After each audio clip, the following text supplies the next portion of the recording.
The Collector, Caden. In the common, Caden searched the crowd for Ara. There was no sign of her. He was trying hard not to be concerned by telling himself it wasn't uncommon for Einstein to keep her late. Then doubts would creep back into his thoughts. He hasn't kept her this late in a long time. He really hasn't kept her late at all since they cracked the code and got the acceleration to stabilize. As sweat and anxiety poured off his brow, he tried harder to brush it off as them just working late on their newest project. Or maybe something had gone wrong. His mind started to spin again. He waited for Track and Soraya. After their arrival, they quickly got their food and sat down at their usual table. When they were settled into their meals, he brought up his concerns. Soraya, have you have you heard from Ara yet today? I was wondering if she said anything about being late. No, I haven't. It seems kind of odd that Einstein would keep her late. It's been a while. Yeah, Track said. I know it seems weird, but I'm sure it's nothing to be worried about. Yeah, you're probably right, Caden said. Still, I suppose it wouldn't hurt to take a trip over there. If they're in the lab, we should be able to see them from the observation deck, Track offered with a wave of his hand to allay him. Finishing quickly, they made their way over to the lab, only to find posted guards outside the door. Alarmed, they tried to bully their way through, Track insisting that his sister was inside and that they needed to let him in. Taking a different tact, he used his ability, and before they knew it, the guards had let them in. But they couldn't breathe a sigh of relief yet. Once inside the building, they could clearly tell from the observation deck the lab was empty. Neither Ara nor Einstein anywhere in sight. They tried to get into the elevators.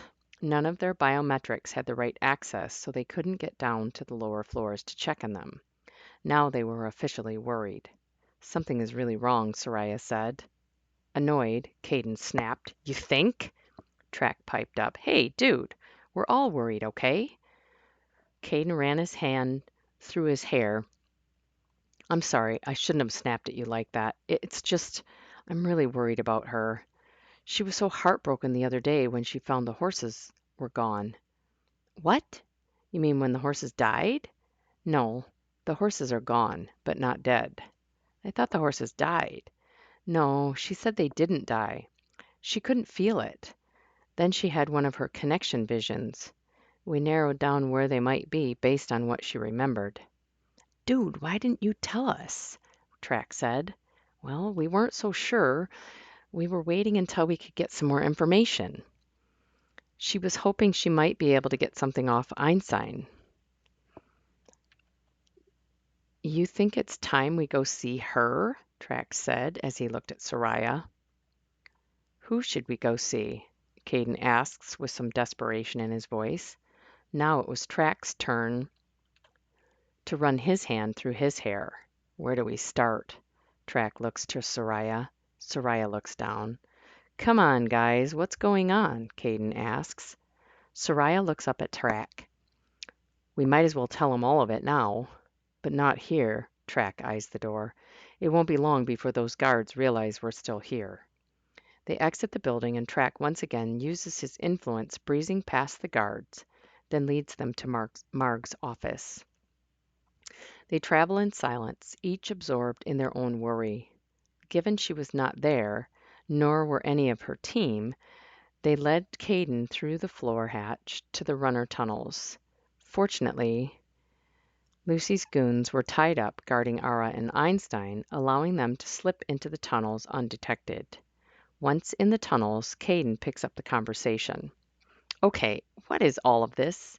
And what were you guys talking about? Caden says, exasperated at this point. Track starts to explain. A few years ago, before my dad died, he introduced me to Marg London. Wait, how do I know that name? Caden says. You know Ms. London as the residence master, Soraya answers. I met her too through an acquaintance in my vicinages. Okay, I'm super confused. Track continues. Ms. London is actually the leader of a rebel group that was formed to protect the animals being animated by Antec. She was planted here as the residence master so she could covertly keep track of Lucy and Einstein. Caden's mind is starting to swirl. Are you kidding me? How could you not tell Ara and me? How could you guys keep this from us? It wasn't easy and we didn't want to, but it was important that we get to this point before we revealed what was going on. It would have put you and Ara in even greater danger had you known about us. Caden shakes his head in disbelief as Soraya continues. There are people in different roles all throughout the campus that are part of this movement and some outsiders. We knew something big like this was going to happen. We just didn't know how big it was going to be or when. Sorry, bro, Track says. Kind of hard to let it happen. Kind of had to let it happen, or we'd never catch Lucy and never stop it. So, what about Ara? What if Lucy is going to use her in one of his weird experiments and splice her genes into some crazy who knows what? Caden's voice raising. Look, man, I get it. I'm worried too. She's my sister. Then how did you let this happen? Jabbing a finger in his chest. Caden, calm down. We're not going to get anywhere, and we certainly can't help Ara if you're out of control, Soraya intervenes. Dude, you better come up with some answers and fast, 'cause my blood is starting to boil, Caden snaps. Hang on. We're going up, and I'm sure you'll get some answers here, Track says as he begins the climb. In the forest, Marg sat on a log in front of the fire with her hood pulled over her head. Graydon was on her right in his Antec Guard uniform, and Susie to her left. The rest of the pariah elders were seated in a circle with a single open spot around the circle. Cell among them. Emerging on the other side, they can hear quiet voices nearby. Caden looks around nervously and whispers, "Isn't this pariah territory?" "Yeah, dude, it's okay. They're not who you think they are," Track reassures. "They're working with us because they want the same things we want." It's a lot for Caden to take in. He's wary, but he trusts his friend. They make their way over to the fire where Marg London is sitting in her dark hooded cloak.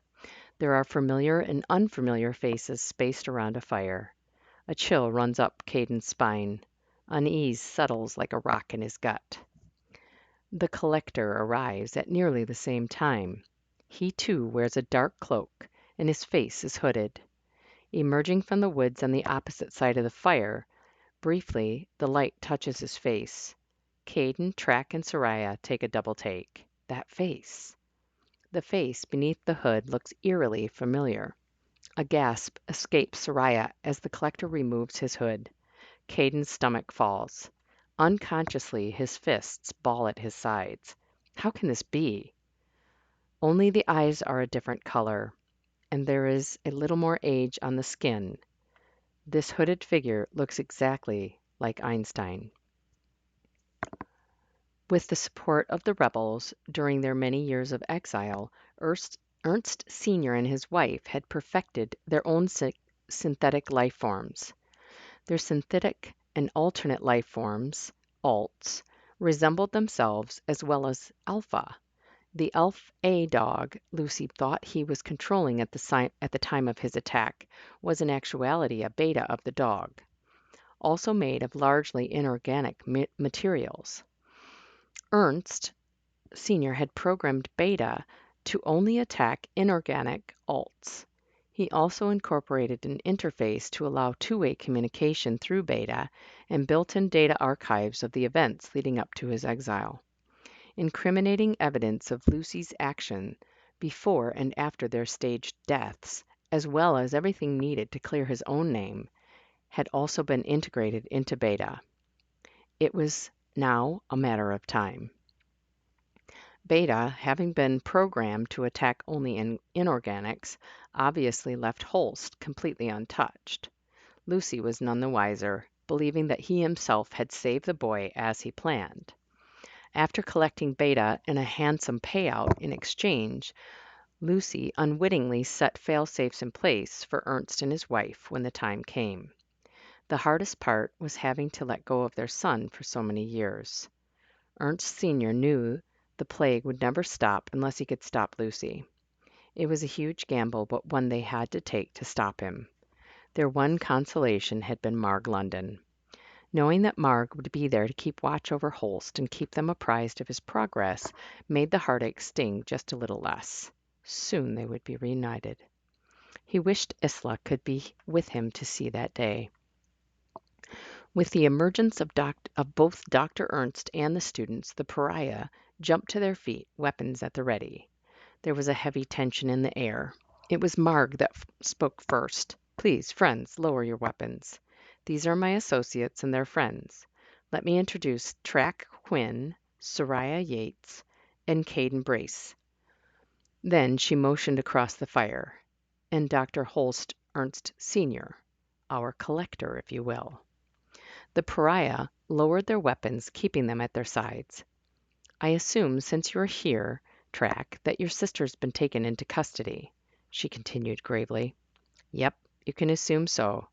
We haven't actually seen her anywhere, but the lab is now heavily guarded. I was able to convince them to let us in, but they were not in the folding chambers of the lab. Of course, none of us have the right biometric authorization to get to the lower levels." "Then that means we must move quickly before they load the next shipment," Dr. Ernst chimed in with urgency. Caden looked between Marg and Ernst Sr. and then back to Track and shook his head. "Would someone like to tell me what the hell is going on here?" Marg answered. "Mr. Brace, I'm sorry that you've been kept in the dark, but you must understand it was for you and Ara's safety. Track and Soraya are part of a consortium that was formed by the UNOW and Dr. Ernst to investigate the black market along with certain military activities. In doing so, we've gathered important intel to stop on Antonio Lucy." "So what? Ara was just bait all this time?" Indignation evident in Caden's tone. Dr. Ernst answered. "We were not entirely sure which of the programs Lucy was targeting for certain. Our intel suggested he could easily have profited from either the canines or the equines, which meant we had to wait. We suspected it would be Ara's when he assigned Holst as her mentor." "Okay, great. That's all well and good, but why are you all so concerned about who Lucy is selling a bunch of horses to? What does that have to do with us?" Caden asks with frustration coloring every word. "According to archaeologists, the most important development with respect to animals was the adoption of the horse as a weapon of war," Ernst continues. "We are once again at a history-making juncture in our time. The advantages of having a cavalry to a warring faction is its suitability to almost any terrain, providing speed and power, allowing a small contingent the ability to overthrow a larger population. Dating back to 732 AD, the use of horses has been credited as the determining force behind many of the major events that influenced American and European history, including the creation of the Holy Roman Empire, the victory of William the Conqueror at the Battle of Hastings in AD 1066, and the small cavalry Hernan Cortes commandeered made a critical difference against the Aztecs and other Mexican nations." "I still don't see it, Doc," Caden complains. "What might seem like a small thing could turn into a major world conflict.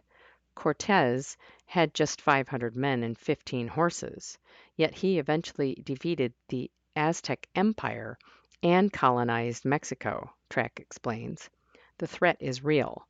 If they combine horses, mutants, and weaponry, our world as we know it could be turned upside down again." "Come on, you don't really think that 8 horses in the hands of these radicals could really make that much of a difference?" "Caden, think about it. The Spanish conquistadors brought down an entire empire in just 2 years," Marg restated what Track had started to explain. "And that was without the help of technology and mutant life forms." "Okay, I guess you make a reasonable point. But what are we going to do to stop it, and how do we save Ara?" Caden asks. Everyone is silent for a moment as they consider options. Dr. Ernst breaks the quiet. "I have a plan." Empty. Ara. When you get to the bottom of the bottle, that's when most people know it's finished. Time to stop. You've really hit rock bottom, the kind of low you get to that can only come when you're completely empty, like the bottle. There are others, though, who have an obsession to get to the bottom, to empty everything, to take it all, because they never seem to be sated. They hoard, they covet. They still act like, despite everything they have, they could run out at any moment, as if tomorrow they'll wake up and it'll all be gone. Those people, like Lucy, who have so much, just can't seem to see it and understand that they are so lucky, blessed, whatever you want to call it, and yet they despair. It's as if the more they have, the more they want. The more they want, the less they can attain it, and it becomes this vicious cycle feeding on itself like a snake trying to eat its own tail. Those who are faced with having little, like the commoners and pariah, have no such compunction.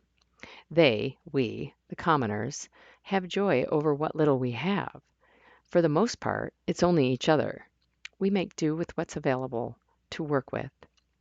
We are resourceful and creative because we must be. Those who have it all covet our strength, community, our love. They become envious of us. We who have so little, we have nothing. Yet that same sickness overwhelms the haves to crave what little the have-nots hold dear. I know that intellectually Lucy and Einstein didn't want me. They only want my gift. Again, another opportunity to exploit what little I have for those who have everything to gain more. I'm still trying to piece together Einstein's involvement in this sick cancer that has sprouted up around me like the tangled weeds that clog the river. He seems so genuinely interested in me and not just my gifts. In fact, I'm not convinced he even knew. But he must, or why would he have selected me out of all the other students to be his lab assistant? As I'm flipping through those thoughts, images flash through my memories. Pieces of fabric like patches of a quilt, knitting together in a mosaic of moments. How he shared his drive to solve the acceleration formula and included me in the decisions. The care and kindness he showed to each foal as they came into the world. His laughter when the first batch were storming all around me in the paddock. The way he looked at me lying there strapped to that bed. And now, his desire to take care of me in our prison, evident in how he asks if I'm hungry or thirsty. But then I remind myself his fingerprints adorn the situation. I want to believe he is remorseful, that his intentions were truly for clearing his father's name and reputation. Holst and I go about our work, completely cut off from everyone, everything. There's no pride or joy for me in this prison. I really want this to be all Dr. Lucy's fault. I want to lay blame for everything on the one person. All of it, not just Antec and the horses, but the corruption of the whole world. It's draining me. I'm at the bottom of the bottle, hopeless. I'm empty. The second batch was already gone. We had moved the purebreds to the paddocks, and the third batch had already been born. My earlier excitement over the purebreds has been replaced with a dull pain and sense of dread. My heart has turned to stone. I wish I could have delighted in their antics, the breathtaking beauty of the purebreds, their finely chiseled heads, gracefully arched necks, and deeply expressive dark eyes, each a work of art. Unlike the hybrids, they are distinctly unique from each other. Different colors, different sizes, differences between the sexes, too. The fillies being so much more delicate and feminine, and the colts nearly as rough and tumble as the hybrids. We had to separate the boys and the girls as soon as they were fully mature. Despite being slightly smaller in stature, the purebreds seemed to rule over the hybrids in both paddocks. The purebreds were surprisingly easy to train. As soon as I connected with them, it was as if they anticipated my requests. I marveled at how we nearly shared thoughts at the same time. It was almost fun. I tried playing games with them, making up patterns and puzzles for us to solve in our shared conscious. Even Holst seemed to relax a bit and enjoy watching us puzzle out things in front of him. Toward the end of the second day, I got up the nerve to ask him about the tracking chip. Could we track them through the chips? I asked him quietly. I don't know for sure. It's possible. I just don't know the range. Besides, it's not like we're getting anywhere near Lucy's command center anytime soon. I saw where they are. I revealed my vision. It was fleeting. I think the box they transport them in blocks my ability. It was the first time I spoke openly with him about my special. He obviously knew. It wasn't as if I needed to keep it a secret any longer. I don't know all the details of the transports or where they are, Ara, he sighed and ran his hand through his unruly hair. I didn't want to be involved in the business. Lucy would do most of his negotiations without me on purpose. Frustrated, I blew out a breath and ran my hand through my own hair. We were running out of time. The second hybrids were gone. The last batch were born and would be trained within the next few days. And the collector would be calling for the purebreds. What then? So far, there had been no word from Lucy. At this point, both Holst and I were in jeopardy. Our future, our fate, was very unsettling, to say the least. It rested solely in the hands of a madman. We needed a miracle. Somewhere. Ara. The twilight sky was painted with lacy veils of red and yellow and salmon, layered with ribbons of gray and charcoal and blue. They move across the sky like gypsies as the sun meanders to the horizon. I lay motionless, letting the scene unfold in front of me, breathless as the inky folds of darkness began to surround me. The clouds grow heavier, pregnant with the threat of heavy raindrops. A bolt of lightning streaks across the sky, snapping me out of the beauty of the vision. It was followed shortly by the crack of thunder, the sound shattering the night like the pain crashing through my heart. Except, I realized it wasn't a crack of thunder. It was an explosion, and the lightning, the flashes of war. The dark clouds closing in weren't rain clouds, but billowing, acrid smoke from fire and raining ash. It crushes my lungs. I struggle to breathe. Then a flood of connections crashes into my consciousness. I'm overwhelmed by all 8 horses panicking at once. I'm wrestling with their panic, my emotions exploding. I cry out. I'm clutching my head. Pain racks me as I experience their absolute terror. I've never experienced so many connections at once. I'm trying desperately to box the waves flooding my brain. Suddenly, something breaks through my conscious, as if my brain has just made a pitched attempt to stop them. In my mind, I grab one thread, one single calming thought, and pull it to the forefront. It's the shared experience of me and Einstein in the lab at their births. I pull the light from that experience into the darkness of their panic and let it overcome their fear. I use the image to cast out their terror, replacing it with that emotion, that love. Once they accept my love, I'm able to think with them and show them how to do what they're being made to do, safely. I'm vaguely aware that Holst is there with me in our sleeping area, but I can't acknowledge him. Not yet. It takes all of my strength to control the connection and maintain the relative calmness that we've achieved. With the imminent panic at bay, I can relax just enough to stop the pounding in my head. I work with the horses for at least an hour, helping them navigate the dangers surrounding them. When they and I are at a point where the immediate dangers are manageable, the connections fade. As soon as the vision is gone, I collapse into an exhausted puddle on my cot.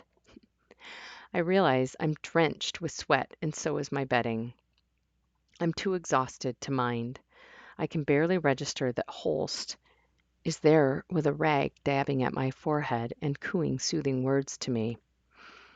I don't think I could manage. Oh, at least he's being careful not to make skin contact. I don't think I could manage another connection without passing out completely. The sleeping arrangements were less than ideal in the lab. Thankfully, it had been equipped with some cots. However, they were set up in a small room designed for an occasional rest period when we were working long hours. We could have moved one bed to another place, but Holst had suggested we should take turns watching out while the other got some rest in case Lucy showed up with devious intent. By the second day, the stress and work trumped that idea. We settled for just sticking together. The space was cramped and left little privacy or separation. I still didn't fully trust Holst and hadn't forgiven him for his part in everything. Yet strangely hearing the rhythmic sound of his breathing was like a lullaby to my soul as I drifted off. I was comforted by the fact that at least he appeared to be genuine. The small room had an equally small bathroom with a shower. Holst had a small stash of extra clothes in the lab, but I had only my riding clothes, the clothes I had arrived in the day I was abducted. It was a little embarrassing to have to wash my one pair of underwear each day and sleep commando, but Lucy had left me little choice. I was not about to wear the underwear Einstein had offered me. Ew. Meals were another challenge. We had a supply of water, some dry goods for late snacks, but nothing like what the Commons served. I sure could go for some Vegs and juice. It's funny how you miss the little things. I didn't let myself even think about Caden or my brother. It was too big. The worry hanging over us like a dark cloud was big and heavy enough. Not knowing what to expect made every sound an expectation of diablerie. There was no communication from the outside. We had been completely sealed off inside this Bastille. Each hour felt like the countdown of some invisible bomb that was set to shatter what little hope I had left. At some point, the collector would come for the purebreds, and we had a few days, maybe a week at most, with the third set of hybrids. Some small part of me still held on to a delusion that Lucy forgot about us and the horses. The slightest opportunity that we could make this into something idyllic. The plan. Caden. All right, old man. I'll bite. Just what do you have in mind? Caden asks. Lucy is expecting the collector to call for the purebreds at any time, Dr. Ernst explains. With the right team, I think we can slip them into the transport with the horses. And just who do you have in mind when you say the right team? Track can use his influence to convince the guards it's time for their shift change, allowing us to put our people in place the day I call for them. Graydon is an electronics whiz. We'll need him on the inside of the transport to cut the vids and make sure the main comm is not operational, so Lucy can't call in his goons. There is a small access door that leads from the chassis of the truck to the transport container. We'll need someone petite to go through the hatch and be waiting on the inside of the transport before we load the horses to let Holst and Ara know the plan. I think Miss Teague would be ideal if she would be willing to assist. He pauses there and waits for the group to chew on the plan. The group is silent while the ideas and plans percolate in their minds. Cece breaches their thoughts first. I'll do it. Track chimes in next. You know you can count me in, Doc. The rest of the group start affirming their commitments. Cece's selfless action creating a ripple through the group like rings across the water from a skipping stone. Caden stood with his arms folded over his chest with a skeptical bent. I know Ara. She's not going to want to leave the other horses. What about them? Marg has an answer to that. We will coordinate with the group that has paid for them to time it so that they're on their way safely as closely as possible to when we pick up the purebreds. In fact, if we time them first, it will give us an opportunity to run a trial of sorts. Caden runs his hand through his hair before speaking again. And what if Lucy decides he doesn't need them anymore, or when their training is finished? It's a good point, Caden. We'll need to come up with something to motivate Dr. Lucy to keep them engaged with the purebreds until we can get there to pick them up. Dr. Ernst acknowledges. I will tell Lucy that I want a guarantee that trainers continue to work with them until they're in the transport, and I won't pay him the rest of his price unless he guarantees it and can prove it by sending me daily vid reports. With plans coming together, the group agreed to break before the evening curfew and set a time to come back together in 2 days. Caden was still skeptical that they could pull it off. Ara's absence had created a massive hole in his heart. Worry was his constant companion. Track and Soraya tried to keep him busy by involving him in the group activities by the river, but the music only reminded him of Ara's laughter floating on the night wind. Would he ever hear that again? Her soft voice in his ear telling him how happy he made her. He longed to hold her in his arms, to breathe her in. He couldn't live without Ara. He needed her the way his lungs needed air. They had to pull this off. In the stables, Einstein and Ara continued to work with the remaining 8 horses. Having the little extra time with them was a delicious diversion and helped pass their time in isolation. Ara saw a change in Holst. He seemed to soften and open up like the petals on a daylily. She learned about his connection to Marg London. Marg had been his mother's roommate during their time at Antec before Holst's parents were married. The Marg connection. Isla. Isla Ernst, Einstein's mother, had a feeling that Lucy was not what he appeared, and shared her misgivings with her best friend. Isla feared for her husband's life and was quite certain that Lucy would not hesitate to do whatever he felt necessary to get his hand on Holst Sr.'s research, along with the technology he had been developing. It was then that Marg vowed that if anything ever happened to Isla and Holst, she would put an end to Lucy's dealings with the military. She hadn't anticipated how deep the roots of his evil had grown over the years. No one had. When Isla found out she was pregnant, she feared for her unborn child's fate. Reaching out was difficult at best. Lucy seemed to have eyes everywhere, constantly watching. As her pregnancy progressed, she would need medical care. She was considering whether Lucy would allow her to visit the campus medical center to deliver the baby and allow Marg to be with her.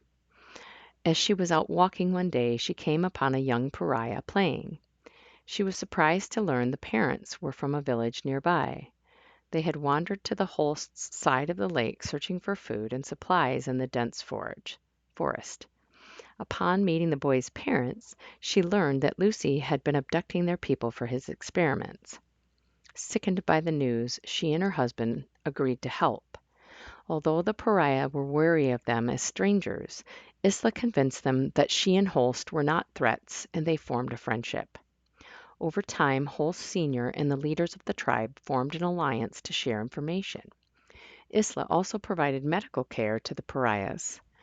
During these exchanges, they learned of the ancient tunnels under the river leading to the university.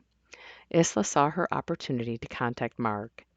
A few weeks after meeting the pariahs, she convinced Holst they should use the tunnels to get a message to Marg. Holst was vehemently against her going in her current condition, fearing something would happen to her or the baby, but Isla was not giving up. Despite Holst's pleading for her to be patient and let him come up with a plan, Isla skipped out in the middle of the night, determined to find her friend on the other side of the river. It was just after midnight when she arrived at the pariah camp. The pariah had posted lookouts just in case someone from Antec breached the tunnel. She approached the sentries cautiously. With her heart pounding in her ears, the fear flooded her with adrenaline. On a chance, she stepped into the light of the moon, so the guard would see her clearly as possible. She bit her lip as she waited for what would come next. Would they shoot first and ask later, or would they see it was her and hold their fire? Thankfully, the sentry called out to her, "Mrs. Isla?" It was Kiso, the young boy from their first meeting. She let out a breath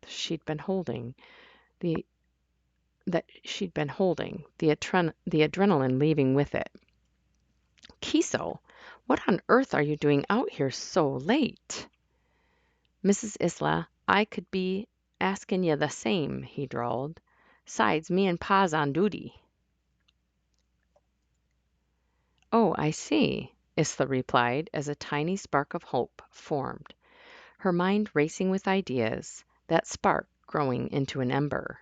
"Is your Pa nearby?" she asked. "'Course he is. Pa!" he called before she could react. "What's it?" his father replied as he appeared out of the deep brush. "Mrs. Isla hyah, I reckon. She wants to say words to ya. the boy rambles, as if it was the middle of the day and it was a completely normal encounter.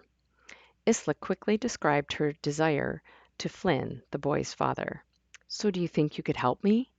"I ain't for sure, Miss Isla," Flynn says, scratching his head. "'Tain't that I don't wanna.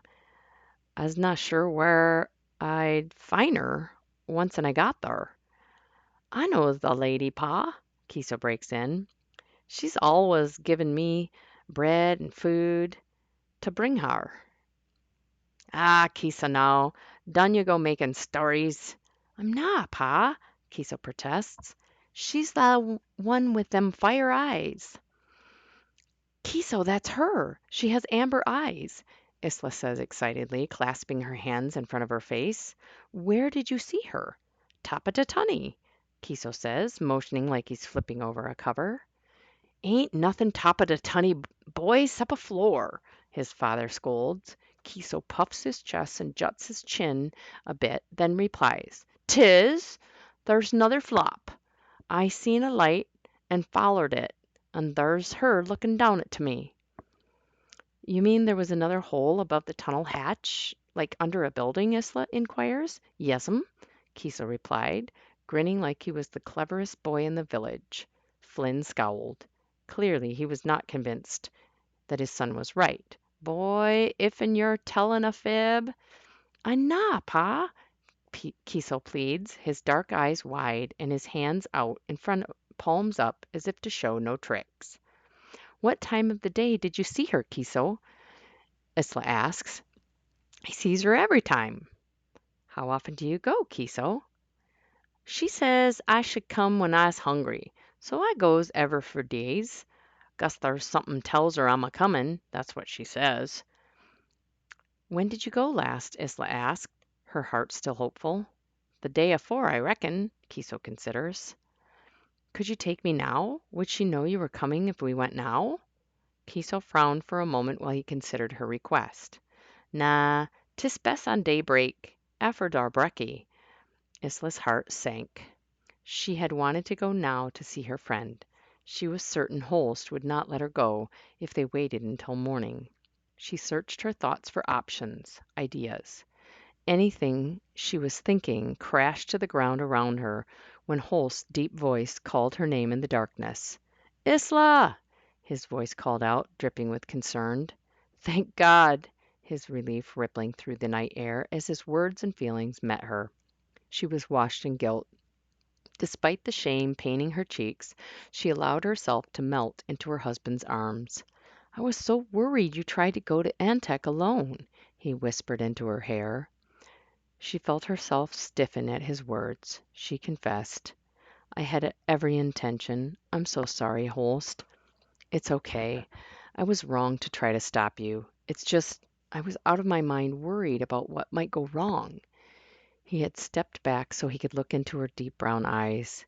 He searched their darkness for forgiveness, but he found something else simmering in her dark stare, the spark of hope she still held. "Holst, Kiso has spoken to Marg." A smile played on her lips. "He uses the tunnels every few days and she gives him food." Holst's smile is genuine as he considers his wife's news. "That means it's safe." "Yes, I believe it does," she beams, knowing that he supports her visiting her friend. They make arrangements with Flynn and Kiso to meet back in the morning to make the trek through the tunnels. Isla and Holst returned to their small cabin. It wasn't much, just 2 small bedrooms, a kitchen, wash facilities, and a simple open sitting area with a fireplace in the center.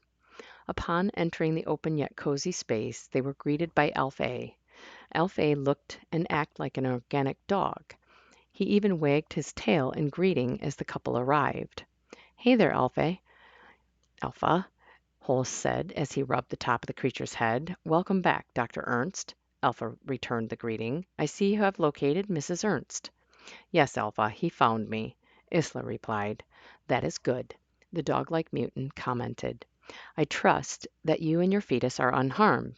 Do you require any assistance from me?" "No, Alpha, thanks for the concern. I think we will turn in and get some rest." "As you wish. I will resume my own power down cycle." Alpha then walked to a spot near their bedroom door where a special bed had been built for him.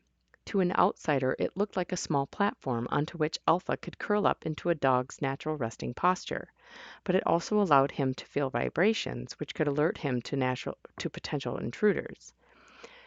The Ernsts followed suit in their own bed, and despite the excitement that was buzzing through Isla, she settled into Holst's arms and fell asleep to the rhythm of his steady heartbeat.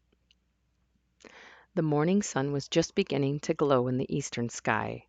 A thin crescent moon still hung above the trees, its pale reflection shimmering on the smooth surface of the lake.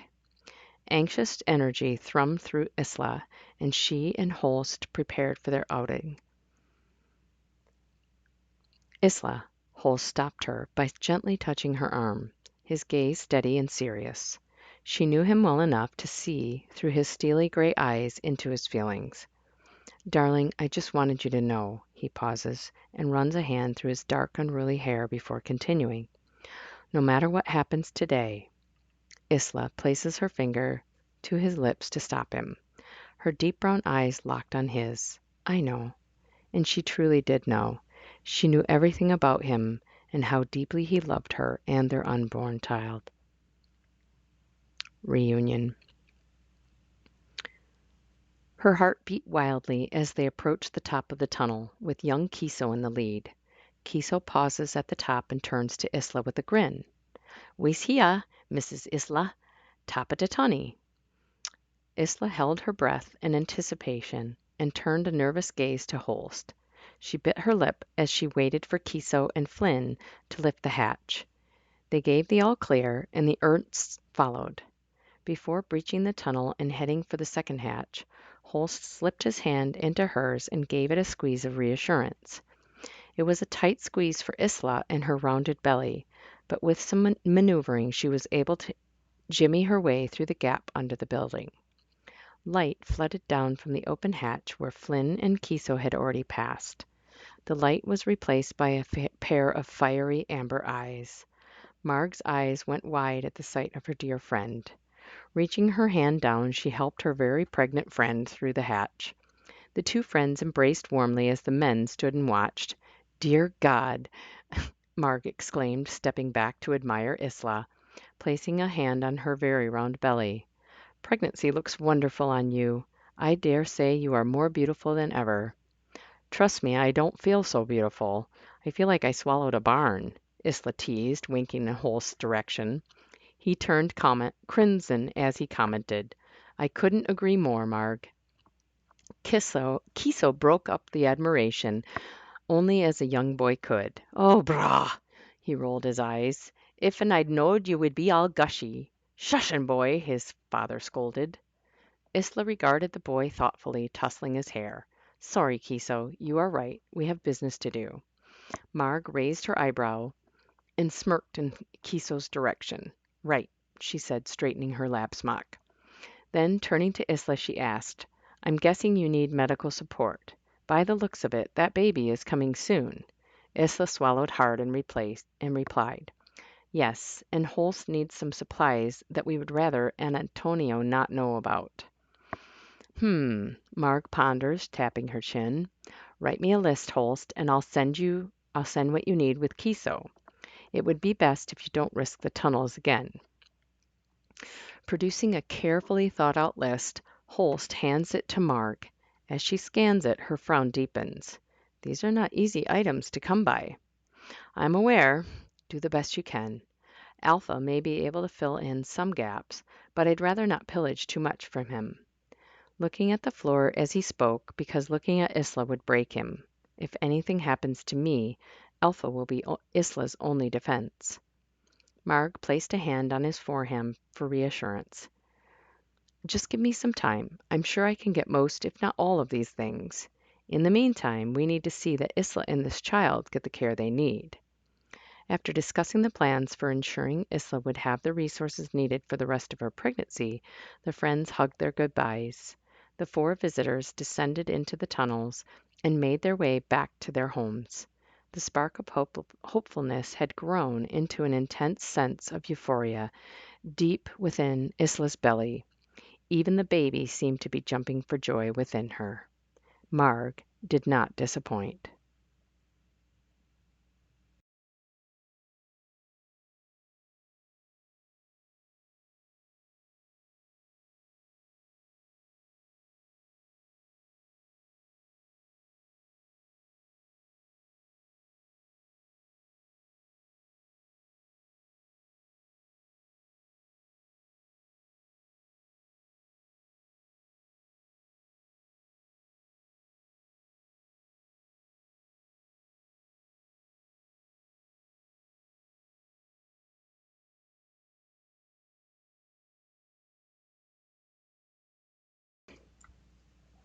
The show.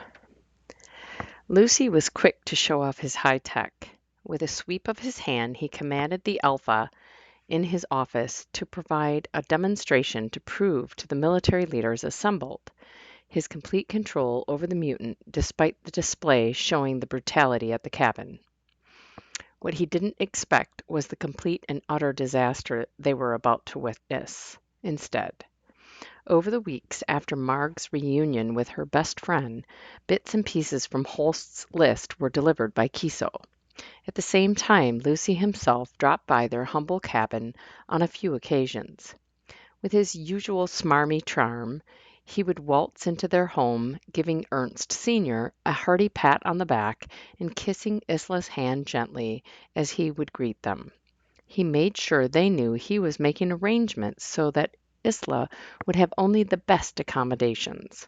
Shortly before her due date, Lucy provided them with a device that attached to Alpha's collar to detect when her body was going into labor, with enough lead time to get her safely to Antec to deliver the baby.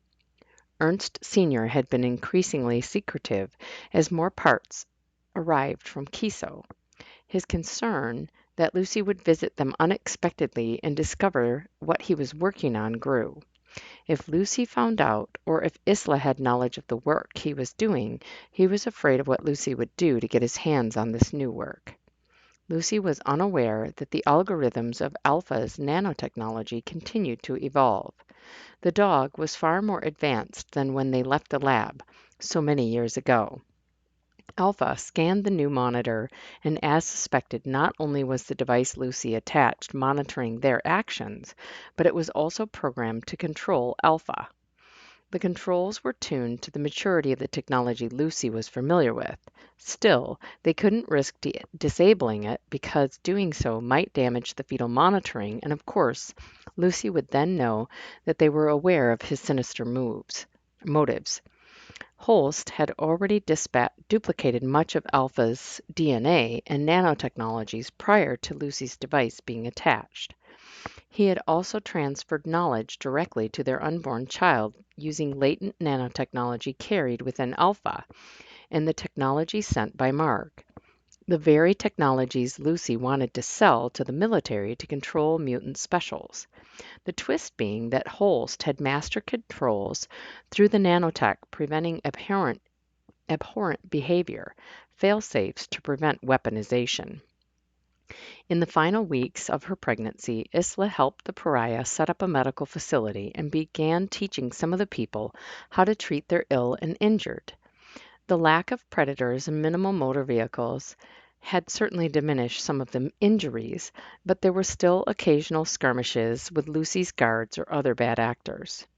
After one particularly gruesome clash with the Antec guards, a commoner family that had been traveling to the city with a small child got caught in the crossfire. They had veered off track on their way to the metro and ended up near the Reed territory during a pariah roundup. The child got separated from the parents. The parents were mistaken for pariah rebels and taken into custody. They were later released after proving they were commoners and not pariah, but the girl was not with the other captives. Distraught, they were forced to travel home and were not allowed to search the pariah territory for their daughter. The guards told them they would search, but there was little comfort or confidence in their promises. By the time they were released, they held little hope that their daughter was even alive. Unbeknownst to them, she was found later in her hiding spot, dehydrated but very afraid, and very afraid. The leader of the Reeds, Dorian, had her brought to Isla for care in the Belknap territory. When Isla assured him the young girl was well enough to travel, he was overjoyed. Dorian decided he would adopt the auburn-haired girl himself and raise her as his own daughter. His wife and son had both been killed in the skirmish with the Antec guards. He believed finding the young girl was a sign from the guardian that she was meant to become his daughter, and because of this divinity, she would become heir to his throne. He named her Sel. Holst maintained a steady pace of work to ensure he and Isla would be ready to get away once their son was born and old enough for them to escape Lucy's grasp. He was careful not to discuss what he was doing in front of Alpha or Isla. He didn't want Lucy getting even a hint of the work he was doing to secure his family's future. Not only would it be risky for the Ernsts, but it would certainly implicate Marg and quite possibly even expose the Belknap camp. While Holst was busy, Isla busied herself providing care and teaching medicine. The morning started like any day. The only thing setting it apart was the brilliant sunrise. The sun was low in the sky when they first awoke, just a tiny ball glowing like a ruby in the eastern sky. She felt Holst's strong arm caressing her swollen belly and his warm body spooning hers, both facing the day through their bedroom window. The clouds rippled like waves across the sky, lightly tipped with a fiery glow. The crimson intensified as the ruby ball grew on the horizon. The sky lit up with an intense scarlet. Then, just as quickly, there was only gray. She is at the Metacamp with Alpha at her side. He detects the change and calmly interrupts Isla as she's finishing with the patient she's examining. Dr. Ernst, I'm detecting that your body is preparing itself for the beginning of labor. I estimate that given the current state of your body, you have approximately 4 hours before your labor will be completed. Shall I alert the professor and the Antec officials? Yes, Alpha, it sounds like that would be a very good idea, she replies with a chuckle. Please go and notify him while I finish up here. I will meet you at the cabin. Would you like me to notify Ms. London? Alpha asks. Yes, please. I've no doubt the alert has already been received by Dr. Lucy, she comments thoughtfully, turning back to her patient. Now, let's take a look. Alpha turns and trots off toward the cabin, notifying Marg along the way. As he nears the cabin, he begins barking like a normal dog to alert Holst of his approach.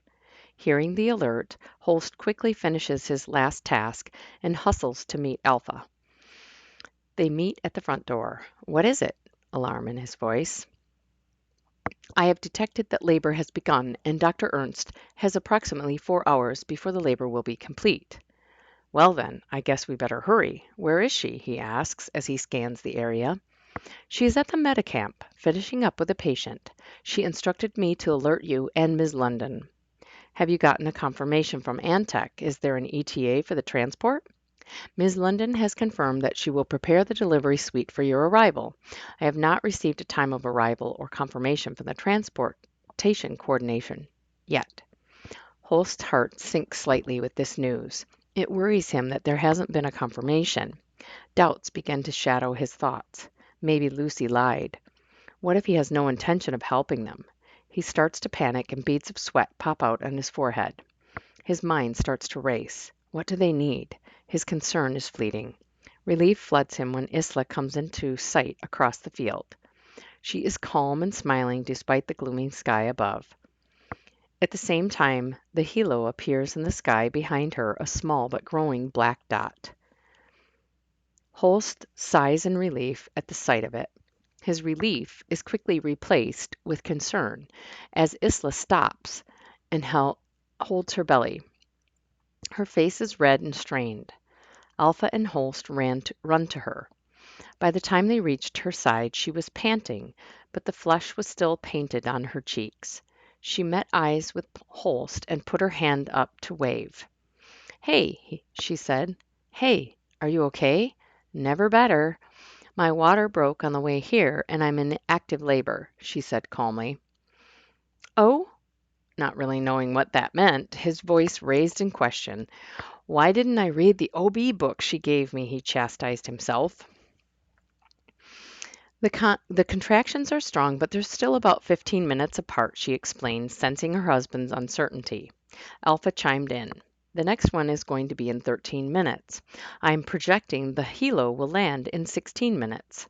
"What should I do?" he asked, still panicked. "Go and get my bag. Alpha will stay here with me." "Right." He turned on his heel and jogged back to the cabin.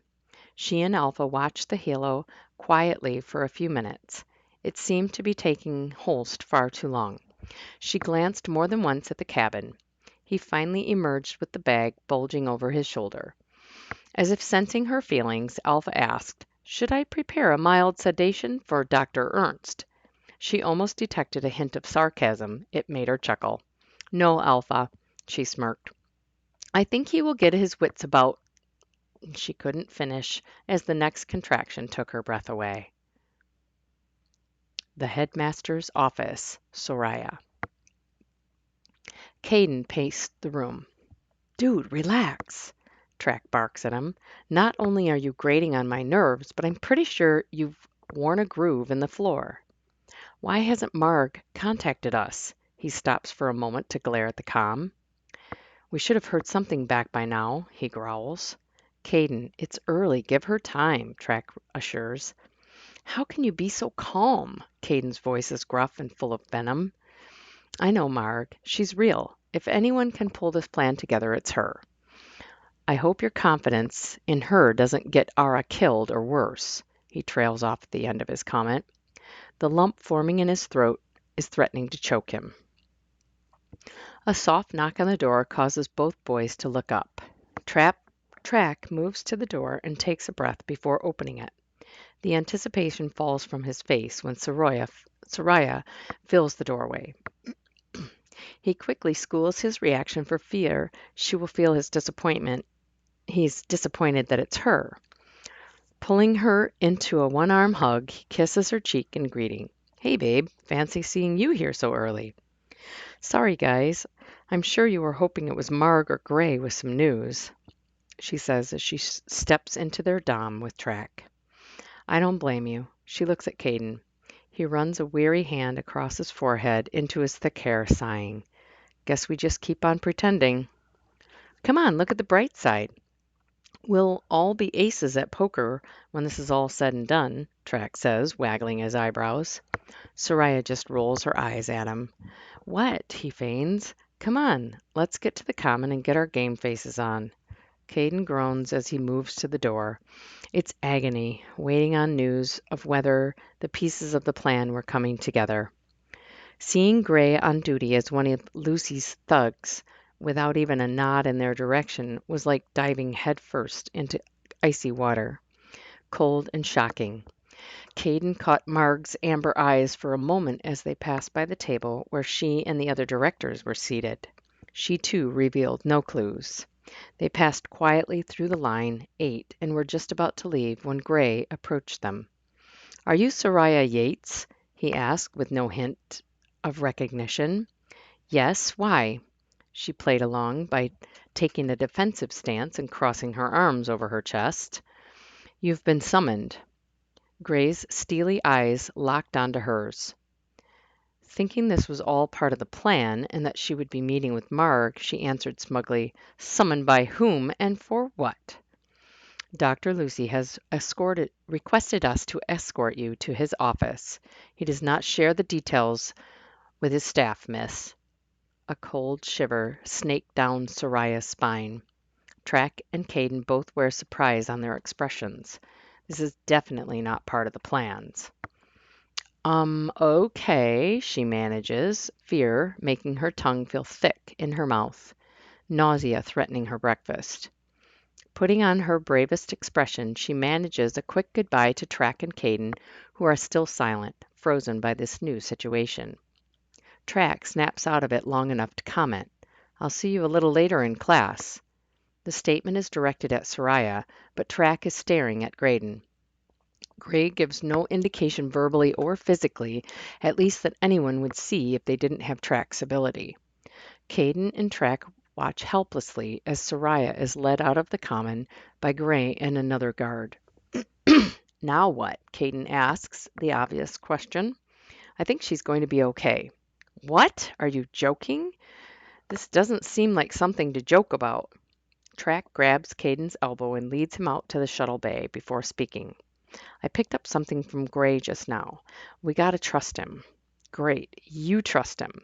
You do realize he's taking your girlfriend to see the guy who just kidnapped my girlfriend, and that works for you? Caden throws his head back and shakes his head in disbelief. Okay, don't trust him. Trust me. She's going to be okay. One missing student Lucy can explain, especially when she's with Holst. But two and roommates, he smirks. It would raise too many eyebrows even for Lucy. Like it or not, this could turn out to be a good thing. Have you lost your mind? Caden questions. Not at all. Think about it. One thing Lucy loves is to brag about his accomplishments. If Soraya plays this, she can pick up some intel and Lucy won't even know what hit him. He stops, a Cheshire cat grin blooming across his face. Caden is still not convinced, but doesn't have time to respond as the shuttle pulls to the bay. They hurry to make their way to the other students boarding. Gray marches with Soraya toward Lucy's office. On the outside, he is stoic and shows no emotion. On the inside, he is a cauldron of swirling feelings and thoughts threatening to explode through his carefully schooled exterior. Years of training by both Lucy's honor guards and the best of the rebel forces have made his exterior a granite-like veneer. Despite his hard mask, inside he remained compassionate. His thoughts wandered momentarily to Cece. How would he react if he was in Track's shoes and this was Cece? He had to hand it to Caden and Track for being able to pull off the charade they had been in. As they neared Lucy's office, Gray shook off all other thoughts, his mind a blank slate, years of training slipping over him like a glove. Soraya tried not to worry. She walked tall between the two guards, her head high despite the tangle building inside. She kept her eyes forward, taking in the occasional stares and whispers from students they passed as they approached the end of the long hallway. She, like others, had only been in the admin side of Antec once upon their arrival. She recalled with a shudder. First, the dark, ominous testing center, then the long alabaster halls lined with windows and glimpses of strange tubes filled with gruesome fetuses. They turn right down another hallway leading to an elevator. The doors open automatically on their approach. Silently, the guards lead her in. There were no buttons to push, and they began to rise. A lump was now forming in her throat. She swallowed hard as the vessel stopped. The doors opened, revealing a dark hallway with blood-red carpet stretching on like a river in both directions. The light from the elevator illuminates portraits of distinguished-looking men and women adorning the hall. They, too, stretched on in both directions on either side of the rich, dark red carpeted walkway. They step out onto the sea of red. The elevator light disappears, leaving her heart thudding in her chest. Dull spotlights shining up into the faces lining the walls, the only remaining light. Soraya couldn't help the eerie feeling that the faces were watching her as they walked the river of crimson to Lucy's office door. The guards paused at the door to what Soraya guessed was his office. A moment later, the door swung open, revealing a richly appointed office. There, Lucy stood with his back to them, surveying the campus through his vast wall of windows. Her heart sinks like a stone, and with it the blood runs away from her face. Without turning, he dismisses the guards. "Leave her and wait outside," he instructs. Wordlessly, they pivot away, leaving Soraya feeling small and vulnerable. When Lucy finally turns his face to her, his smile looks genuine and his eyes almost kind. Please, Miss Yates, have a seat. He gestures to an area with two lovely gray chairs and a small, ornately carved table. They settle into the chairs, and although Lucy is relaxed, Soraya can't sit back comfortably. She remains perched on the soft chair, back straight, ready to bolt. Observing her posture, Lucy speaks. I can imagine being called to my office like this would be unnerving, Soraya. His voice velvety. His use of her name feels intimate, personal. I assure you no harm will come to you here. You may relax. Would you care for a cup of tea? Or I think you prefer coffee, yes? He pauses, regarding her thoughtfully. Soraya tries not to wither under his gaze. Yes, coffee, please, she manages to say with some degree of confidence. She takes him in as he pours the brown liquid into an ornate cup. Up close he is quite handsome. His brown eyes are framed with thick, angular brows. He has a wide mouth that at the moment is relaxed. It reminds her of her father, the corners stretching gently downward, his lips forming a thin line. He looks thoughtful. There we are. Do you take sugar? He asks, now eyeing her. Yes, if it's not too much trouble, she replies, testing his hospitality. His eyes meet her as he drawls. It's no trouble, Miss Yates. His smile broadens. A shiver slithers the length of her spine.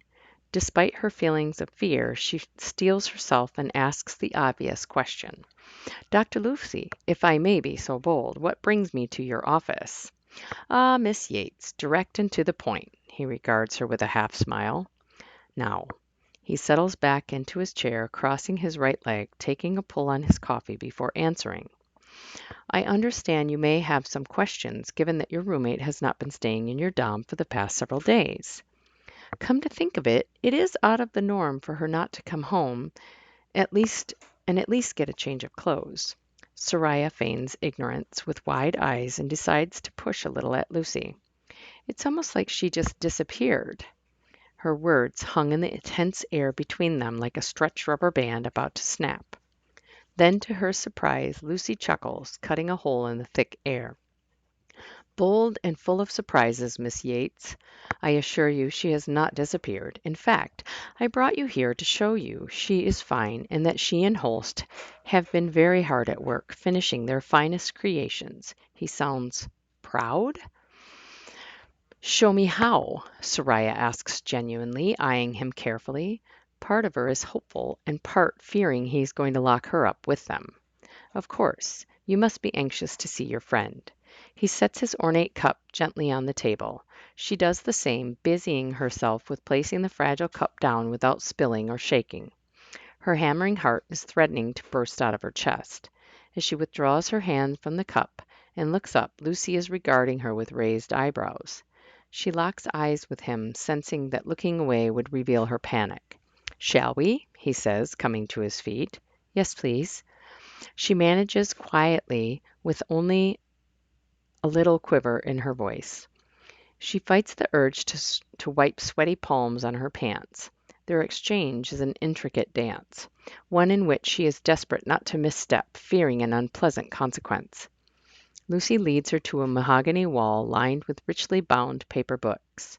She's never seen so many ancient artifacts. They line both sides of a panel that slides open at their approach. Soraya regards the opening with caution. It could be a trap, after all. Sensing her hesitation, Lucy slows but doesn't face her as he speaks. Come now, Miss Yates, I don't like to be kept waiting. She swallows the lump of fear that lands like a stone in her stomach. An involuntary gasp escapes her lips as she stepped forward across the threshold. The room is buzzing with activity. It reminds her of the vids she has seen of insects, bees. Every wall is filled with vids coming from all over campus. The vastness and rate of the information coming at her is making her dizzy. Lucy must know this was coming. Suddenly he is next to her, taking her elbow gently to steady her. Go get some water for her, he barks to someone. My apologies. I sometimes fail to consider how overwhelming this can be the first time someone experiences this room. His voice seems kind, but lurking in his tone is an edge of satisfaction.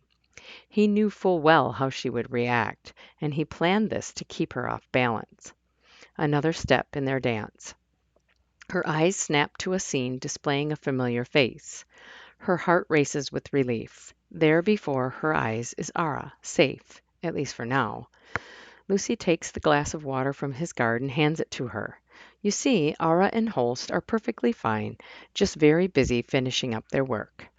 Soraya can't help but scowl at the mention of Holst. Despite her earlier attraction, she now scrutinizes his actions, especially his hand resting in the small of Ara's back. She notices a detail Lucy has overlooked in his tall tale of their voluntary hard work. Ara is wearing the exactly same shirt she wore the day she disappeared, along with her riding pants. Soraya quietly files the observation away. Feigning her relief, she remarks, "Thank goodness," offering Lucy with a wide-eyed look. "I bet she would appreciate some additional clothing. I'd be happy to bring her a few things," she continues, watching his body language. "Oh, that won't be necessary, Miss Yates. We've provided them with everything they need so they can continue to focus on their work." She has to hold back a smirk at his arrogant mistake. "That's good, sir. I'm sure they both appreciate all that you're doing to make them comfortable." It's all she can do to keep the sarcasm out of her voice. "Thank you for letting me see her. When will they be able to leave? I'm sure her brother and friends will ask me at some point." "Of course." His smooth voice betrays what she is certain must be annoyance. "You can tell them what you have seen. She and Holst are just very busy." His explanation doesn't answer the question, but Soraya understands this is the message he expects her to deliver and nothing more. Again, she allows her answer to fit his narrative. "Great, I'll be sure to tell them." She decides not to press, hoping her compliance gets her away from Lucy as quickly as possible. To her surprise, it works. "Miss Yates, you must excuse me. I have many pressing matters to attend to." He dismisses her by nodding to a guard who steps to her side, ready to escort her away. "Thank you, Dr. Lucy," she manages, despite feeling anything but grateful toward him. He has already started departing, not even acknowledging her. The mask of kindness he wore a fading memory as the guard leads her out of the control room. She stops when an image on one of the screens catches her eyes. She's still holding the glass of water and uses it to delay her exit by lifting it to her lips slowly, finishing the water within it. The ruse gives her just enough time to process the image of 8 black horses charging into what looks like a battlefield littered with bodies. Of course he would want to watch, arrogant prick. She sets the glass down with trembling hands and then allows the guard to lead her out. Outside, the sky is a dull gray. The guard escorts Soraya to a shuttle platform and steps back to keep a watchful eye on her as she waits. A sigh of relief escapes her when she sees the shuttle approaching. Morning classes were over, and she was hopeful Trek would be on the shuttle headed to the Common for lunch. She smiles as his blue eyes meet hers. Trek's smile beams like a ray of sunshine. It warms her to her soul. She slides into the seat next to him. He wraps a protective arm around her shoulders and kisses her neck. He whispers, "Are you okay? Is Ara?" "Yes, everything is okay." He knew she wouldn't be able to talk openly, but needed something to ease his mind. Thank God. They rode to the Common, tucked into each other with their foreheads touching. As the shuttle came to a halt, Caden's deep voice came from the seat behind them. "Okay, time to break it up." Soraya hadn't even noticed him. She'd been so relieved to see Track, he was now standing and gestured for them to go first. An unspoken acknowledgment passed between them that Ara was all right. Caden gave her a nod, and Track locked eyes that were full of resolve with him. Soraya finds her voice. Soraya. Later that day, on the way to the Common after classes, the sky was painted a kaleidoscope of creamy colors. In the west, streaks of creamy yellow layered with cotton candy blue began to give way to fluffy pink as the sun meandered below the horizon. The last embers of its glow bathed the eastern sky in pink. But as the sun continued to creep further below the horizon, the sky became a canvas of sinister reds and dark charcoals, as if sin itself was repainting the sky.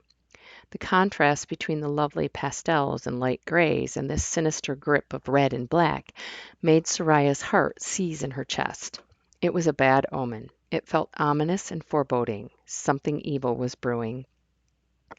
Soraya had never suspected herself to have any sort of specials. As far as she was concerned, she was the firstborn and the only born of her family. The only person aside from her parents who knew her secret was Sel. Years after Sel was lost, she found her parents still living in the South. She had collected the bits and pieces of her story over the years, fitting them together like a broken mirror until it reflected the truth. She knew she had found the right couple when she spied them from afar. Gazing on her mother was like staring into a mirror. She had her father's jawline, but her mother's eyes, nose, and auburn hair. They had had another daughter, young Soraya, looked so different from her older sister. She had long dark hair and deep chocolate eyes. So many years had passed, Sel couldn't bring herself to disrupt their new family. Her parents, believing the worst, never told Soraya about the sister she had lost. Soraya never knew of the tragedy. The relationship between her and the chiefess was lost in their sorrow. From an early age she'd known she could mimic people's voices, but thought it was a natural ability. It had always been a curiosity among her and her schoolmates. She'd never dreamt that this talent would come in handy in such a dire situation, because she thought it was just a curiosity. She hadn't mentioned it to either Track or Ara out of embarrassment. It wasn't until she returned to her friends after her strange meeting with Lucy that she realized just how powerful this ability could be. Recounting her experience, she perfectly mimicked his voice while telling the boys what had happened. She was partway through the recount when Caden stopped her. Realization dawned on his face. "Soraya, wait. Say that last sentence again in the voice you just used, but do it quietly if you can." She stared at him with confusion painting her features. "I don't understand. Why? What do you mean?" "You sound exactly like Lucy, Soraya," emphasizing each word carefully and quietly. Then he lowered his voice further. "I think you are a special, and this is your ability." "What?" she said incredulously, garnering some looks in her direction from the other students in the common. They waited an extra beat for the others to go back to their conversations before continuing their own. Track chimed in. "Care to elaborate, bro?" Caden said, "Sure, but not here," as he glanced over his shoulder at the guard standing nearby. "Let's finish up here and head down to the river." "Okay, sure, makes sense," Soraya said nervously. She was still feeling uncertain where Caden's comments would take them. To herself, of course, she was thinking there's no way she could be a special, given that she was the firstborn. After dinner, the three of them walked to the gathering spot with the other students. The others were completely oblivious to the lies surrounding them. They laughed and sang, not even noticing the empty spot next to Caden. The fire couldn't stop him from feeling the cold nothingness seeping into that gap, the gap where she should be.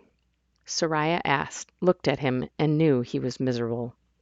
She nudged him with her elbow. "Hey, let's get out of here," tipping her head toward the trail. The three of them got up and silently slipped away. When the laughter and music was far enough behind them, Soraya stopped. Caden regarded her expectantly with eyebrows raised. "She's okay." His shoulders slumped in relief, and a sigh escaped him. "He led me to a room with monitors everywhere. I saw her and Holst," she swallowed and continued. "I saw something else." Her dark eyes grew stormy as she explained the battlefield. "Shit, it's already started," Track sighed as he ran his hand through his tousled locks. "Yes, the conflict is real, and they're using the horses to gain the upper hand." Her tone is serious. "I noticed a flag. I think I've seen it before, and something else. A pink building." She said it with a question, not sure if she could trust what she thought she saw. "Pink?" Track questioned. "Yeah, what was left of it." "We have to put a pin in that for now," Soraya, I need you to mimic Lucy again, Caden insists. Okay, what do you want me to say? Just say anything he said to you. Soraya thinks for a minute, then begins speaking in Lucy's voice. Ah, Miss Yates, direct and to the point. I assure you, she has not disappeared. In fact, I brought you here to show you she is fine. Track and Caden are staring at her, mouths agape. This could change the game for us, Caden says, regaining his composure. Are you thinking what I'm thinking? Track asks his friend. As much as that creeps me out, I'm pretty sure I am. Soraya swings her eyes from one to the other in confusion. Care to fill me in on your mind meld? Think about it, Soraya. Lucy's voice is the key to every system in his office, Caden starts to explain. And controls all the guards, Track adds. You can make them do anything we want. It makes my special look like a parlor trick, he smiles broadly. Soraya is not convinced. I don't understand. I'm first generation. I can't be a special. What makes you guys so sure it will work that way? Track pulls her into a tight embrace and kisses her cheek. I don't know and I don't care. Whatever happened, I just know that when you said that stuff, it sounds exactly like him. It even make my neck hairs stand up like he was right behind me. Soraya, you just gave us the missing piece we needed to get into the computer so we can track the horses. You might even hold the key to getting us the means to get to where they are. Between your voice and Marg, I'm starting to think we have a chance. Caden smiled at her. There was a heavy curtain of rain falling from the sky in the north, but to the east puffy white clouds grew ever taller, and in the west bright rays of sunshine bathed the ground below. The clouds to the east continued to elongate, growing taller and wider as they touched the blue of the sky. A single gray cloud sliced across the tips of the growing white columns, consuming them until only dark columns connect sky and earth. They gathered, merging into an endless gray. Then suddenly silver-white sabers from the sun sliced through the cluster of clouds, a beacon of hope seemingly appearing as the group gathered. Clouds and rain pushed back by the growing white streaks, at least for the moment. The rebels and several pariah leaders from surrounding tribes were gathering. Sel was there representing the Reed tribe, and although she knows Soraya, she maintains her secret and doesn't reveal that she recognizes Soraya as they sit around the fire. There is animosity there because Soraya still knows not of their relationship. She regards her sister with fear, still believing the pariahs to be savage. The simple truth that they are sisters makes it painful to see Soraya. She is the wistful look that had been in Sel's eyes when Cece first met her. The ghost of a family who left the red-haired girl not knowing what had happened to her so many years ago. The two women would be overcome by emotion if the truth came out now, so Sel must wait until their goal is achieved to reunite. Sel wondered what would happen if Soraya ended up leaving the commoners, because that would make Soraya a pariah. Surely it would be difficult for her to go back to Antec, but then again, she already shares the pariah values, right? Sel's tribe doesn't know that she is part of the resistance. They just want the kidnapping to stop. Would they embrace Sel's involvement in stopping the pending world conflict? She really was not certain they would follow her into the bigger battle. Would they embrace Soraya as they did Sel?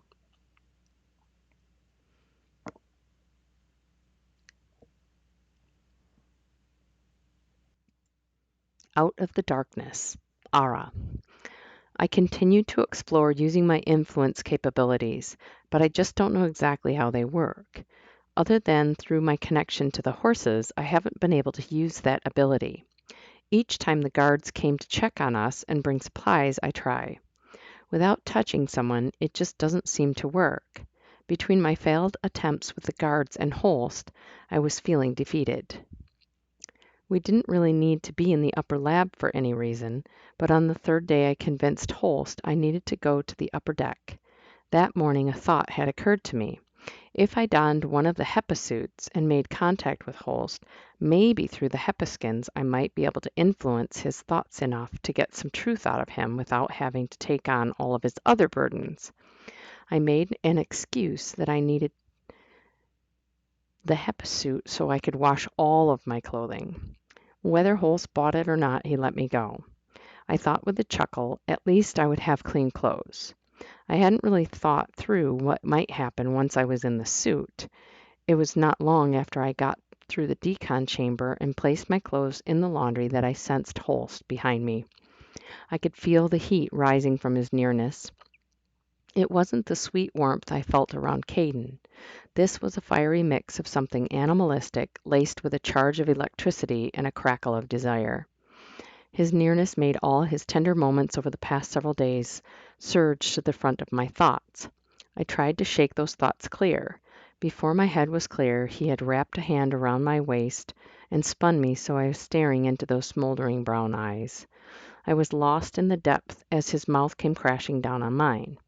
For a moment I forgot where we were and felt my body betraying me, enjoying the feel of his lips on mine, the feel of his body wrapped around me. My heart was beating wildly in my chest. Then I felt the crash of guilt wash over me like a bucket of cold water. I tried to step back, trying to get my bearings, but his arms were strong as he whispered into my neck, "Ara, please let me have this one moment with you. I've dreamed of this moment since the first time I laid eyes on you." His breath tickling me through the suit. I felt a shiver run through me. I don't know," I stammered between his kisses. It's okay. Don't say anything. I don't deserve you, and I know your heart belongs to someone else," he murmured between kisses. "Our time together is about to end, and I may never see you again." "What? What do you mean?" I managed to whisper. My emotions were all over the place, and my body was not mine to control. His hands roamed me and left tingles where his fingers had been. So much for my influence. I was nothing but a rag doll in his clutches. If I had any willpower at all, I would have stopped him before his first kiss. Despite the thoughts of Caden niggling in the back of my mind, I leaned into Holst, as if his feelings would strengthen me. I was lonely and tired and afraid, but also emblazoned by Holst and his passion. He took my hand and led me to our quarters. "Holst, He put his finger to my mouth, stopping me from my feeble attempt to stop. He pleaded with his deep brown eyes, all the emotions he had been hiding lurking deep within them. His eyebrows were a desperate peak as he gently led me to one of the cots and sat down beside me. I reached up without even hesitating and ran my hand gently down his cheek. In that moment, eyes closed, savoring my touch, I saw the boy who lost his parents. Then I saw the man who needed the comfort of a friend, a lover, and someone to love. I saw love in his eyes. It wasn't the same love that I had seen in Caden's eyes.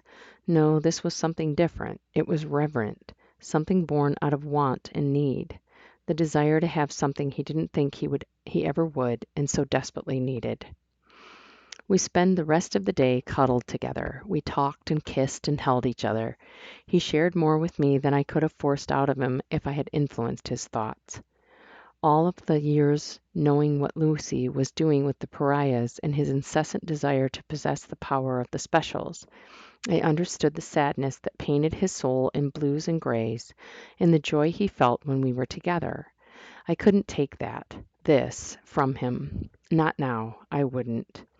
He also shared how deeply sorry he was for causing me pain. I didn't need a connection to feel how deep that regret forged through him. It was palpable, like his sense of loss over his parents and his rage at Lucy. "If it hadn't been for Marg, I probably would have ended up just as demented as he is," he explained. "Marg? London?" I questioned. "Yeah, Marg was my mom's best friend. She knew her and my father. I got to know the real people through her, not the manufactured memory that Lucy planted." He spat out that last few words like poison. I stroked his strong jaw, and he pulled my hand to his lips, planting a soft kiss. But enough of my story. His tone turned gentle again. "Tell me what it was like growing up in a vicinage." There really isn't much to tell, I said, looking down. It made me think of Caden and Track. A surge of feeling washed over me, but I wasn't sure what it was. Melancholy, regret, guilt, all of them were possibilities. A mix of all of them was likely. Saving me from having to answer, the comm lit up. Holst had been thoughtful enough to ensure no vid feeds were patched into our living quarters. We exchanged nervous looks, and Holst answered the call on speaker. "Yes," he sighed. "Ah, Holst, I hope I haven't interrupted anything," he snarked, as if he knew. "I'm in the middle of something, not that you would care," Holst dished back. "I wanted to let you know that the humanitarians are planning to collect the horses tomorrow. Thanks for the notice. That all?" Holst says, looking at me while glowering with exasperation. I've also heard from the collector." Lucy paused to let Holst think about what he said. "And he wants you and Miss Quinn to continue to train the purebreds until he calls for them, and he wants vids as proof. You will be taped every day." "Fine. Oh, and Holst, I will be watching." The comm goes dead. Holst lets out a growl. I reach for him, and instinctively I beckon him back to my arms, back to the bed, back to warmth and comfort, anything to bring his soul out of the darkness and keep it in the light of all that is good. Message in a box. Cece. Early the next morning, a bright red glow emerged low in the eastern sky as if the sky exploded. The silver clouds were painted with crimson stripes, tipping them like neon waves washing across the sky. Almost as suddenly as the neon red emerged, it was gone. The clouds covered the bright ball of fire, snuffing it out completely, leaving a dull wake of gray. Cece watched the sky and prayed to the guardian that his display wasn't an omen of bad things to come. The team was preparing to meet the group of humanitarians that Dr. Ernst had helped buy the last batch of hybrids. She licked her lips as she thought of being face to face with Holst again. Would he recognize her from the brief encounter in Marg's office? She pushed her thoughts of him aside as Gray approached her with a steaming cup of coffee. A rare day off for him, Marg had worked to secure, to keep him safe from being exposed should the events take a sour turn. He handed her the warm cup, which she embraced with both hands to take the chill out of her fingers. Despite the season, the night still held a chill. The gray cloud cover shutting out the emerging sun wasn't going to help warm the air. "Are you nervous?" Gray asked her. "A little," she admitted, taking a sip from her cup. "Thank you. What's in this?" "It's a special recipe, my secret blend." He winked at her. "I won't tell," she teased, with a curl to her lips. Gray couldn't help admiring her lips as she blew on the hot beverage, cupped in her hands. Catching him, she eyed him askance. His face flushed, realizing he was caught. He cleared his throat and looked away while she smiled broadly at him. She liked Gray. He had been kind and patient while he trained her. She had noticed little things about him over time. He was not strikingly handsome as Holst or Caden.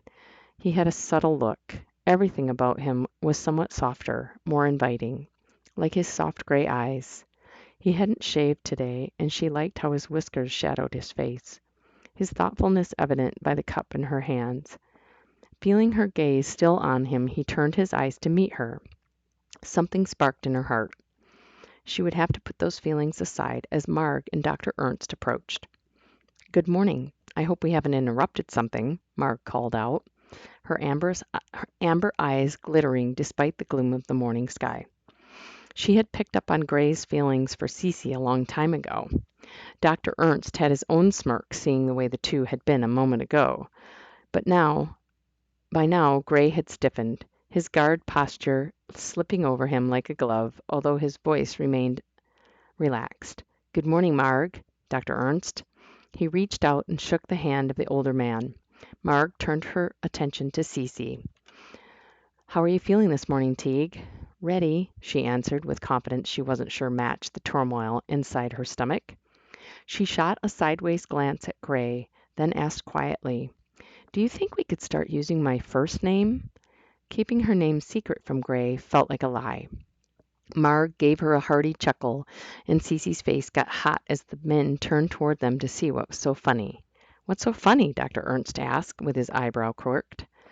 The red on Cece's face brightened when she realized how much he looked like Holst. She wanted to disappear at that moment. Sensing her discomfort over the matter, Marg came to her rescue. "Miss Cece reminded me of something I had forgotten, and I was laughing at myself."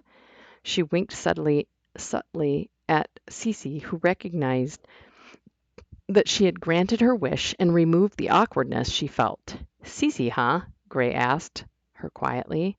"Yes." "Okay, Cece, let's go over the plan again in case Marg has forgotten something else," Dr. Ernst chimed in, beaming at Marg. "We will meet the group downriver where they'll be waiting with the cargo boat. We will load you into the cargo hold." "The box?" Cece asked. "Yes, the box that the horses will be loaded into. Gray has already made arrangements to conceal you from the guards inside the transport once the box is transferred to the land vehicle that will take you to the lab." She looked to Gray for reassurance and bit her lip. He looked at her and nodded. His part was done. She knew he wouldn't let any harm come to her. Marg took over the explanation. "Once you arrive at the lab, you will have 2 minutes to connect with Ara and Holst.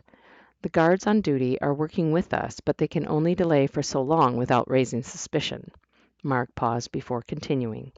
"They will open the doors, but remain on the sides of the box to avoid contact with you or the others. Then I will connect with Ara or Holst and get the message to them." She swallowed the lump in her throat, which joined the knot in her stomach, and continued. "Once I get the message to them, I hurry to the trap door at the back of the box and crawl into the space between the truck and the box, then slide under the gap so I'm concealed when the box is unloaded." Gray spoke up. His voice was serious. "That will be the most dangerous part, Cece." He swallowed hard and continued. "There are handles under the chassis of the box, but the spacing is going to be a stretch for you. You'll need to hang on long enough for the guards to put the box onto the treads and get it into the boat. Once you are securely on the boat, you can let go and lay under the box, but stay hidden until the boat crew let you know it's safe." "Okay, what if they don't trust me?" "We'll cross that bridge if we have to, but I have a strong feeling Holst will," Marg argues. "If for some reason you get separated from the box," she continues, "the guards have instructions to let you escape. You must find a hiding spot and make your way to the tunnel once it's dark." Cece's heart was racing with anxiety and doubts, the reality of what she had signed up for hitting her all at once. She sent up another prayer for strength from the guardian. At that moment, Sel appeared. Her presence gave Cece a boost of confidence. The two had become friends since their first meeting, and Cece admired Sel's quiet strength. "It's time for us to go," she announces. Nervous energy thrums in the air and through Cece's body. She was no stranger to the dangers in the pariah's world, but this was different. This wasn't just meeting danger head on. No, it was like asking it to dance or inviting it into your home. The team of rebels included Sel, Dr. Ernst, Cece, and Kiso. Marg, Graydon, Soraya, Track, and Caden had to be on campus during the transaction to avoid any suspicion of their involvement. Sel led the small team down the river. They made the rendezvous spot on time and without conflict. Cece was shown the box and got a full rundown of the box and each step of the process. It all seemed pretty straightforward. Cece wiped her sweaty palms on her pants as she told herself nothing could go wrong. Climbing into the box, she sat in a corner and got as comfortable as possible. It was completely dark inside. Her time in the tunnels had prepared her well. She sat quietly contemplating each step as the trip down the river rocked the boat gently. She let her thoughts roam. She thought her mind would be full of thoughts of Holst, but instead she found herself thinking of Graydon. The way he looked at her as she left that morning. His gray eyes were intense with worry. Or was it something else? She couldn't explore that more because she felt the rocking stop. The box shifted as it was lifted and removed from the boat. She felt it settle with a ka-chunk onto the ground vehicle. She could hear the voices outside, but not clearly enough to know what was being said. The voices stopped, and shortly afterward the box began to move. Her heart started hammering in her chest. The reality of her situation slammed into her. She tried to calm her wildly beating heart by taking several deep breaths. "Settle yourself, Cece. You got this." Adrenaline raced through her as the transport carried her to her destiny. To focus her energy, she let her thoughts drift to the day Lucy took her cousin. The memory always caused hot anger to flow like liquid energy. Her eyes narrowed at the image of Lucy in her mind as it projected. "I will make him pay for my cousin's life." She felt the transport stop.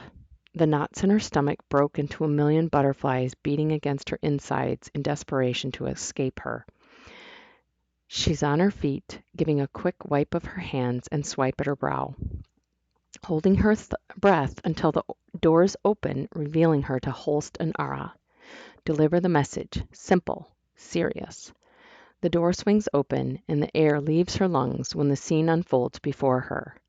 4 huge black horses stand huddled together staring at her, alert, ears pricked.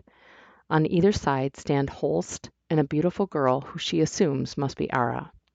She takes a huge breath and places her fingers to her lip.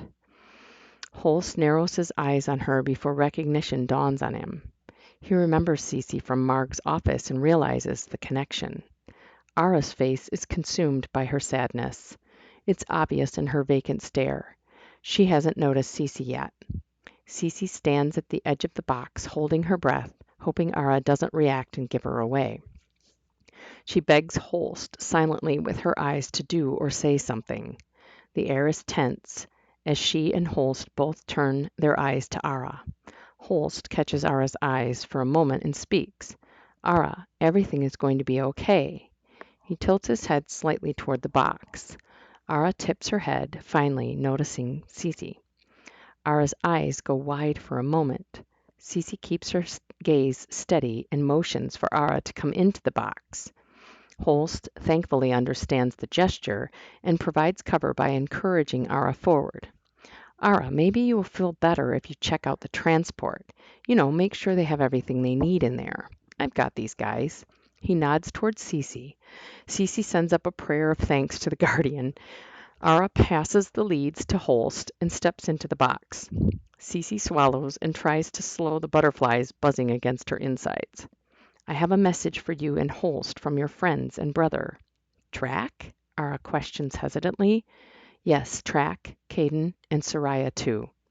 Ara's heart seizes in her chest at their names. "Are they okay?" "Yes.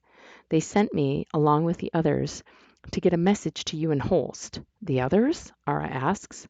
"I can't explain it all. We don't have enough time." Cece draws in a deep breath before continuing. "You will be rescued when the collector comes to pick up the last horses. I've been sent to give you a chance to prepare and make sure you're ready when the time comes." "The horses?" "These horses." Ara gestures behind her where Holst stands with the horses who are now getting antsy. "They'll be okay?" They are going to the humanitarian group." "Yes, we're working with them. That's how I got in here." One of the guards must sense that they are talking too long and barks, "What's the holdup?" "Just give us a minute. We have to settle them down or they won't go in," Holst shouts back. Ara nods to Cece and heads back to Holst and the horses. She touches each, silently communicating that they will be safe and to trust the people. She explains the box, and one by one they settle, licking their lips and lowering their heads, as if bowing to her. She gently leads each to their spot on the transport. Cece is taken aback by their size and beauty. She's never seen an animal, let alone one so large. They tower over her. Ara, sensing her trepidation, tells her, "Don't be afraid. They are as gentle as they are beautiful. I've told them to trust you and your people." "Thank you." Cece's voice is barely a whisper. Ara steps out of the transport when the last horse is secured. Holst calls to the guards. "They're secure. It's about time." The guard snaps at them, keeping his cover, as he approaches the horses. the back doors, securing the horses. Ara's eyes are closed. Her lids hold back the tears threatening to burst down her face. They are not tears of sadness, but of joy. They're being saved. The guards slide the gate rails back into place, closing them back in their prison. But not for long, Ara thinks to herself. Holst turns to comfort her as the transport pulls away. He wraps himself carefully around her and whispers against her hair. They're going to be fine. I know, Ara says bravely. She turns her face up to him so he can read her eyes. The tears still shimmer in them, and when the smile breaks across her face, they escape down her cheeks. He reaches for her face to wipe them away without thinking, and they connect. Holst draws his hand back like the tears have burned him, realizing what he just did. Ara's eyebrows shoot up at the shock, and she stumbles backward. The full force of Holst's connection floods her mind. The pain, anger, loss, and darkness of his past crash over her in angry waves, drowning her. She drops to her knees, struggling against the current, flooding her thoughts and ripping the air from her lungs. Ara, Ara! His voice is distant. Oh God, I'm so sorry. Another wave. It's the memory of the day they took the first batch. The tide starts to change, bringing with it sadness, remorse, longing, her face, the horses, regret, concern for her. Then the anger is back, dark and vengeful at Lucy for betraying him, but more for what he plans for Ara. The feelings are so overwhelming that she empties the contents of her stomach. Waves of nausea now replace the emotion. She's almost thankful that the nausea has overcome her. At least she has something to focus on instead of Holst. The flood begins to subside. She can feel her mind coming back under her control. She quickly builds walls around Holst, blocking out the remaining stream of his consciousness. She places the last stone in front of the memory of their last kiss, letting herself linger in his feelings for her. He's kneeling right beside her, his somber brown eyes searching her face. The worry is etched deeply on his features. I'm okay. My own voice sounds far away now. My throat burns. Holst runs his hand down my face and repeats, I'm so sorry. I know. I guess you would, he says, sadly. In a way, I'm glad it happened. What do you mean, he asks. I still had my doubts where your loyalties lie, I continue sheepishly. He looks at me sideways. A smile tugs at the corner of my mouth. Blush blooms across his face, and his own mouth breaks into a full smile. As soon as the doors are shut, Cece feels her way to the hatch so she can get through it before the guards make their way to the cabin.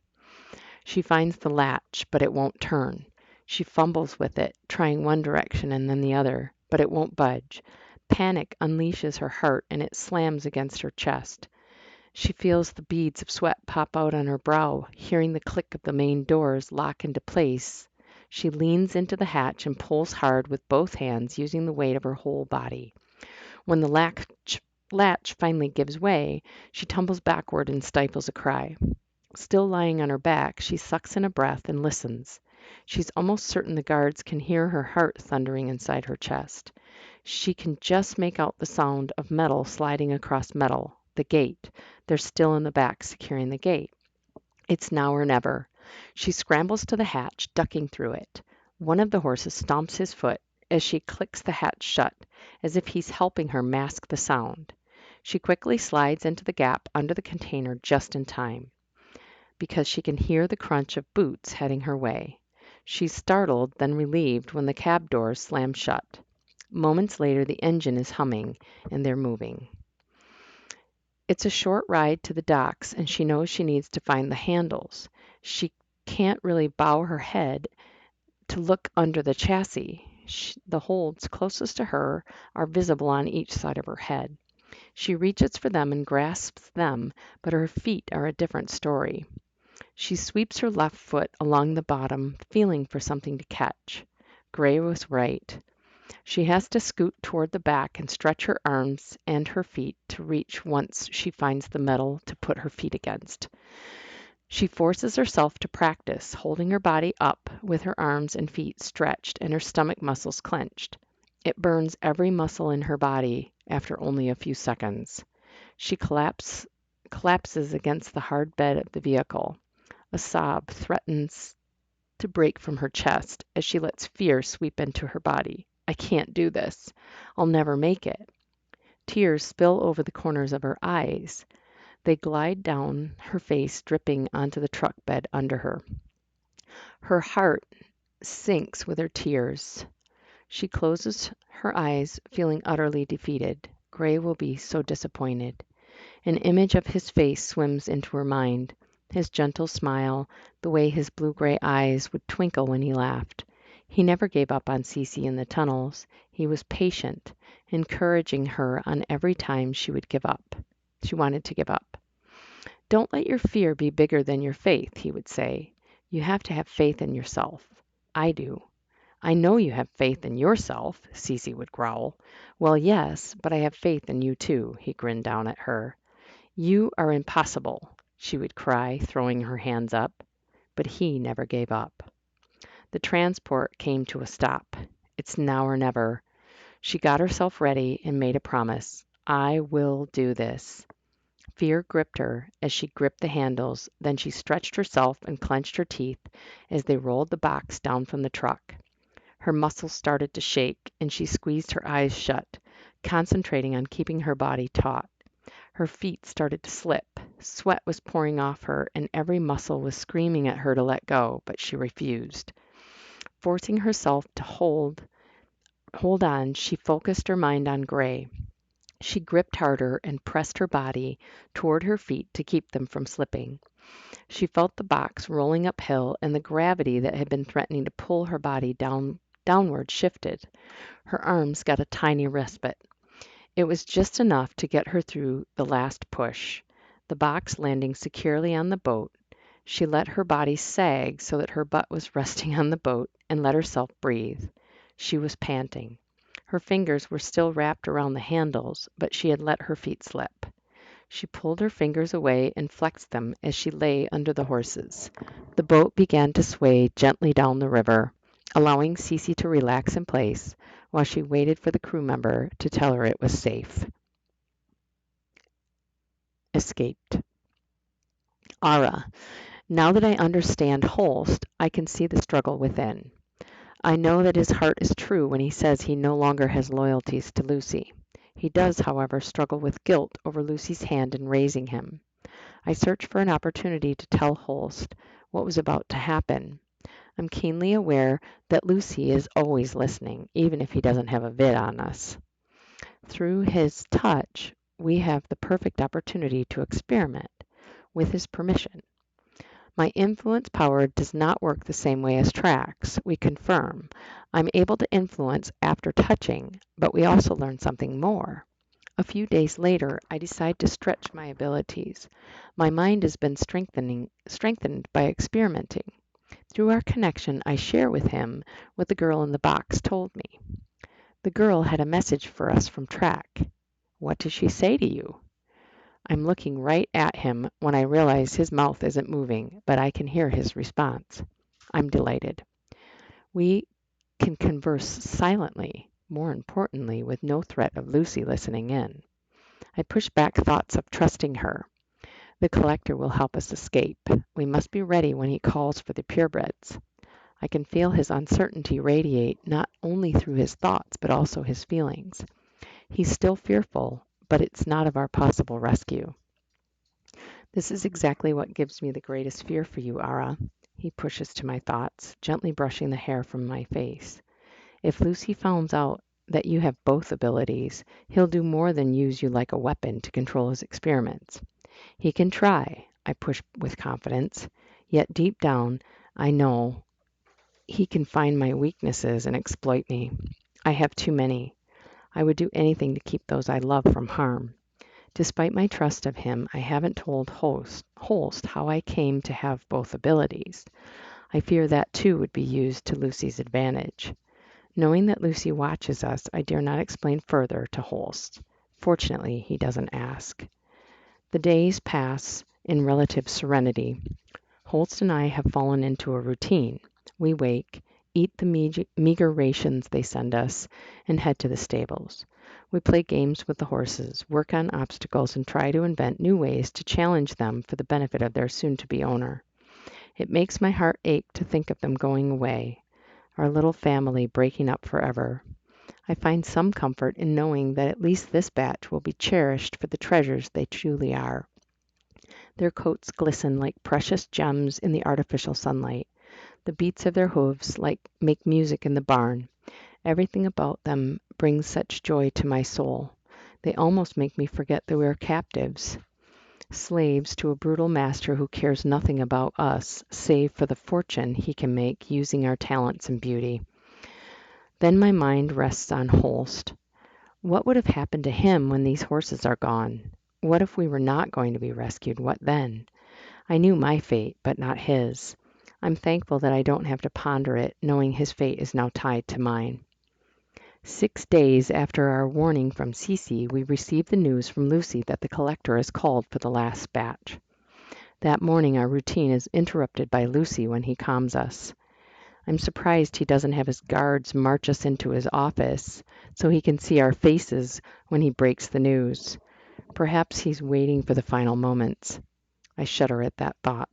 His presence would ruin everything. I tell myself it isn't his MO. He doesn't like to get involved at the ground level. He tells us they will be retrieved tomorrow.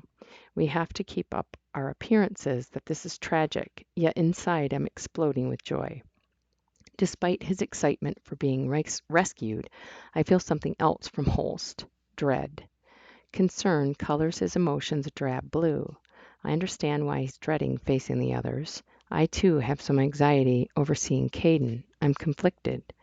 I know I love Caden, but I also have deep feelings for Holst. I'm awash in guilt, too, for having kissed Holst and holding him without barriers. I've shared far more intimacy with Holst now than with Caden. I push all the emotions aside and focus on our readiness. I send thoughts to Holst. Are you ready? He is. I don't have to wait for a reply. I can feel it deep in his soul. The day drags on, unbearable hour after hour.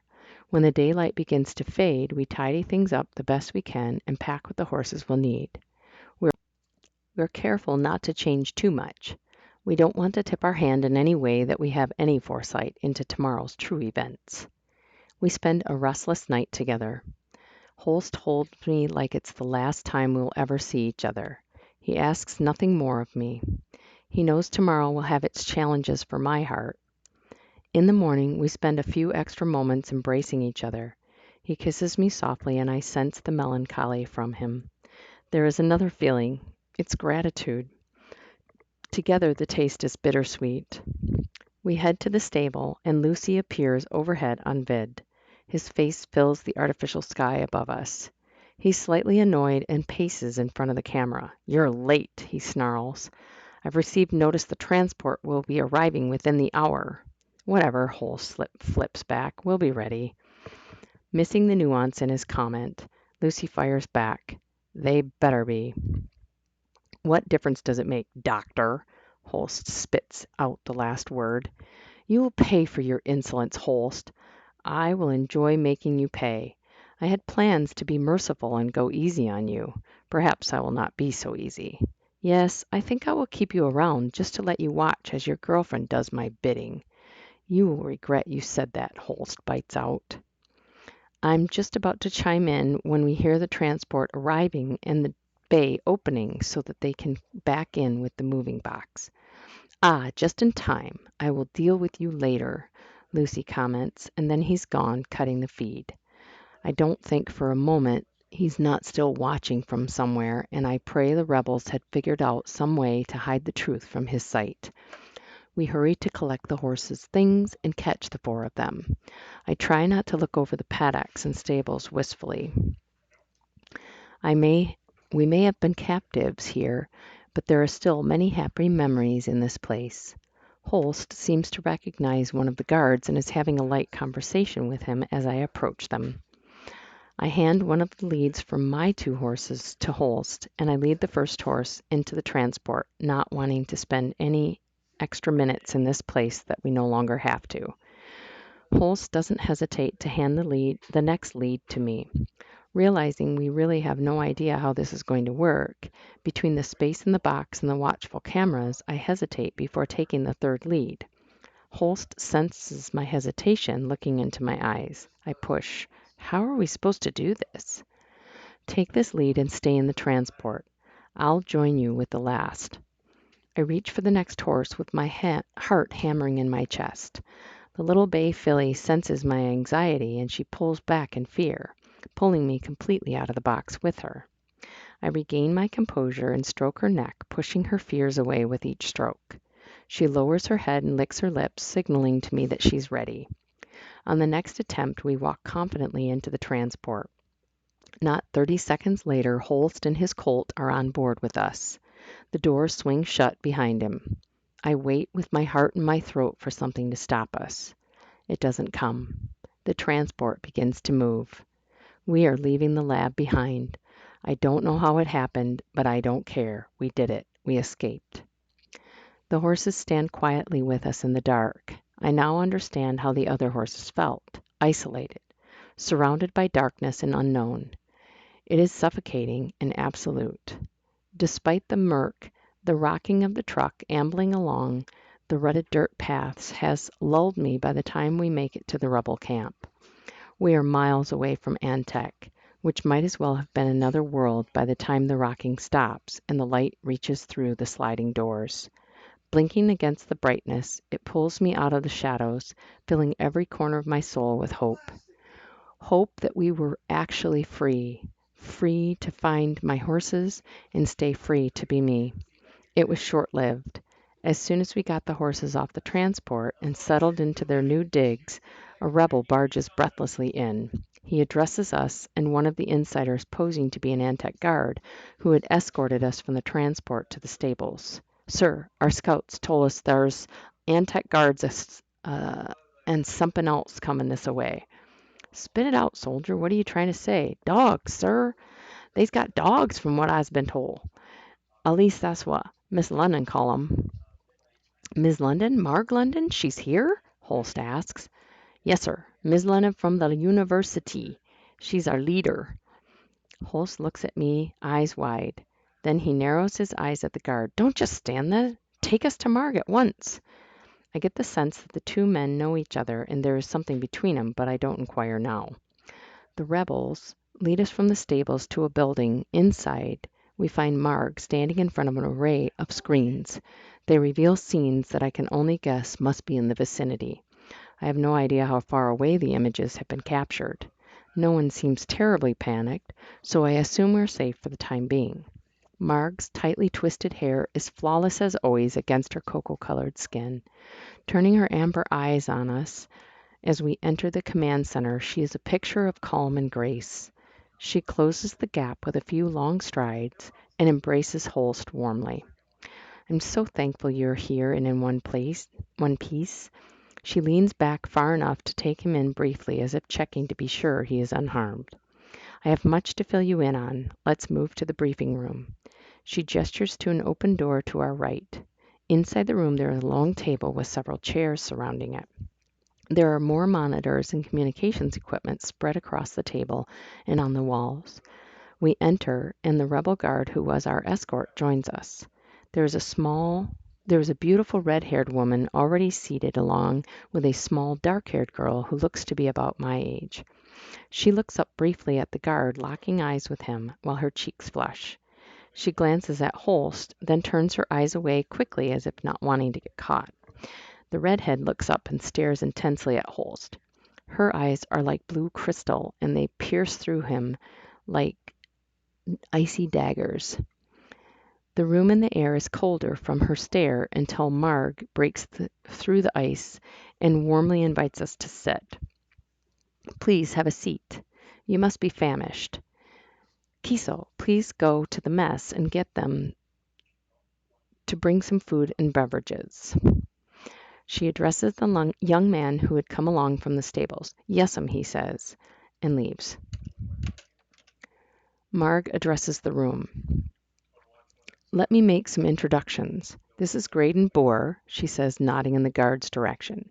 "He is our key insider and a double agent, if you will. He is one of Antonio's trusted inner circle, but he has been our plant since the beginning of the rebellion. He was instrumental in masking the technology to allow us to extract you." Gray nods at us. "You can go now, Gray. Please gather the intel on the approach and then return to fill us in." He leaves, and Kiso returns with a platter of food, and a few others follow with beverages. Mark continues with the introductions, addressing Kiso. "This is Kiso. He's of the Belknap tribe, along with Miss Teague, Cece." She gestures toward the small, dark-haired girl, who I now recognize as our messenger. She nods at us, taking some of the food from the platters brought in. Marg finishes by introducing the fiery-haired woman. "This is Sel, chief of the Reeds. She, too, has followed Cece to the food. Next to Cece she towers, but I suspect she is very tall compared to anyone." She gives me a small smile, and then the scowl returns when she looks at Holst. If he notices her animosity, he doesn't show it. "I think you all know who Holst is, and this is Ara Quinn. Please, let's eat, and then I have quite a bit to fill you in on." We fill our plates and return to our seats. Holst and I don't hesitate to tuck into the food. It is far better than the meager, tasteless fodder Lucy had been sending. When we've eaten some of our food, Marg begins to brief us. "It didn't take long for Lucy to see that you two were missing. We had just enough disruption time in the vid feeds to get you safely off campus before the systems would resume and reveal the empty paddock, stables, and lab. Our intel suggested he would mobilize the canines, and it proved to be accurate.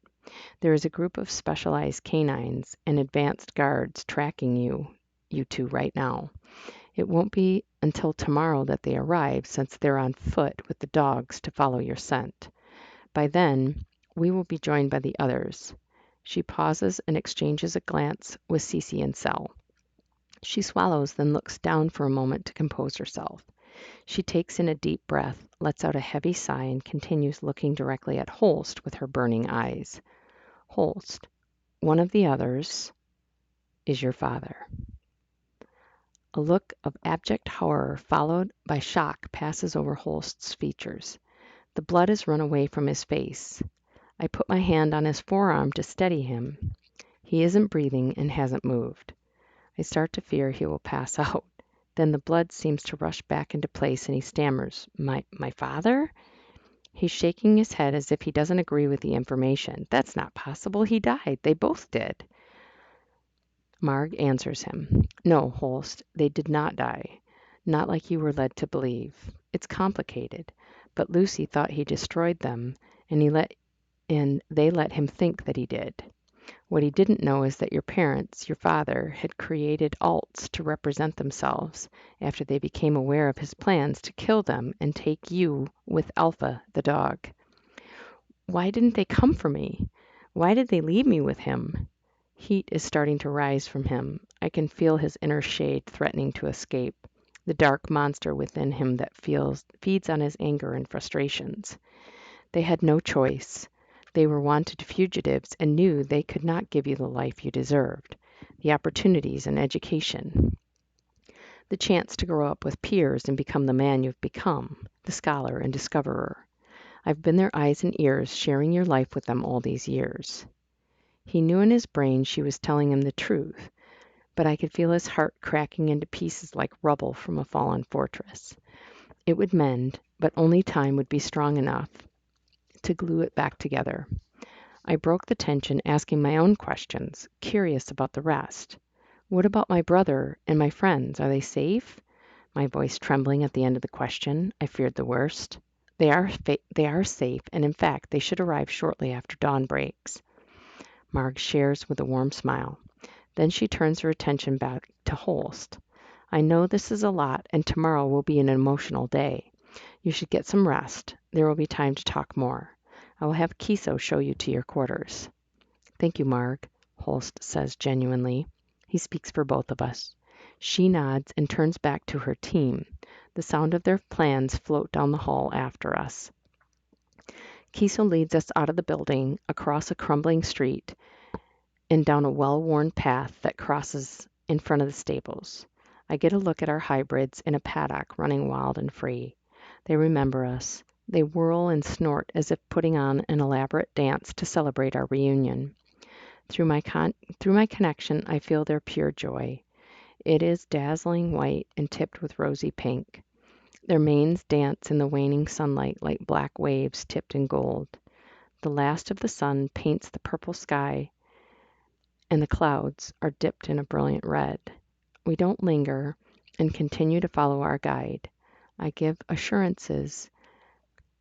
assurances we'll see them soon as we walk further. I've never been this close to a pariah, and I find myself studying him as we walk down the path leading to a grove of trees standing on either side. He looks like any commoner. I don't know what I expected to be different. I suppose an air of aggression, a semblance of barbarianism. The only thing that really sets him apart is his speech pattern. The path is changing before us, with tree roots littering the ground. I almost trip, forcing me to watch the path ahead. The sun's red glow slashes across the path between the shadows of the old-growth trees. Their branches are bare, but they stretch upward, stripped of bark and leaves, but still standing, tall monuments of their former majesty. Through the tree trunks I can catch the glimmer of the sun painting its reflection across a smooth body of water. Kiso slows before a small brown house tucked between the trees. Despite obvious signs of wear, it looks cozy and inviting. There's a large picture window to the right of the door, and it's aglow from the light of a lantern within. Kiso leads us up to the door, and it opens it, stepping in. "Come on in. Mis' London says you can have the place. Thar's rooms for ya." He waves his hand to present an open room, a kitchen beyond. As we walk further into the house, a staircase rises to the right, and a hall leads left to bedrooms and a bathroom. It is small, but there are real beds with fresh linens, and it has a simple charm. "You should have all you need. Thar's clothes for you, too. Help yourselves." "Thank you, Kiso," I say warmly. "Done thank me. It's Doc and Mis' London's doin'. Someone'll be har afore sunup to fetch ya. Good night," he said with a wave as he closes the door behind him. We wander the small space separately. Holst heads upstairs, and I take the bedrooms on the main floor. Holst comes down the stairs after investigating the space. There is a long room upstairs with 4 beds. There are 2 bunks in each of the downstairs bedrooms. As Kiso said, there are clothes in each of the closets in a variety of sizes for both men and women. I finger through them, finding something more comfortable to sleep in. Holst apparently found something to lounge in as well, because when he found me, he has on shorts and no shirt. His muscles ripple in the dim light of the lantern. The shadows highlight the cut of his pecs and abs. I avert my eyes when the memory of Caden's body flickers at the corners of my mind. I close my eyes and draw in a deep breath. Holst is standing in front of me, running his hand along my jaw. "Ara, I don't know what tomorrow will bring." He pauses and shoves his hand through his hair. "This time with you has been, well, it's been the best time of my life. Whatever happens tomorrow, our time together will always be stored with all my best memories." He leans forward until our foreheads are touching. Then a flood of memories, his and mine, flood my consciousness with a warmth that reminds me of a summer day and my mother's cookies baking. I see his mother's face, soft and loving, with the same chocolate eyes as Holst. It feels like home. When Lucy finds that Ara and Holst are missing, he's furious. It simmers within him, bubbling just beneath the surface. He anticipated some resistance from Ara and Holst after the horses were gone, but had not anticipated their escape. It is a mere inconvenience, he tells himself. He will use the dogs to locate them. A band of rebels are no match for his guards and the enhanced dogs. He already knows they must have been smuggled out with the horses. This fact exposes him that there are likely rebels in his own ranks. It's likely the only way they could have escaped. They had to have help. He'll have to ferret out the traitors, but right now he needs to get Ara back. Everything depends on her. He gives the call, sending his troops to face off against the rebels and retrieve his property. Dogfight. Caden. Caden watches helplessly as the guards storm the lab and round up the dogs they've produced. Thanks to the work Ara and Holst have done in the equine program, the canines were also matured at accelerated rates, and the students had been working on search and rescue training with most of them. A small number had been taken from the lab for specialized training, according to the program director. Caden has had his suspicions on what that meant. Seeing the guards there now confirmed his thoughts that they would be used for the war that was most certainly coming. The presence of the guards and the timing settles a heavy foreboding tenebrosity over Caden. The tensity of the situation fueling his desire to follow the guards, suspecting they would lead him right to Ara. Yet, rushing out after them now would achieve nothing. If anything, it would potentially unravel all the plans that are already in place. The gravity of having to stay the course was like a boulder slowly crushing him. Drawing in a deep breath, he clenched his fists at his sides to maintain his composure. Fortunately, classes were nearly over, and soon he was headed for the common to meet up with Soraya and Track. Their cousinage was nearly over. The act was about to come to a close. Track and Soraya were blissfully unaware of the events when he joined them. He could barely eat, but knew his strength would be needed, so he forced himself to fuel his body. "Dude, you seem tense," Track says, eyeing him. Yeah, not here," Caden says quietly, not looking up. He doesn't think he can keep it together if he looks up from his plate. "Eat up. We'll need the energy." "I get you." Track swallows hard. They finish in silence, each contemplating the events to come. They make their way to the boys' dom first and collect a few items. Along the way, Caden fills them in on the actions of the guards. The mood is melancholy as they work their way toward the girls' room. Track's normal humor surely would have had him making jokes about why Lucy didn't collect the cats for his covert plans. Even he was focused and reticent. Soraya thoughtfully collects a few of Ara's clothes, recalling that she had no change of clothes from the vid feed when she was in Lucy's office. By the time they collect the things they think they will need, the sun is sinking, but it's not dark enough for them to sneak to the tunnels yet. While they wait for the obscurity of nightfall, they join the other students at the river's edge. It may be the last time they feel the levity of the other students' laughter and music coloring the world around them in brightness and joy. When the stars began to sprinkle the sky with their luminosity, the three friends slipped quietly into the shadows. As the sounds of laughter and gaiety slipped into the distance, the friends felt the taciturnity of the tunnels surround them like a tomb. Track lit a makeshift torch to retract the now cloying darkness, allowing them to race through the tunnels to the other side. The slapping of their feet crowded the tunnel with a rhythm, and their hearts thudded in their ears. They breached the surface, Caden streaking ahead of the others. Soraya turned to Track, who was keeping pace with her, with an astonished look. "What just happened?" she panted. Still running, Track shrugged one shoulder. "What can I say? That's Caden's special." "Oh," realization dawning on her, "of course he's a special." They caught up with Caden at the camp just in time to help with the final preparations. He had already begun filling in the rebels on the guards' activities. "We'll bring Alpha A in hope that his canine DNA will allow him some ability to use gustatory communication with them, but who knows what my old friend has done to those dogs. If nothing else, his enhancements can help us fight," Dr. Ernst says wistfully as Alpha gently nudges his leg with his nose. The two share a silent memory before they turn back to the work at hand. The camp is alight with fire and torches. It's alive with activity. Bathed in the fiery glow, rebel and pariah warriors wear ferocity like their coat of armor. The shadows dance across their features as families and loved ones shed tears, murmur parting words, and share loving embraces.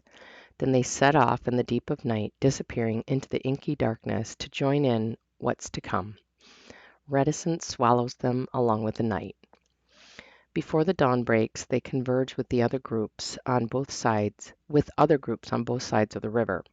Rebels and pariah from 3 of the surrounding vicinages willing to fight together despite their fears and prejudices. They share one thing, the blight of Antonio Lusitano. Years of his guards pillaging children, innocents, in his thirst for power, drinking their souls and draining families. The time was finally here to end his tyranny. The groups clamber into boats lining the banks of the river on both sides like misshapen teeth. Then the boats push off the banks and flow down the river. As the river carries them, the journey begins to feel like they've been washed down the throat of a giant. It starts out slowly, then pours them sharply into thrashing waters.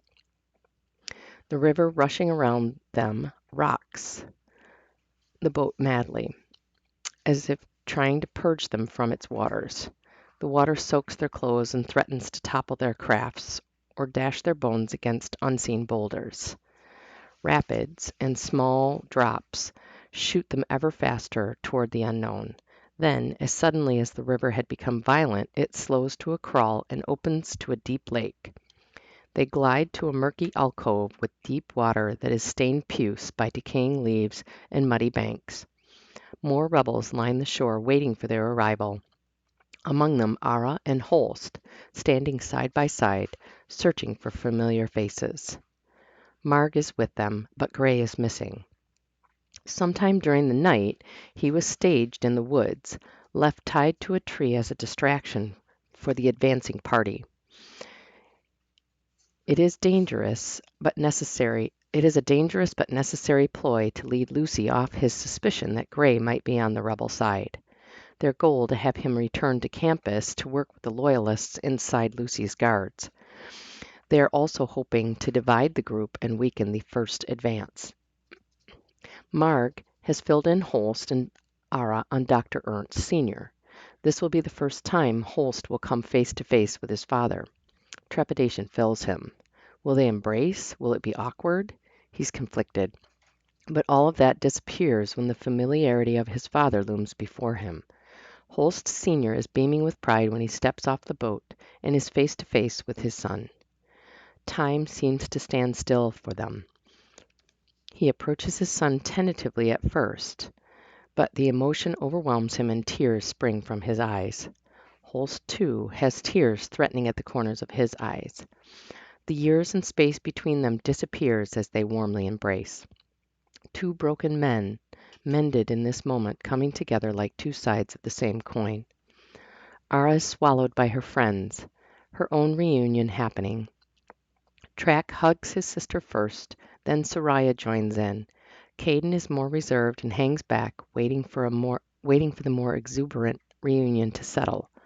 When Track and Soraya step back from the embrace, Ara is face to face with Caden. The morning sun seems to highlight him in a heavenly glow. All of the guilt and doubt washes away in the glow, and Ara steps instinctively into him. His eyebrows raised in anticipation, forming a peak which disappears when she steps into his arms. For a moment, the rest of the world is concealed, as if the 2 of them have stepped into a bubble of light. Like a scene from a dream with reality flickering only at the edges. Then reality rips its way back into focus. The reunion is short-lived as one of the scouts emerges from the surrounding woods. The front line of Lucy's attackers has breached their perimeter. The battle encroaches. The rest of the rebels quickly disembark their boats. Everyone is mobilizing into their squads. A cacophony of orders and instructions breaks the quiet dawn. This is the moment they've been training for. A ragtag group of misfits, students and guards coming together as a unified force to fight against the unknown depth of Lucy's evil. Caden, Track, and Soraya lead Ara off the shore and join their group. The teams are standing together just inside the broken forest. Dr. Ernst stands on a stump with Holst to his left and Marg to his right. Alpha sits quietly in front of the leaders. Cece and Cell complete the rest of our team. Dr. Ernst addresses them. This is what we have trained for. It will not be easy to fight what comes, but rarely what matters is easy to come by. The team, led by Cell, will meet the specialized canines arriving first. Track, Alpha, and Ara will work to control the dogs. We'll try to detain the guards without injury. Graydon has staged himself as a prisoner in the rescue attempt. He will remain on the inside until we're able to weaken the forces. He's our final fail-safe should something go wrong. The advancing guards have found him by now and should be on their way back to the university. Cell looks down to Cece. She knows how Cece feels about Gray and checks her second for signs of weakness. Cece acknowledges her concern with a look of resolve. The only way to get Gray back is through victory. Nothing else is acceptable. Dr. Ernst continues. Ara is their target. He nods to Ara, whose face goes flush from the attention. They must not capture her. At that, the first sounds of the approaching canines reach their ears. It's time. Everyone to your positions. May God and the Guardian be with you all. The team scatter. Cell leads her team up the path behind Dr. Ernst. Holst looks over his shoulder and catches Ara's eyes. He pushes to her. Please be safe. She pushes back. You as well. Caden puts his hand possessively on the small of Ara's back as if sensing something. Ara moves her eyes to regard Caden as his eyes remain trained on Holst. She wishes she could push her thoughts to him. Regret once again splashes over her flushing cheeks. There's no time to change that now. They all must focus on the moments ahead. The path before them diverges just as their assignments force them to separate. Cell leads them to the right, into the fray of the barking and snarls of the dogs. Holst, his father, and Mark disappear into the command center. One parting thought comes from Holst. I'll be watching over you, always. A shiver chases down Ara's spine as they run to the front line at the finality of the feeling behind that thought. Ara. It doesn't linger long as the first snarling beasts come into our sights. Track is already deep in the battle with Soraya at his side. Cell and Cece parry together like one, gracefully complementing each other with size and stealth. Alpha and Caden position themselves in front of me, forming a shield. I can feel the slight pull of Track's ability as he influences the dogs and the guards to stop attacking us. I try to concentrate my powers to influence them, but it's useless. I have to be able to touch them. Alpha is not having a lot of success with his gustery communication either. These dogs seem to be too amped up for it to reach them. Caden is a streak of speed and strength before me. I see now that he's been holding back on his special. I can't get close enough to the vicious dogs to touch them and control their thoughts. I realize we can work together when his voice breaks through. Ara, why aren't you influencing them like Track? I realize that Caden might have forgotten how my influence works. Caden, I can't control them without touching them, I shout desperately as we square off against a huge snarling dog. Without warning, the dog leaps toward us, teeth bared and saliva flying from its curled lips. In a blink, Caden grabs it in midair, holding it still for me to be able to touch it and calm the dog. Seeing what Caden is doing by bringing the dogs to Ara, Cell instructs Alpha to follow his lead. Alpha joins the fray and stops the other dogs, bringing them to Ara. Cell shouts to the others, "Let Caden and Alpha handle the dogs. We'll concentrate on the guards." With Caden's speed, he's able to quickly gather the first wave of dogs. He and Alpha work in tandem, and they're able to get them to me long enough to touch and persuade them to be calm. With the dogs subdued, I manage to influence them that what they're doing is wrong and that they must help the rebels stop Lucy. This flips the tide so that the dogs are now on the side of the rebels. I push them to carefully subdue the remaining guards closest to us. The others have moved to help the other teams. With the guards subdued, we move on to help Track. I'm thankful my influence worked. I worried they were somehow modified so that I wouldn't be able to persuade them. When the time comes, they'll be fighting alongside Alpha and the rest of us against Lucy and his army. It is a small win. I don't realize how small until we turn the corner and catch the fury of the battle raging around the rest of the rebel base. There are more dogs and a sea of guards. These are not normal guards. These are elves. Cell is calling the teams to retreat. It's too late for the teams at the front. They're mowed down like blades of grass in a thresher. Caden sweeps me off my feet, and in a burst of speed he carries me into the command center. No sooner had my feet touched the ground, he was gone and back with Soraya. He goes and comes in a blur until all of our team is here. Cell manages to stop him from going out after more. He wants to disobey her, but she convinces him that keeping me safe is far more important. We join Marg in the command center just in time to see Lucy's face paint the monitors. There are so many images, it looks like we're viewing him through the eyes of a bug. His voice is powerfully dark. It commands the room. He addresses Marg. I should have suspected you all along, Marg. Your affections for that boy have clouded your judgment and made you weak. Commander Bohr has filled me in on your dealings with the pariah and how you've been plotting against me all these years. Lucy gestures to Graydon, whose face appears briefly behind Lucy. His mask of stone is frozen in place. I don't know who has been helping you, but I will put them all to death. Quite frankly, I'm surprised you didn't show your hand more after I killed your dear friends Isla and his father. He continues sharply. It's then that Dr. Ernst's image takes over some of the screens, replacing half of Lucy's control. I'm afraid you're wrong, Antonio. I was already dead. A flicker of surprise is apparent on Lucy's face until he narrows his eyes. You! It's not possible. I watched you die, he cries. No, Ernst Sr. shouts. I let you think you watched us die. Glowering, Lucy growls. It doesn't matter. You can't stop me. You'll all pay for your treachery. I killed you once. I can kill you again. I will take the girl, and all of you will die in vain. Holst steps into the vid. She won't succumb to you. She would rather die with the rest of us. I think you underestimate me, Lucy says, his voice cold and menacing. You are all so predictable. It really is quite amusing. She will do exactly as I say. The vid shudders in front of us. The half that showed Holst and Dr. Ernst goes dark, so we no longer see Holst or his father. Only Lucy screens remain. We can hear the scuffle, punches landing on flesh, grappling, and then silence. Lucy is emotionless. He is seated behind his desk with his hands steepled in front of him. You have 24 hours to bring the girl to me. Their fate rests on your hands, Ara. Lucy's face is gone, replaced by the scene below.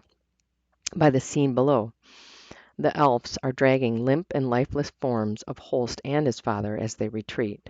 They march back across the fallen bodies of rebels, guards and pariah, leaving them like a wake of gore. I fall to my knees at the sight. No, I scream uselessly. Through my anguish, I can feel the trickle of the connection to Holst. It's fragile like a thread, but there. He's trying to push a thought to me. I concentrate, straining to hear him. Don't. I stay fixed on my knees with my eyes closed, my fist clenched at my sides until my feet start to tingle from the loss of blood. Ara, I can feel Caden's warmth in front of me, but I can't let it melt the ice forming over me. If I do, I'll become a useless puddle, a stain on the floor. I take a deep breath and let cold fury enter. I let my insides ice over just like my exterior. I open my eyes, feeling a steely edge in my glare. Caden must feel it too because he leans backward for a moment as if it might cut him. Then rising to my feet, I put my hand out to him. He stares only for a second before realization dawns on his features. Standing, he places his hand in mine. We will be stronger together. The truth, Holst. I'm barely conscious. I only hope that Ara got my last push. Don't try to stave me. I'm not worth it. If something happens to her, I'll never forgive myself. I know I'm going to die. I've made peace with that. But if I die and she's captured because of it, I will haunt this world with my shame and guilt forever. I can't bear it. As they toss our limp bodies into a vehicle, the last of my consciousness fades away. I feel a deep cold. Cracking an eye, I look over at my lifeless-looking father for a moment. I fear he's dead. Then I see his chest rise and fall gently. Good, he still breathes. I conduct a self-assessment. I ache everywhere. Given the distortion of my vision, I know at least one of my eyes is swollen nearly shut. I taste the copper of blood. My lips are swollen and my head feels like a barn. I don't think anything's broken, although I likely have a concussion. My dad makes a soft groan as he manages to turn his body toward me. Are you okay? He croaks. Yeah, you? I think they broke my nose and maybe a rib. He winces at taking in a breath. Where do you suppose we are? I ask. Given the chill in here, I would suppose in the lab. What lab? To my knowledge, each of the labs are on upper decks like the one Ara and I worked in. Even the cell where they kept Ara was not this cold. The original lab. This is where we built Alpha. He has managed to sit up and is now fully awake. I take in the room and see that there are no windows. The only door has a narrow strip of frosted glass that lets a gray-blue glow through from the hall outside. It paints my father's skin in a gloomy hue, making him look years older than earlier today. A shudder runs through me when I notice how eerily similar we look, save for the color of our eyes. It's like looking in a mirror from the future, showing me what I will look like if I live. I draw in a pained breath and ask him the question that's been plaguing me since learning he's alive. Where's my mother? He draws in a pained breath, wincing hard, and doesn't speak. I start to think he isn't going to answer me when he finally speaks. He doesn't look at me. Instead, he fixes his eyes on the wall to his left. They're unfocused, as if he's watching a vid unfold in his mind. Your mother loved you so very much. It breaks my heart she isn't here with me with you. His voice trembles slightly. He continues with shallow, labored breaths. Before you were born, she started building up the pariah's medical care capabilities. She went from camp to camp and taught their people how to take care of themselves. She helped them build medical facilities and make medicines. She would treat the sick or wounded. After you were taken, she picked back up but stayed close to avoid Lucy learning the truth about us. The people started bringing the worst cases to her when their local people couldn't help. One day, he stopped and closed his eyes, dragging in a ragged breath and letting out a pained sob. One day, someone brought a special to her who had narrowly escaped Lucy's guards. The child was not a pariah, but the pariah had found her weak and injured. Tears had escaped the corners of his eyes and were streaming down, washing trails through the blood and dirt on his face. He continued. It was her first actual contact with a special. She had heard the rumors, but had never actually seen the effects of her vaccines. She was fascinated and mentioned that fact to the people who had brought the child to her. Upon hearing who she was and what she had done, the pariahs turned furious. They blamed her for everything. Lucy's kidnappings, the years of damage and loss. Upon hearing the shouts coming from the med hut, Flynn, the chief, and his men came running. He dragged in another ragged breath, then closed his eyes as if it might prevent him from seeing it unfold in his mind. Then he continued. By the time they got there, it was too late. He pauses, drawing in another ragged breath. One of the pariahs had a makeshift dagger, which was already lodged in your mother's chest. Pain was etched in deep lines and made gruesome by the dull light from the frosty glass. Normally, Alpha would have been with her, but that day I had planned to do some heavy work on our hut, so she insisted that he stay to help me. They sent Kiso to get us, but by the time we got there, her eyes were closed. She was barely breathing. I cradled her in my arms as she breathed her last breath. We were both silent, letting his words sink into the darkness. After several minutes, he says, I'm sorry, Holst. Me too, I say simply. Before, I would have blamed him. I would have been angry beyond measure. Oddly, I'm at peace. A strange sense of purpose settles over me, as though I hear her whispering in my ear. Don't let him win, my son. To pass the time, he explains his involvement in the rebels. He tells me about Marg helping him build the elves that saved their lives and deceiving Lucy into believing they were really killed. He tells me about Elf B, or Beta, the canine elf who took the place of Alpha in their faked deaths. Eventually, he grows too weary to talk, and we both succumb to restless sleep. Search and rescue. Ara. The flow of strength from Caden was more than I anticipated. Where my other connections seemed to take from me, his filled me with power. There was a strange spark between us when his hand finally covered mine. Our skin seemed to merge in an endless flow of energy passing between us. Time seemed to screech to a halt all around us. Everyone frozen in place, yet somehow blurred as if we were spinning. Then the spinning sensation stopped, and time resumed with everyone coming back into focus. Their voices rise raucously around us. I wanted to pull my hands to my ears, but Caden held me firm. Everyone, stop. Marg's voice cut through the noise. A few strands had escaped her perfect coif, which she smoothed back before continuing. All eyes on our leader. We have 24 hours to plan our next move. We need to use this time wisely. We are weary, which means we will think better with some food and rest. Cell begins to protest. Before she can utter the first word, Cece puts a hand on her arm and speaks. Marg is right. Cell crosses her arms in a defensive stance, but stands quiet.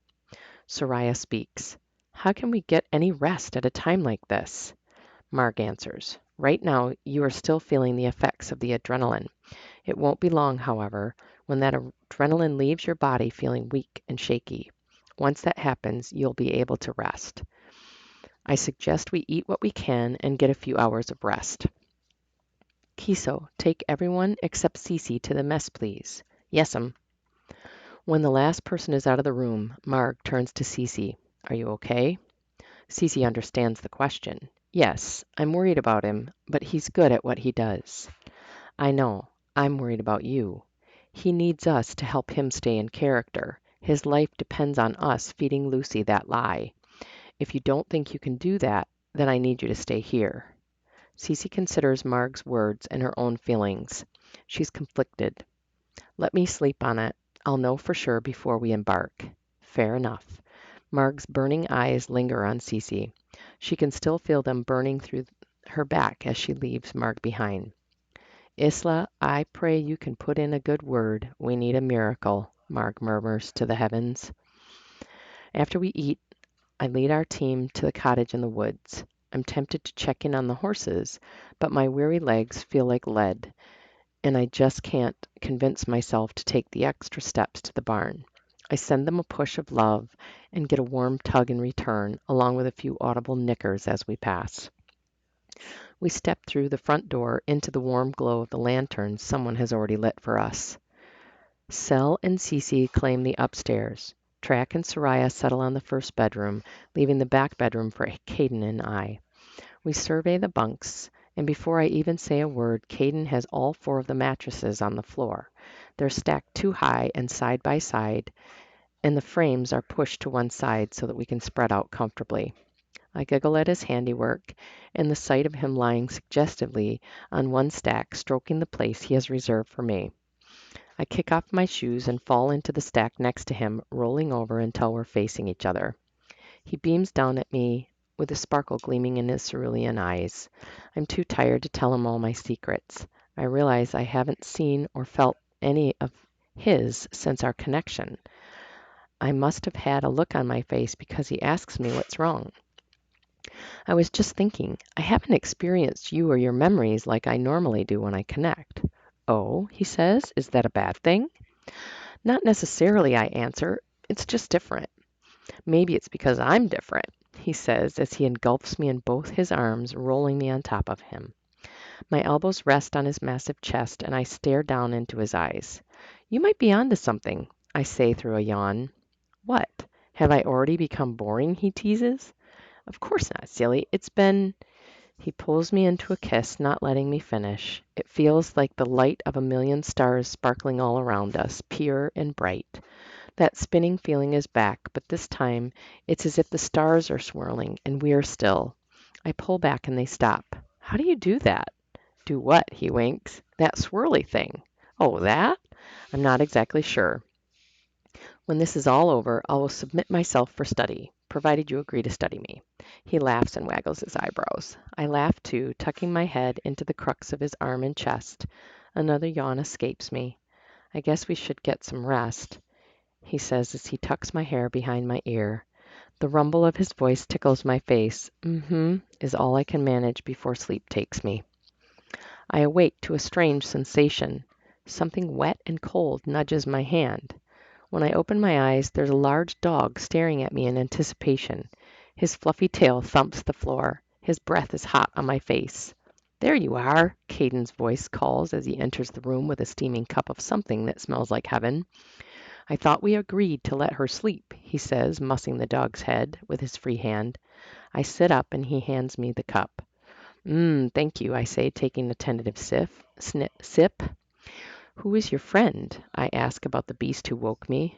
This is Wally. Wally, huh? I repeat, rubbing his head. I connect with him and immediately see his affection for Caden. I agree with you, I say out loud, looking at Caden. Wally thumps his tail vigorously. All right, you two, enough sharing secrets. We need to get to the command center. I wink at Wally. He's not always this demanding. I set my cup down, then I stretch up to my tiptoes to give him a kiss on the cheek. Now you boys need to leave so I can get ready to face the world.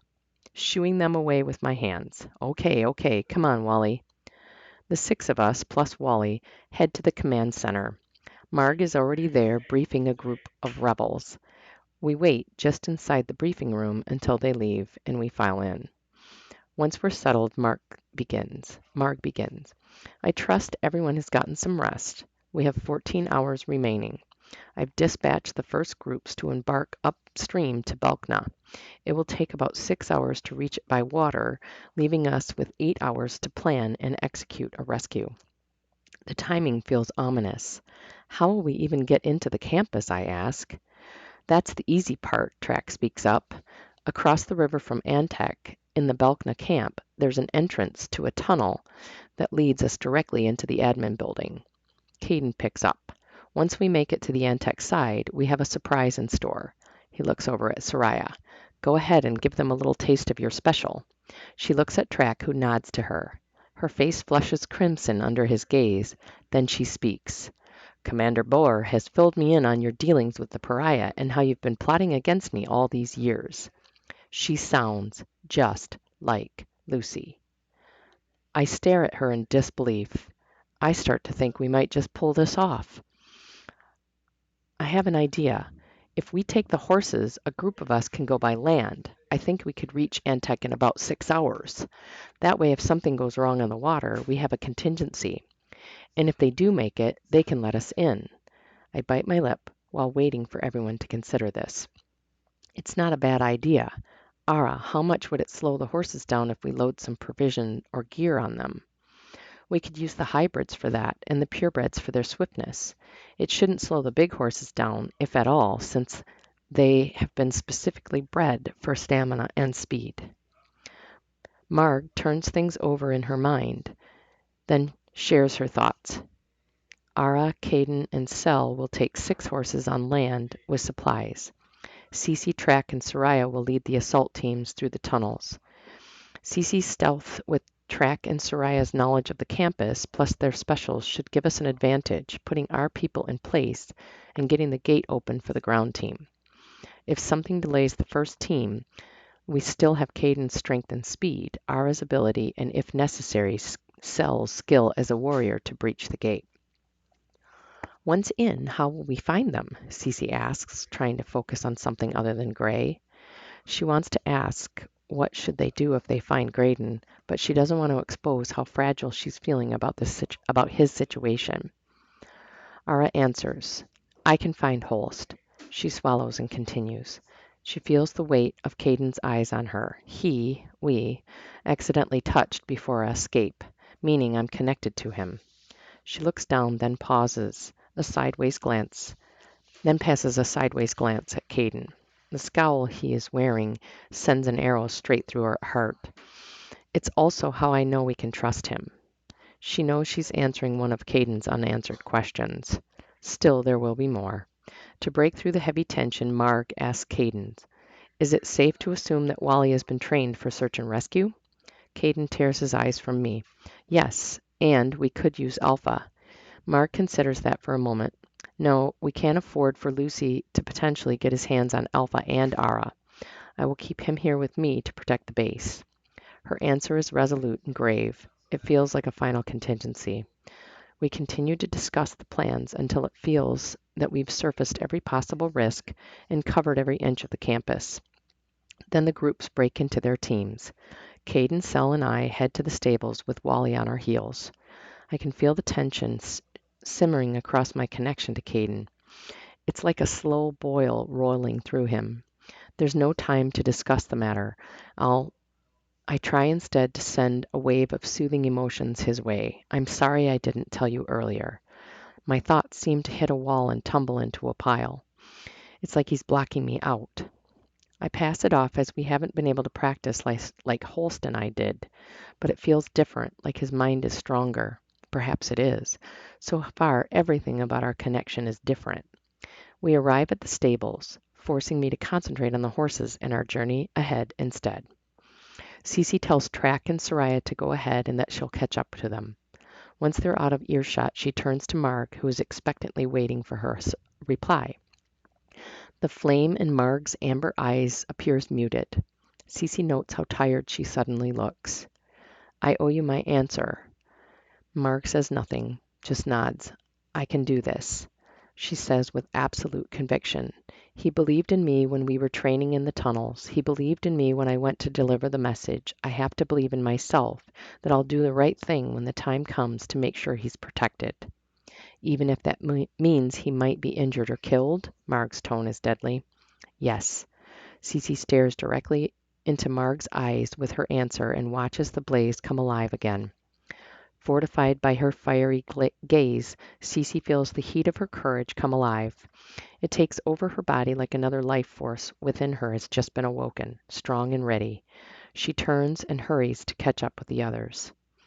In the stables, I concentrate all my energy on my connections with the horses. I start with just calming them as a group through my connection. Then I move through more specific instructions to each through my touch, influencing them to follow my instructions and take care of their handlers. I pick the one who will stay behind and share my thoughts with them, the ones who will stay behind, and share my thoughts with them on what they might need to do. I'm slightly lightheaded and drained when I finish, so I sit on the ground for a moment with my eyes closed. I feel the cold of Wally's nose on my cheek a moment before his warm tongue slides up the side of my face. At the same time, Caden's strength floods back through me like I've been bathed in a ray of sunshine. Whatever blocks there were before are gone. I feel a surge of energy that wipes away all the fatigue. "I'm sorry," he says out loud. I open my eyes and melt under the remorseful look on his face. Eyebrows pinched, eyes sad, and his mouth gently turned down at the corners. "You have nothing to be sorry for," I say. "I promise to share everything with you, but right now I need you to know that none of that matters. I love you." His frown runs away, and the sparkle returns to his eyes. "You love me, huh?" "I said that?" I teased back. "Yeah, Wally heard it, didn't you, boy?" Wally just cocks his head at us and wags his tail wildly. I don't speak dog, but I think he says we're both crazy. He's right. "I know you're crazy about me." He winks and swoops me up. "I'll show you just how crazy I am." Then he plants his lips over mine, and the world goes spinning again. "I love you, Ara." "Mm-hmm. Uh-huh." Sel clears her throat as she approaches. "If you two are done with the romance scene, perhaps we could get some riding tips before we have to run wildly into God's knows what." "Oh, right," Caden says as he posits me back to earth. "It would be helpful to know how to ride." "They know what to do, but a few pointers will help you to be more comfortable," I say as we turn back to the barn. I help them saddle and bridle their horses so that they know what to do if we get separated.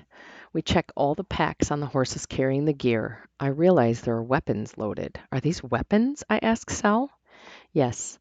The rebels have a small arsenal of weapons, and a few of us are trained to use them as a last resort. Taking in the words from Sel, a new fear rises up in me. What do we really know about this pariah chief standing with us? All of my instincts to flee fire at once. Caden must sense the fear rising up in me. He puts his hand gently on my arm. Hey, don't worry, Ara. The pariah are as good as they come, and Sel is the best. He goes on to explain to me, and Sel, I suppose, why I reacted in fear. We've grown up fearing the pariah, thinking them to be a primitive and aggressive group of people who not only warred against themselves but took ours captive, all the while not realizing that it was Lucy and his people committing the atrocities that we blamed on the pariah. That's why we stand together now to fight this common enemy. Apostasy strikes me with the weightiness of our error. All that I believed in shatters around us, leaving behind absolute clarity. Of course, it's always been Lucy. It was never the pariah. They were just a convenient scapegoat for his heinous pursuits. We mount up. I give Sal and Caden a crash course and pray that it's enough. We'll each ride a purebred, ponying a hybrid, carrying the weapons and gear.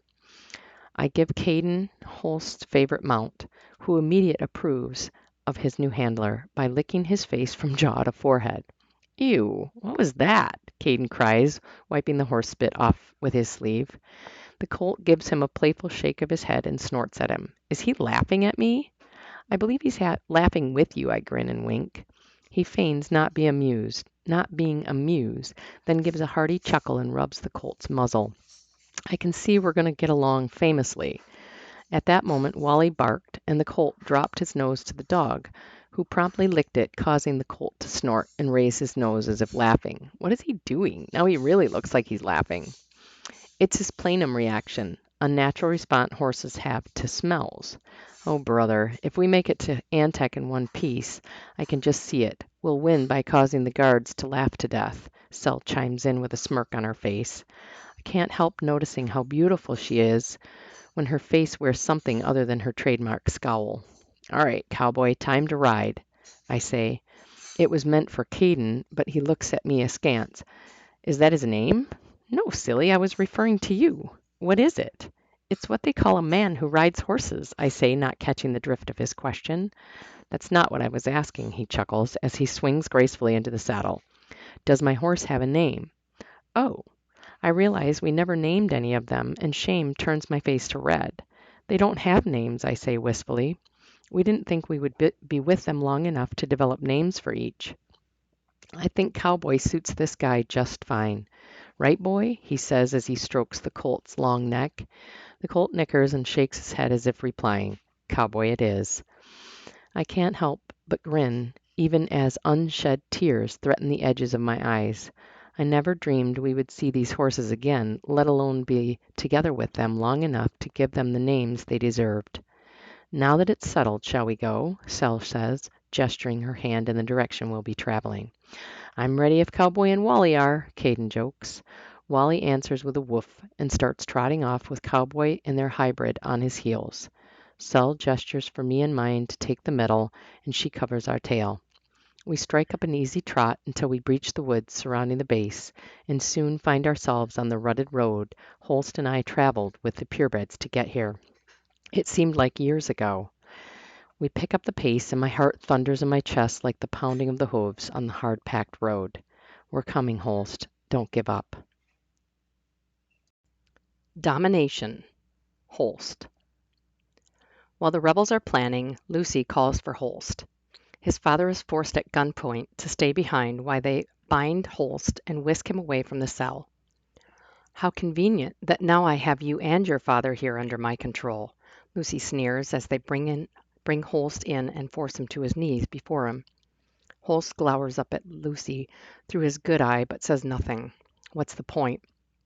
Holst knows that Lucy has them all right where he wants them. He will keep Holst alive as bait for Ara and as an incentive for his father to do Lucy's bidding, his life hanging in the balance between them. It would have been better if he'd let the elves kill him. If you're considering whether ending your life will somehow save either of them, you are wrong. I have no use for your father without you, and once I have my dear Ara back, I have no use for either of you. There are others that I can use an incentive for her to do my will. Holst wants to spit on his captor, to refuse, but he won't until he knows Ara is safe. What could you possibly want from us that you don't already have? He grinds out. You see, Holst, the militia are not satisfied, and now there is competition on the black market. Additionally, the UNOW is calling for mass production of horses to combat the militants. It turns out you may be useful after all. Exactly what Ernst Sr. had already predicted as the likely outcome. Ever the opportunist, Lucy sees his shot at playing both sides against the middle and has already begun plotting his own rise to power and world domination. Suspecting that both sides will stamp each other out and weaken, he will rise to power, becoming the ultimate dictator. Lucy has rallied his guards around his new idea. They no longer need the backing of the government and their pathetic military. His days of scraping subjects from the commoners and pariahs were over. He could produce all the dogs and horses he needed to fight alongside his elves.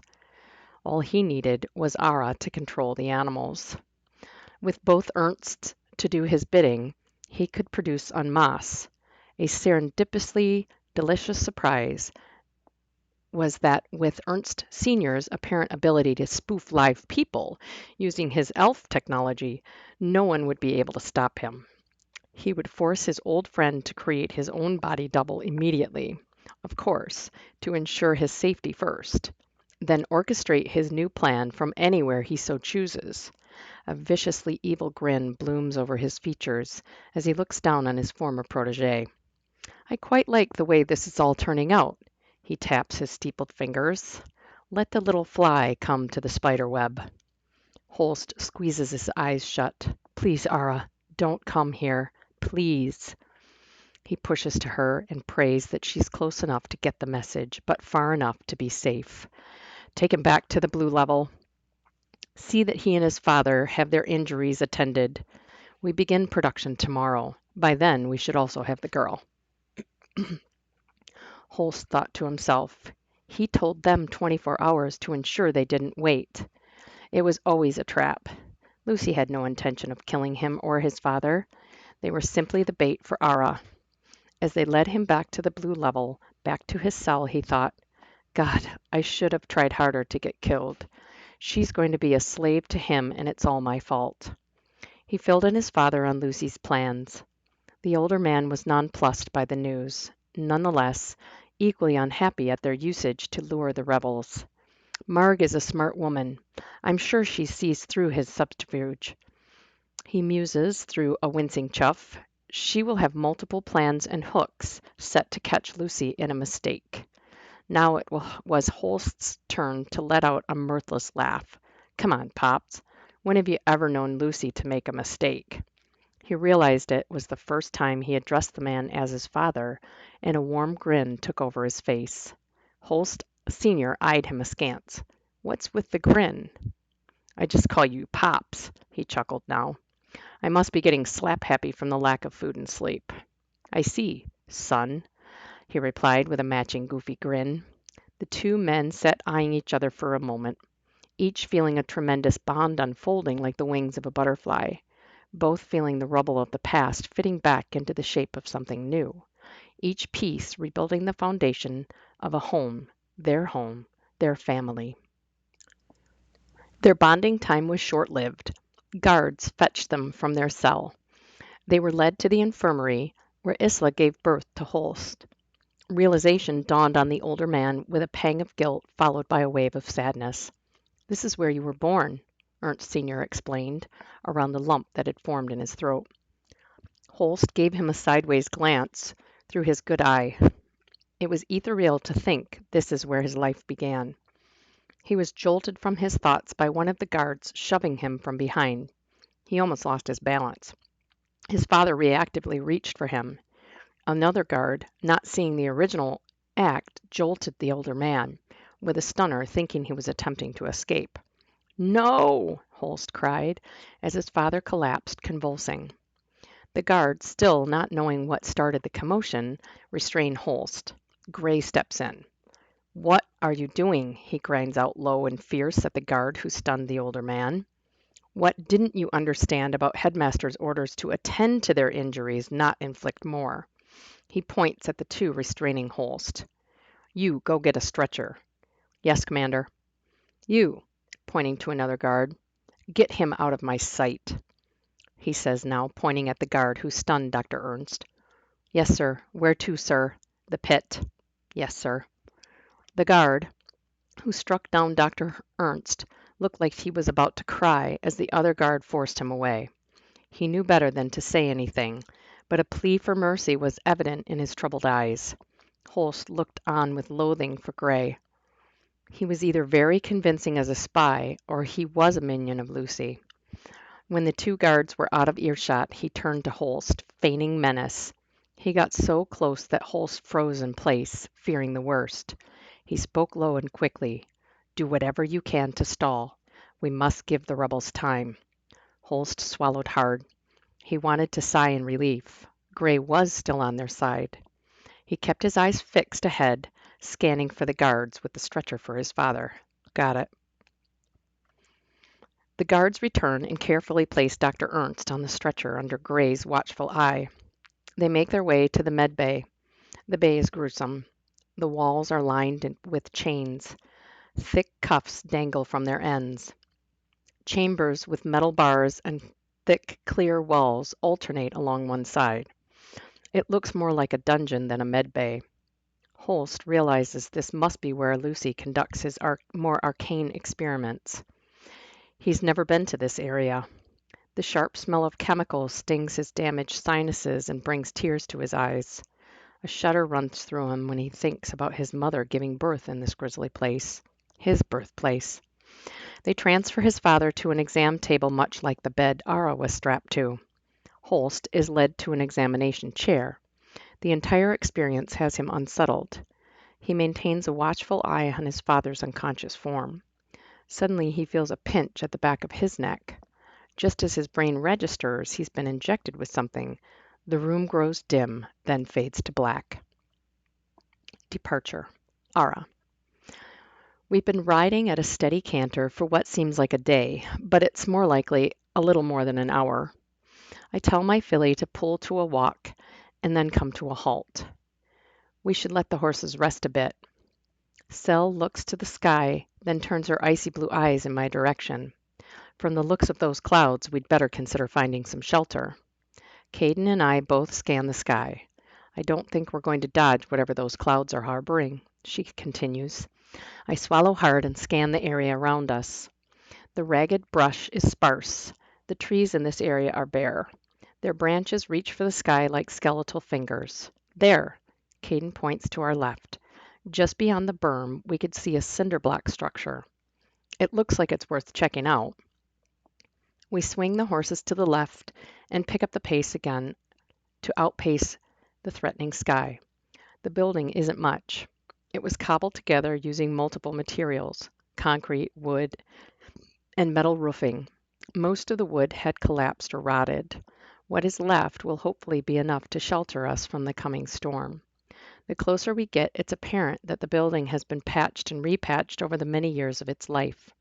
There is a section of the building that has what is left of some stalls, and the metal sheeting of the roof appears to be intact. Should be just enough to provide some protection from whatever the sky is about to unleash. We just get the horses settled in before the first fat raindrops start plopping around us. There is barely enough room for the 6 horses and us. We stand huddled together as the drops steadily increase, along with the wind. I connect with the horses and encourage them to stay calm. They can sense my uneasiness, but my disquiet is not over the rain. I close my eyes and try to push a thought to Holst. Hang on, we're coming. With the heavy cloud cover, we have no idea what time it is, nor how long the rain goes on. The sky is dark and the thunder thrashes above. Wind and rain lash the tiny building. The roof leaks overhead. We are wet, but not drenched. Toward the back of the structure, there is a small pile of dusty old hay or straw. It's hard to tell which. The years have drained the color from the stalks, leaving them gray and musty. We settle down there to wait the storm out. The horses stand with heads lowered toward us, butts to the wind. They are tired and hungry just like us. We gave them some water and food supplements from the packs. Most of the saddles and gear must stay put. There's no room to strip them. We've silently agreed we need to be ready to go at the moment the store disappears. Once they are taken care of, we eat and drink also. After eating, we sit in contemplative silence.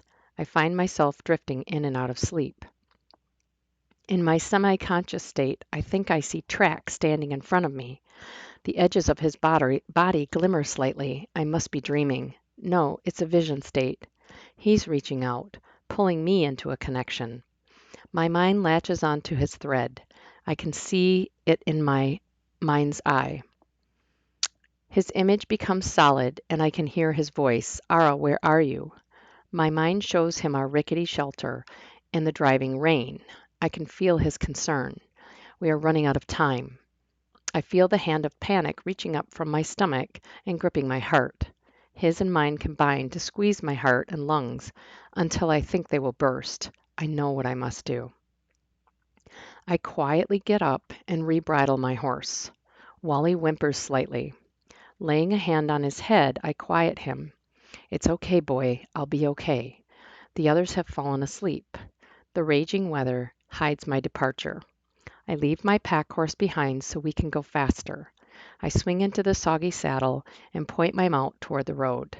We walk quietly and carefully, picking our way until we reach it. Once on the road, I urge my mount into a full gallop. Before we are too far away, I gently push a thought to Caden and hope it doesn't wake him. I don't want him to worry. We're running out of time. It will be faster this way. Come and find me. You can save us all. The rain and wind prick our flesh like needles at first.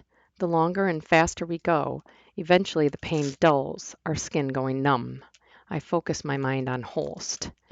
As the sun peeks through the clouds in the eastern sky, it forms a jagged crack, allowing yellow light to spill through.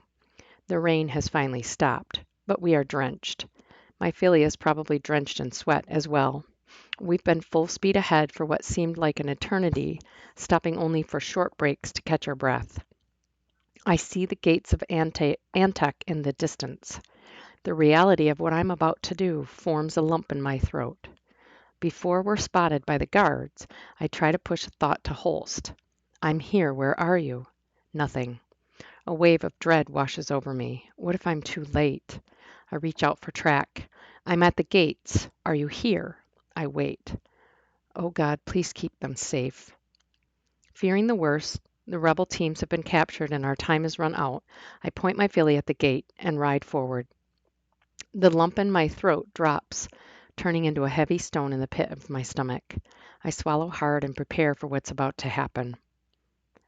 As soon as the guards see me, I can hear their shouts over the pounding of my heart. Weapons are pointed in my way. I let the reins rest on the filly's neck and raise my hands in surrender. I've already shared with her what's likely to happen, so she goes willingly, stopping only when we are surrounded. I'm going to dismount, I warn the guards, so they don't think I'm a threat. I hear one of them on the comm. Sir, I think the girl you want is surrendering. I hear the gravelly voice of Lucy on the other end, and it sends shivers down my spine. Bring her. Someone takes my filly. They lead me to the familiar admin building. The alabaster hallways always seem cold and foreboding, the bright lights tainted with Lucy's dark intent. Under their watchful eyes, I try to reach out. Holst, Track. Nothing. We reach the ornately carved wooden door of the auditorium where this journey first began. The guards march me away from it, turning right down another hallway, leading to an elevator. The doors open automatically on our approach. There are no buttons to push. Once inside, it begins to rise. The vessel stops, and the open doors reveal blood-red carpet stretching on like a river in both directions. Portraits of distinguished-looking men and women adorning the hall are briefly illuminated. They too stretch on in both directions on either side of the rich, sanguine walkway. When we step out onto the sea of red, the elevator light disappears, leaving only dull spotlights shining up into the faces lining the walls. The stone in my stomach is transforming to butterflies thrashing inside me as we near the end of the hallway leading to Lucy's office. The door swings ominously open as if by a ghost. The butterflies have reached a fevered pitch, roiling inside of me. Then I spot him, Lucy, standing with his back to me, surveying the campus through his massive windows, like a dictator assessing his spoils.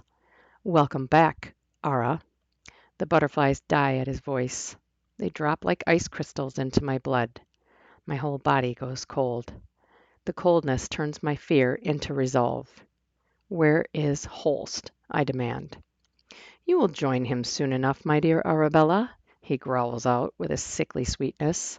The faintest smirk forms at the corners of his mouth. He is won, but he doesn't want to completely show his hand to me. The slip. The slip.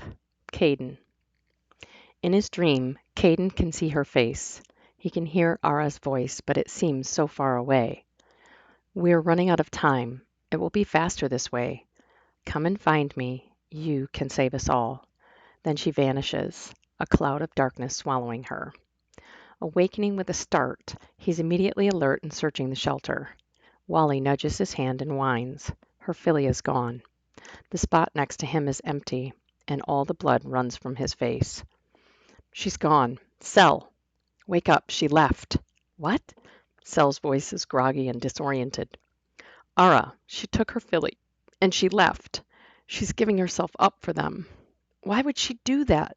Sel's voice is now sharp and angry. Caden is already on his feet. She scrambles up as well, now fully awake. "She said we were running out of time. Why didn't you stop her?" "She was already gone. She sent me a message through our connection," he says. Sel narrows her piercing blue eyes at him. "Your girlfriend is going to get us all killed." God, I hope it doesn't come to that. I pray she knows what she's doing. Sel and Caden collect their things and manage to get the horses ready to go. They are all sore and tired, but the horses seem to understand the urgency of the situation and automatically pick up a gallop once we reach the road. Wally bounds alongside them, occasionally running ahead to make sure they stay on the same course as Ara and her filly. Watching him running back and forth would be fun under any other circumstance, his tail wagging and tongue lolling out the side of his mouth. Wally suddenly stopped and sniffed the air, then turned off the path slightly, nose to the ground, following a scent. "Look, the hoof prints seem to veer off here." Sel pointed in the direction Wally had gone. Assuming Ara had stopped here briefly, they slowed to take a break. They dismounted and offered the horses some water and chow. Cowboy seemed to sense Caden's somber mood and nuzzled his shoulder gently. Absent-mindedly, he rubbed the colt's cheek, garnering a rumbling nicker. Wally lapped up his water and gobbled his rations with gusto. He then ambled over to Caden and gave his leg a nudge as if to say, "It's time to go." They mounted up and were off again. Track, Soraya, and Cece were still in the tunnels when Ara arrived. As they emerged, Track got the slightest sense that she had tried to reach out. He wasn't positive, but a gossamer thread of the connection hung in the air. "She's here," he says out loud. Cece asks, "How do you know? Can you tell where she is?" "I can feel our connection, but I don't know where," he continues sadly. "My guess, given that it's so weak," he swallows hard, "Lucy's office or worse." Soraya and Cece both nod in grim agreement with his assessment. "This doesn't change our plans," Cece reminds him. "We need to assume that Sel and Caden are here as well and get a team to the gates in case they ran into trouble and got separated." She busies herself organizing the teams, sending them to their various assignments. Track and Soraya go over their plans again. Track will use his influence on any guards they encounter on their way to Lucy's office. In case the elevator only works for the guards, he will convince one to escort them. If they're lucky, Lucy won't be there, and they will be able to get into the tech center where Soraya can use her special to hack the computers. If he is there, the small contingent with them was prepared to take the office by force. Embarking with Track and Soraya, Cece secretly prayed to the Guardian that Graydon was not with Lucy or anywhere near Lucy's office. Earlier that morning, Gray roused Holst and his father, escorting them with an entourage to the lab as Lucy had ordered. They were both still in pretty rough shape, but the meds and rest had done wonders to get them back on their feet. Holst was even starting to regain some of the sight in his swollen eye. The guards didn't bother to keep the location a secret from them as they made their way to the equine lab. The familiarity of the lab was comforting, aside from the pang of sorrow he felt over Ara. He helped his father prep for the decon chamber so he could get into his HEPA suit. Once the light turned green again, Holst made his way through as well. Recalling Gray's words from the previous day, Holst did his best to drag out the instructions for his father. As the morning wore on, hunger gnawed at his insides. He calmed the guards. "Hey, we haven't had any food since yesterday. My dad's getting weak. I'm afraid he might pass out again." Holst Sr. tried to protest, but his son cut the comms before he could be heard. "I'm fine, Holst, really." "I know, Dad. Just roll with me," he said quietly. His father quirked an eyebrow in his direction, but played along gracefully. Looking up slowly toward the observation deck where Gray had positioned his guards, he tried to put on the right expression to convince them he was indeed not well. It worked. "Fine. We will have the common send some provisions. Keep working." "I'm afraid that's not possible. My father needs to rest until we get some food and water." The guard muttered something that sounded like swearing before he cut the comm. Holst and his father had to hide their amusement. I'm going to escort my father to the rest quarters until the food arrives." Standing, he pretended to assist his father out of his seat. Dr. Ernst leaned on his son as if he needed the help, and they walked slowly from to the decon chamber so they could each remove the HEPA suits one by one, and then head to the room where Ara and Holst had slept to await the food. Once in the sanctum of the resting room, Dr. Ernst questions his son. "Why are you insisting we take a break?" "I just have a feeling that Ara is here. We need to stall to give the rebels more time." "I see," he says with a heavy sigh. "Antonio will not have much patience when it comes to us." "I know, but if he gets Ara and our work," Holst lets the statement hang for his father to consider. "What are you thinking?" Holst shoves his hand through his unruly dark hair. "I really don't know what to think. I just know we need to give our team time." "Well, I won't argue with having a full belly," his father says with a glimmer in his eyes. "I could eat a horse, no disrespect, mind you." Holst lets out a snicker at his father's remark. "Just don't say that around Ara." Holst smiles. Then the smile runs away from his face. "What's wrong, son?" I, I just can't help thinking maybe it would have been better for Ara if," Holst bites his lip, "if I didn't make it, you know." "Bullshit," his father says with emphasis. "Life is not always sunshine and roses, but every day we live on this planet is a gift that was built on the sacrifices of people like you, me, Ara, and your mother." He pauses, drawing a pained breath. Never will that away." Growing somber, he continues, "Son, we all make mistakes. The fact that you and I are here together should give us all hope that something good can come from all this madness." He gestures around the area. "I, for one, will take every precious moment we have left and cherish it." They share a contemplative silence until the guards arrive bringing food and drink. "You have 30 minutes," one of the guards admonishes them. Holst just glares at him, eyeing the other man's resting hand on his weapon. They tuck into the food and beverages without further conflict. Ara. I'm led to a room with monitors spanning the walls. Flickering images make me dizzy until I lock onto one.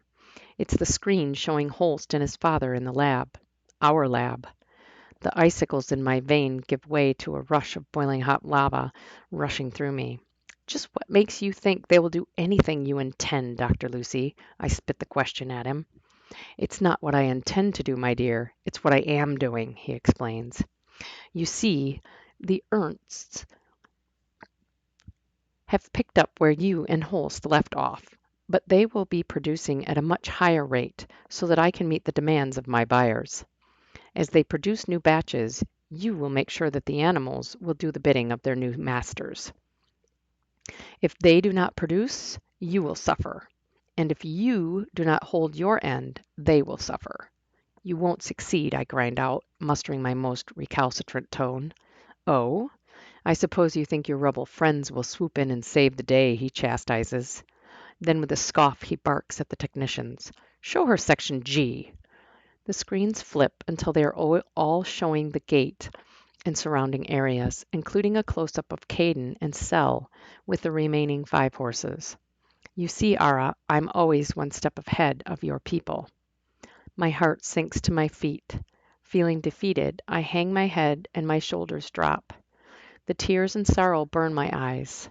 The first fat teardrop falls from my eye when I hear a familiar voice outside the office. I freeze. Did I really hear what I think I hear? I strain for the sound again. Muffled voices just outside the doors to Lucy's office. Lucy must hear them now, too. Hurry, take the girl to the blue level med bay and restrain her there until I give the order. Yes, sir, one of the guards replies. I look up at him briefly and realize it's the one named Graydon, Commander Bohr, who's on our side, I think briefly. He looks nothing like the soft-hearted man I saw before sitting next to Cece. He barks orders at the others to seal the doors behind us and take Dr. Lucy to his bunker. Then he roughly grabs me by the arm and leads me through a doorway that leads out to the blood-red carpeted hallway, but this section does not look familiar. Directly across from the door we exit is an elevator that is standing with its doors wide open, ready to swallow us in its toothless maw. He roughly shoves me in, following closely. He stands menacingly facing the closed door. I'm fearful that I've mistaken him for someone else. He doesn't look at me, his features still carved of cold stone. After we pass the first 2 levels on our way down, he speaks. Don't react, just listen. I try hard not to visibly react with relief at his words. I'm going to take you to the med bay just as he commands and lock you in a cell, he says quietly with no emotion. It's the safest place on campus. I'm the only person who's authorized to release you. I've programmed 2 fail-safes, however, that will release you if something happens to me. I nod silently beside him, squashing down the million questions swirling through my mind. We reach the final floor. The doors slide open to reveal an eerie hallway lit with blue-gray light. He pushes me along. I comply by at least making it look like I'm reluctant, but it's not hard because I am. The doors to Lucy's office open to reveal key people are gone, leaving only a few computer technicians. Track and Soraya share a chagrined glance. Track pulls himself together and confronts one of the techs. Where did they go?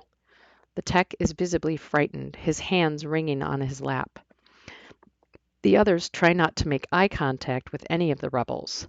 Track pulls harder this time, using his talent. I need to know where Lucy is. The tech doesn't answer, but his fingers gravitate to the controls, tapping and swiping furiously until the screens unfold, a series of locations, the last of which reveals a large, dark structure with several vehicles. The supply trucks. It's a map, Soraya exclaims. Stepping back, Track surveys it carefully. You're right. There, he points at one of the screens. One of the guards steps up next to Track under the watchful eye of the other team members. I can take you there. You'll need my access. All eyes turn to the guard. He swallows under their stares. The commander assigned me to assist. The room let out a collective breath of relief. He was an insider. A rebel. Then let's get to it, Track ordered. They left a few of the rebel team members and another insider to guard the techs. The insider led them out the way Lucy had gone. On the way, Track questioned the guard. Where did they take Ara? I'm sorry, I don't know. She was already inside, and Gray, was the only one who was in on Dr. Lucy's master plans. Where are Holst and Dr. Ernst? Do you know that? Yes, they were sent to the equine lab this morning. Realization dawned on Track. Lucy never planned to execute them. The 24-hour limit was to keep the rebels off guard and force them to act quickly. It was a trap for Ara. He voices his thoughts to Soraya. Lucy wasn't planning to kill them. He was forcing us to react so he could use them and get to Ara. He pinched the bridge of his nose and sighed loudly. It doesn't matter, Soraya comforts. We're here now. Our plans will work regardless of Lucy. He looks at her. She realizes that the spark that usually glows in his eyes has grown visibly dim. It crushes her. Let's just focus on right now. He nods his agreement and turns his focus to the path ahead. Battle stations. Ara. After tucking me safely away, Gray is headed to the equine lab. Frustrated by my situation, I start looking for a way out. I test the walls. I don't know what I expected Of course, they are immovable. The cell was built for a mutant who was likely stronger than me. That's when it hits me. Caden. I would have certainly picked up his special. Heartened by that thought, I try harder. I try to scale the walls, but I can't reach the top. I ram my shoulder into every wall. I pound, I smash, I kick. It's no use. I'm exhausted by the short burst of extreme effort. I may have his strength, but stamina is another thing. Defeated, I sit on the floor of my omelette. Think, Ara. I squeeze my eyes shut, trying to concentrate.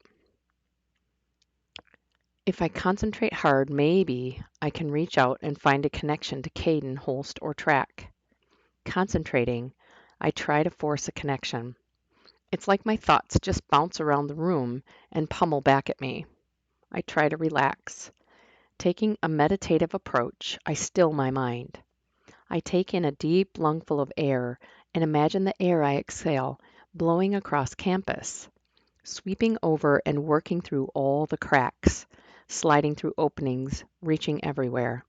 I imagine when my breath reaches any of them, they'll breathe in the connection. My first attempt doesn't seem to work. Nothing happens, although I realize that there is a feeling in this room. It feels like Holst, though. It's more of a sense that he was here. I push down the doubts creeping into my mind and take that as a small win. At least it feels like this is getting me somewhere. I close my eyes again and draw in an even deeper breath, pushing more air from my lungs. I feel a tiny tug. The Ernst men, now somewhat rested and sated, are summoned. Their 30 minutes are up. Gray arrives just as they are being led back to the decon.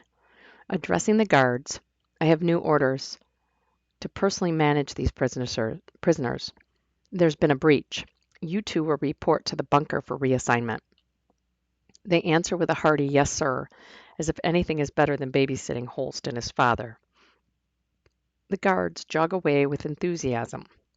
Gray turns his attention to Dr. Ernst. How long would it take you to create a Dr. Lucy alt? A look of confusion crosses over the other man's features. I have a plan. I think having a doppelganger may be advantageous to us. Realization dawns. I get what you're onto. I think you are right. Holst looks incredulously between them. Somehow you think two of him is a good thing? He questions, but doesn't give them time to answer before asking, where's Ara? She's safe, Gray answers. I put her in one of the chambers inside the med bay. No one but me can get her out. Oh, that's great. What happens if you get killed? She's stuck there forever? And you're supposed to be the smart one, Gray admonishes. Holst steps into Gray's personal space threateningly. What did you say? Holst growls. Boys, stop acting like troglodytes. Holst turns his eyes to his father, then sighs and steps back. Sorry, I'm just worried about her. Look, Gray explains. It was the safest place for her, and without me, Lucy can't get to her. I assure you I built fail-safes in, with or without me. Holst runs a hand through his unruly hair and tries to relax. Okay, what's the plan? Lucy is in his bunker, but he won't stay there for long. Once he realizes that the rebels have taken the campus, he will head for the transport bay and try to escape. Gray pauses. I say we try to stop him there. But if we fail, then we cut our losses and let him go. At least we can take the campus. We'll also take less collateral damage so we can regroup. Dr. Ernst picks up the conversation. If we make an alt of Lucy, we have the perfect ploy to stop his deals and push the real Lucy into hiding. Is that wise? Knowing that he's out there and he controls a significant army of his own elves? Holst inquires. That's just it. His elves respond to him. I doubt he has thought beyond himself, which means if we create an alt and use Soraya Special, we can control the elves, his mutants, and any remaining loyalists, Dr. Ernst surmises. Soraya Yates? I didn't think she had a special, Holst asks. She didn't either, Gray tells him. Her special is mimic. She sounds exactly like Lucy. And you think it's good enough to fool the elf? I don't just think it, I know it, Gray says with conviction.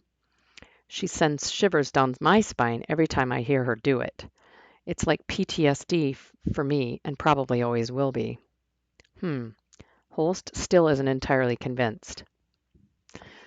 There was a strange cloud cover rolling in the sky, a thick blanket of gray clouds capped with a white edge that was tinged with purple by the waning sun.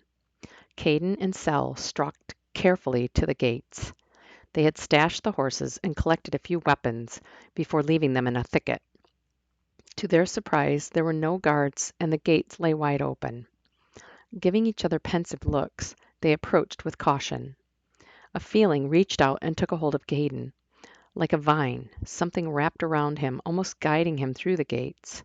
He began walking tentatively at first, then with purpose. Where are you going? Sel asked. Concern punctuated her words. Something is leading me this way, he answered tentatively. It feels like Ara. Like I said, your girlfriend is going to get us all killed. She rolls her eyes at him. Nah, I think she's leading me, us, to the others. That's what I'm afraid of, she huffs. Just which others? As Gray, Holst, and Dr. Ernst emerge from the equine lab building, they are met by Track and Soraya with a few of their team members. Lucy got to his bunker, Track addresses Gray. Yes, but he won't stay long, Gray reports. He will have scouts telling him that the rebels have breached the campus, and he will try to use the supply transports to escape. Track pulls a confused look. Gray tries to explain further, but Track puts his finger up to stall him. Soraya searches his face, now wearing her own worried expression. What is it? She asks. Just a feeling. Like Ara is reaching out to me, Track says, looking her way. She could be, Gray explains. I tucked her in the med bay inside a safe cell. But that seems impossible. When we were in the med bay, I tried to warn her not to come here, that it was a trap, but couldn't seem to feel her connection, Holst adds. I assumed the med bay had the same materials that blocked her from feeling the horses when they were in the transport. Just then the feeling reached Holst, like he breathed her in. She filled his lungs with warmth. It was a light warmth at first, but he drew in a deep breath and the bond fortified. He closed his eyes, and a picture of her sitting on the floor of her cell solidified in his mind. Opening his eyes, he could feel the connection. She was with him. He and Track exchanged looks. Somehow, they were both connected to her and could sense their collective bond. Soraya looked at them both with a mortified curiosity. You two are sort of creeping me out. Please tell me it's not like you're all sharing some weird mind hive or hive mind. Not exactly, but I can sense Holst, and I think Caden too, Track tells her. Then he pushes to Ara. Tell Caden to meet us at the transport bay at the north side of the admin building, and hurry. Holst repeats what Track shared in their connection with Ara. We're meeting Caden and the rest at the transport bay. Dad, you should stay here and start working on the Lucy alt for our plan.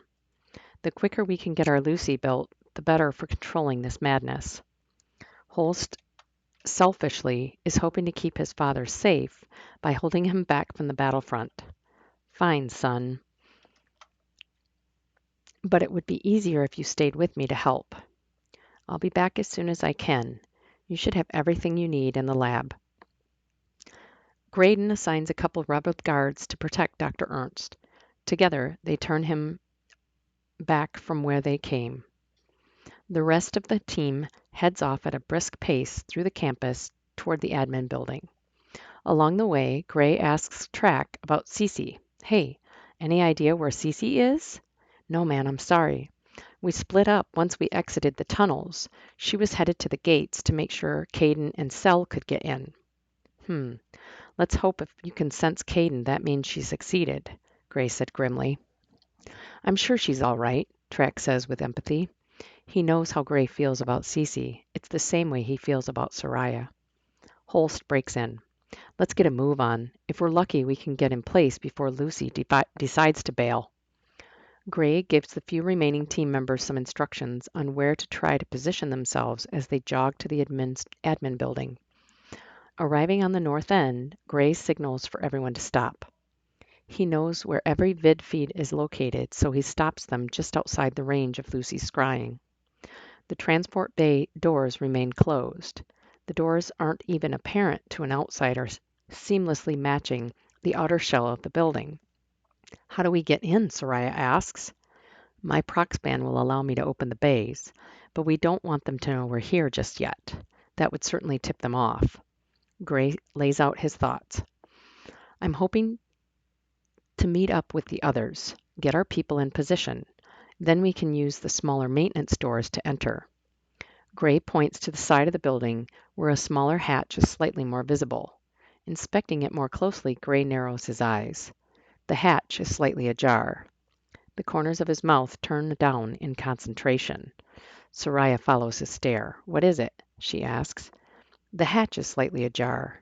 Somebody already breached it, he says with a deepening frown. At the risk of it backfiring, Graydon pretends he's been taken captive and forced at weapon point to show the rebels where the bunker was.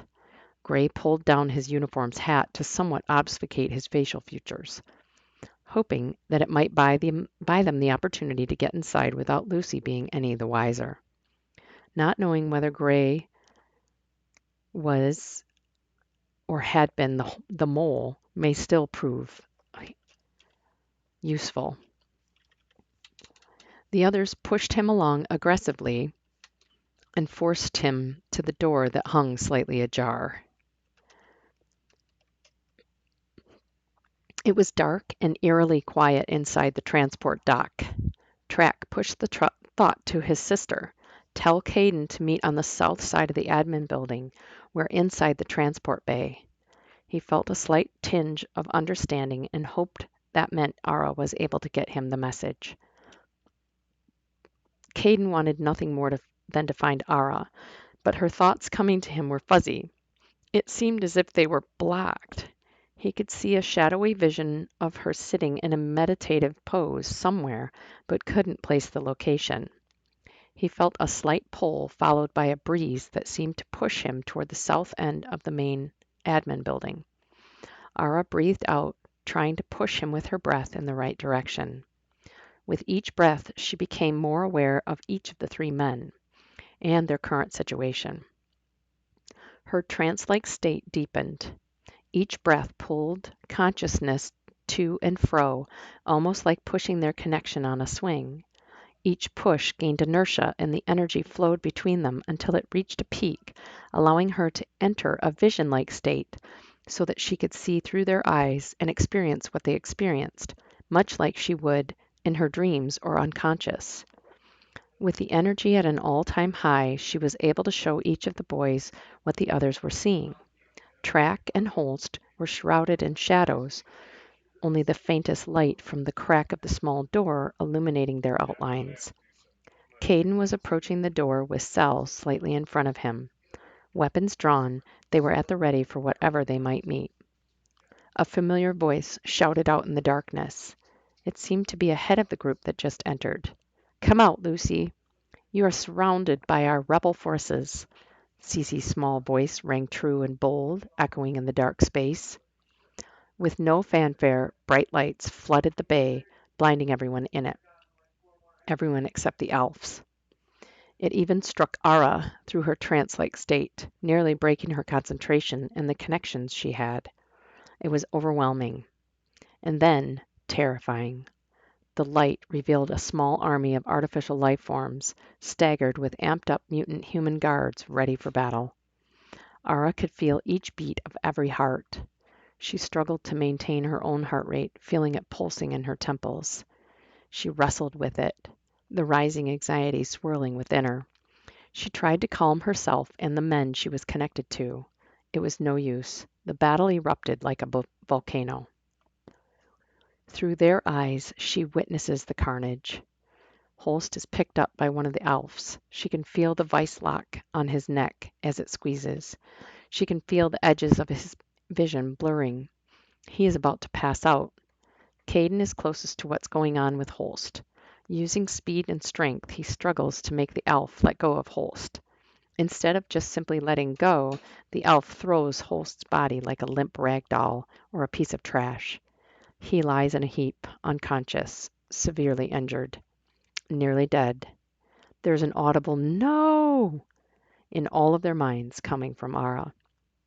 She feels Holst's body shutting down after hitting the wall. Ara can feel a tiny thread of his life force. She wills him to live. She pushes to Caden and Track to save him. The elf turns its attention to Caden. Using his last reserves of strength, Caden snaps the head off the elf, silencing it once and for all. Ara is just able to push one last thought out. Holst is not dead. Please save him, to both her brother and Caden, before the last vestiges of her consciousness slips away.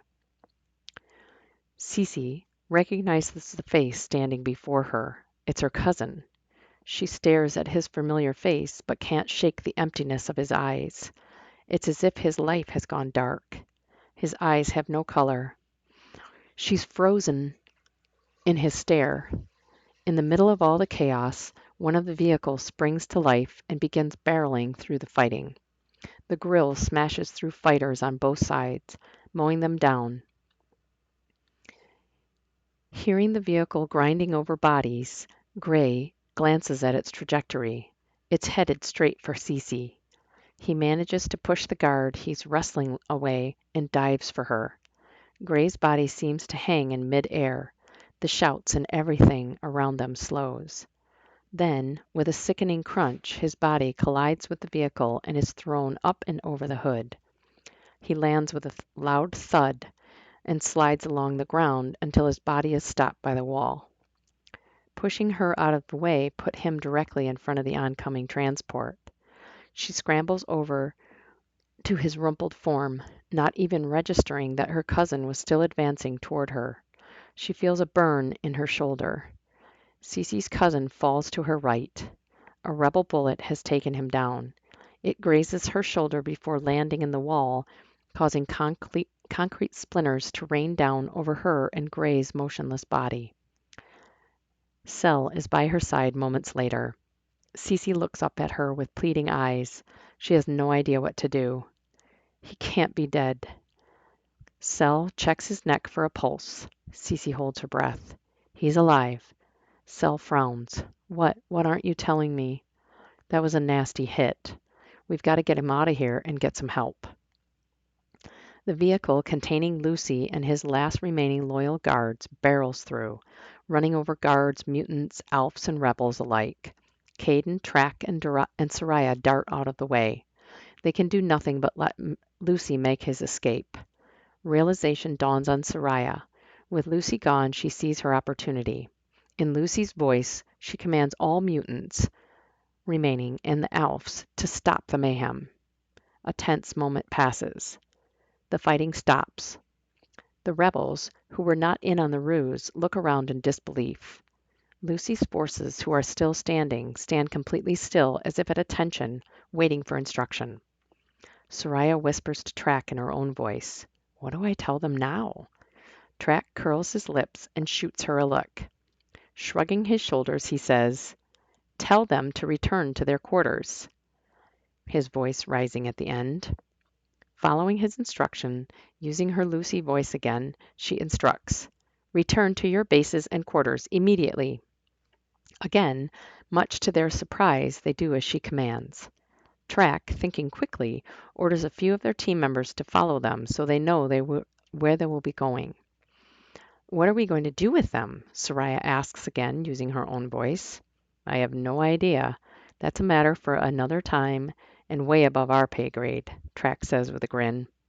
Meanwhile, Caden has gently lifted Holst and joined the others. I think he's still alive. We need to get him to the med bay, though, Caden says with a very serious tone. Gray, although seriously injured, has regained consciousness. With Cell's help, Gray and Cece have joined them. Gray is battered and bruised. One of his legs is badly damaged from the vehicle that struck him. Cece is trying to help him the best she can, but her short stature and his size are making it tough. Cell and Track take over. Gray manages to guide them to the med bay. His strength holds out just long enough to let Ara out of her cell. She's weak from holding the connection but rushes to Holst's bed, where Caden has laid him gently. Turning to Caden and letting him wrap her in his strength, the tears flow freely down her cheeks. She tells him, I know he's still alive. I can still feel him. But he's had a lot of damage done to his body. Dr. Ernst has joined them. He too rushes to his son's side. He places his hand over Holst's, feeling for a pulse. Ara places her hand over his and tells him, He's in there. He's still alive. Dr. Ernst breathes a sigh of relief. He turns away, busying himself preparing a number of tests so that they can assess what damage Holst and Gray's bodies have taken on. He assesses Holst first, since he's the most critical. Gray, too, now lays unconscious again. Sweat beads across his brow. Cece hovers over him with worry. She gently wipes away the droplets. Leaning close, she gently presses her lips to his brow. Squeezing her eyes shut, tasting the salt from his sweat, she whispers, I believe in you and me. The assessment of Holst reveals major spinal damage. It's possible, even with all of the technology at Antec, he may never walk again. The doctor moves on to Gray. Gray's spine is okay. His leg is shattered. His ribs are broken, and he has a punctured lung. The situation is grave. The tension in the mid-bay is palpable. We need to calm Marg, Dr. Ernst explains. He will need some of the nanites from Alpha as soon as possible in order to save both men. One of the former guards turned rebel volunteers to fly the university helicopter to Marg's compound to pick her up and the dog. Dr. Ernst instructs him, Do it, son. You're the best chance of their survival. The young man turns on his heel and hurries to carry out his mission. Cell agrees to go with him, feeling out of place and without purpose. After their departure, Dr. Ernst turns his attention back to Holst. He stabilizes Holst the best he can, given the instrumentation that's available to him. And then he begins working on Gray. He asks Soraya if he can use her voice to locate a medical elf to assist him. Of course. Track and I'll get to work on that right now. Before leaving, Track voices his thoughts. Dr. Holst, how far did you get on the doppelganger for Dr. Lucy? When I left the lab, the nanites were just forming the humanoid. By now, they might have enough of the detail to make him passable. Why do you ask? Track runs his hand through his hair tentatively. I just want to have a backup plan, sir, in case Soraya's voice isn't enough. Dr. Ernst ponders that for a moment. I can see your point. It's a good idea, son. I'm not sure if the elf will be mobile on its own at this stage. How will you move it? Caden steps up. I can move it, as long as it's okay with Ara that I go with Track and Soraya, he says, looking down with Ara, with eyebrows pinched. There's nothing you can do here, she says. Just keep Track and Soraya safe. We will handle what we can here. I'll try to help Dr. Ernst. Now that the campus is no longer locked down, they move freely about. First to the labs to collect the eerily realistic Lucy look-alike. They figure out how to carry the in-progress alt. They decide the best way to find the medical elves is to use the campus-wide comms from Lucy's office. Carrying the lifeless Lucy, then positing him behind his desk is a surreal experience for all of them. There are still technicians in the main media room who tentatively look on. Their presence is a convenience for enlisting their help to open the comms campus-wide. Using Lucy's voice and having the technicians pan a vid on his features, they shroud him slightly in shadow to mask the fact that his mouth is not actually moving. Satisfied with the way the imagery will look, the technicians open the comms and Soraya delivers the message. Her Lucy mimicry is displayed on the campus-wide staff feed. She first calls for all medical staff and med elves to report to the blue level med bay immediately. Her instructions include taking direction from both Ara Quinn and Dr. Ernst Sr. Her commands are firm, that there will be no questioning of these activities. Changing over the comms, the charade continues while she addresses the entire student body. They have been blissfully unaware of the raging battles that occurred within the transport bay deep under the campus. With artful mastery of Lucy's voice, Soraya explains that Lucy himself will be stepping down for a period due to some unforeseen circumstances. She continues, as Lucy, Antech University will now be under the direction of Marg London. They don't reveal that Dr. Ernst is alive. The less who know, the better at this point. The rebels concur they need no unnecessary attention from the wrong people. Before letting the technicians leave the comm center, the three friends work together with them to piece together the location of the contacts to find the first two batches of horses. They know coordinating a rescue of the first equine reanimates will make Ara very happy. They arrange for the communication techs to monitor the comms for messages coming in from the black market. Happy to no longer be under the real Lucy's tyranny, they gladly agree to help the rebels not only find the reanimates, but to stop the emerging war through any way possible. They even offered to start making the arrangements for them to travel to where the war has erupted and help them transport the horses back to safety. As they were wrapping it up in the comm center, they heard the approaching helicopter. Leaving the comm center, they head briskly for the landing zone to meet Marg and Alpha. The group wastes no time getting to the blue level med bay. Medical staff and medical elves alike are bustling around the med bay. It looks like orchestrated chaos. Ara stands looking tired at Holst's side. Cece, not looking much better, is lingering but staying out of the way near Gray. Deep worry is etched on both of their faces. It tugs at Marg's heart. She knows the way these four feel about each other. Despite Ara having feelings for Caden, she knows that she and Holst have also grown quite close, a bond formed by the forge of captivity.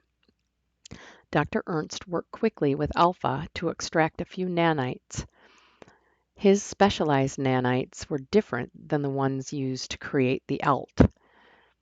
These were then injected into both Holst and Gray. The med elves connected into special life support systems that produced additional simple nanites who could carry out the instructions of rebuilding from the super nanites coming from Alpha.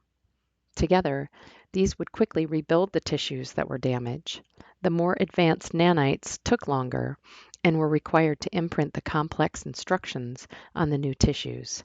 In turn, the technology would allow the building blocks such as bone, muscles, tendons, ligaments, to work with the nerve endings, and the brain connecting the tissues into new working order. No one knows how long it will take. Rebuilding. None of the remaining mutants or elves seem to realize Lucy is gone. Soraya was able to use Lucy's voice to reprogram the elves along with the remaining guards. The guards, they find later, had been experimented on with an agent that Lucy developed while trying to gain control over his mutants. The controlling effects opened their minds to suggestiveness. It was one of the reasons that the rebels were able to more easily overrun the guards, despite being outmanned and outweaponed. The next day, the rebels had started working on cleaning up the transport bay. It took almost an entire week to clean up the fallen soldiers and remnants of the elves littering the transport area. During that time, a series of graves were dug. They lined the fields under the slowly rotating arms of the windmills. Pariah, guards, or rebels, they were once people, people that someone loved or lost. They deserved their rest. Gray's damage is repaired. After only a week, he's testing out his rebuilt leg and drawing deep breaths into his repaired lung. Cece is his constant cheerleader and coach through his rehab, much to his delight. Their bond grows stronger each day. I try not to be jealous of their progress as I explain to a comatose Holst how things are going both in and out of the med bay. Dr. Ernst and Marg have taken over the university, he being her silent partner. He's rebuilding his own lab and developing new technologies using our work in the equine lab to rapidly regenerate human tissue and heal Holst. Gray and Cece pass my way. "Hey," Cece says gently, "we're going out to get some fresh air. Why don't you take a break and come with us?" I consider it, but guilt tugs at me, making me decline. "Thanks for the offer. I'm going to grab a bite to eat and keep an eye on him," I say, nodding in Holst's direction, as if they don't know who I'm talking about. Cece lets out a loud sigh. "Okay, but I don't think he's going to disappear if you take a break." I give her a tentative smile. "You're probably right, but I don't want to miss it if he wakes up." She turns to Gray and says, "I understand," looking up at him with adoration shimmering in her eyes. "Let's go." "Okay, boss," he says with a wink to her and a small wave to me. After they leave, I realize I'm not alone. Sel has stalked up beside me. "I can stay with him while you go get some food." I stare blankly at her. It's not like her to volunteer to have anything to do with Holst. I suspect she still harbors some anger at his relationship with Lucy. But she's good friends with Cece, who has certainly forgiven him, so perhaps she's coming around. "Okay, thanks." "Ara," she stops me. "Can I ask you a question?" "Sure," I swallow and search her face. "What do you want to know?" "Why do you talk to him all the time?" Her face flushes a bit when the words are out. "Oh," I pause for a beat. "It's supposed to help his brain. Something about hearing familiar voices of loved ones helps speed recovery and awaken the brain." "What if the person who talks to him isn't a loved one?" she asks me while staring down at him with her crystal eyes. "I mean, if I talk to him while you're gone, will that still help him?" I smile. It warms me to think that she would talk to him while I am not there. "Yes, I still think because your voice is familiar and he knows you're on our side, it will help." "Okay," she says, looking from him to me. "What should I say?" "Tell him a story, or sing, or hum. It really is up to you." The corners of her mouth turn down for a moment. I can see it when the story comes to her mind. I know he'll be in good company. I turn and walk away as she begins to tell her story. A smile spreads across my face despite the dread building in me that he may never wake up, something that I haven't shared with anyone. "There you are," Caden's sultry voice calls out. I'm joined by him, Track, and Soraya on my way to the common. "Hey, what are you guys doing here?" I ask.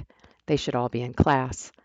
"We came to see if we could convince you to join us in the comm center for a little surprise," Track says, grinning from ear to ear. He has that mischievous look on his face that he wears when he's done something particularly clandestine. I purse my lips into a crooked smirk. Oh, really? Just what have you been up to, dear brother? He pulls a surprised who-me face, feigning innocence, followed by hurt. At which point, Soraya takes over. Don't worry, I can guarantee you're going to like this one. I look up at Caden for assurance. He wears pursed lips and averts his eyes as if looking at me will give the secret away. You're no help, I say, and swat his broad chest playfully. He looks at me with a dazzling smile plastered across his face. I just melted. Okay, lead on. They lead me to the elevator that I know takes us to the backside of Lucy's office. The hairs on the back of my neck prickle at the thought of being in that place, even though I know it's now Marg's office. When the lift reaches its destination, they march with me in the middle across the ruby red carpet and through the open door to the comm center. I catch my breath when we step into the room lined with monitors. Every screen shows the location of the horses. My horses. Tears well up in my eyes that I must blink away in order to see them clearly. With a shaky voice, I manage to voice my thoughts. You found them. You found them all. And a sob threatens to break free from my throat, so I swallow and clear my throat. And they're all alive?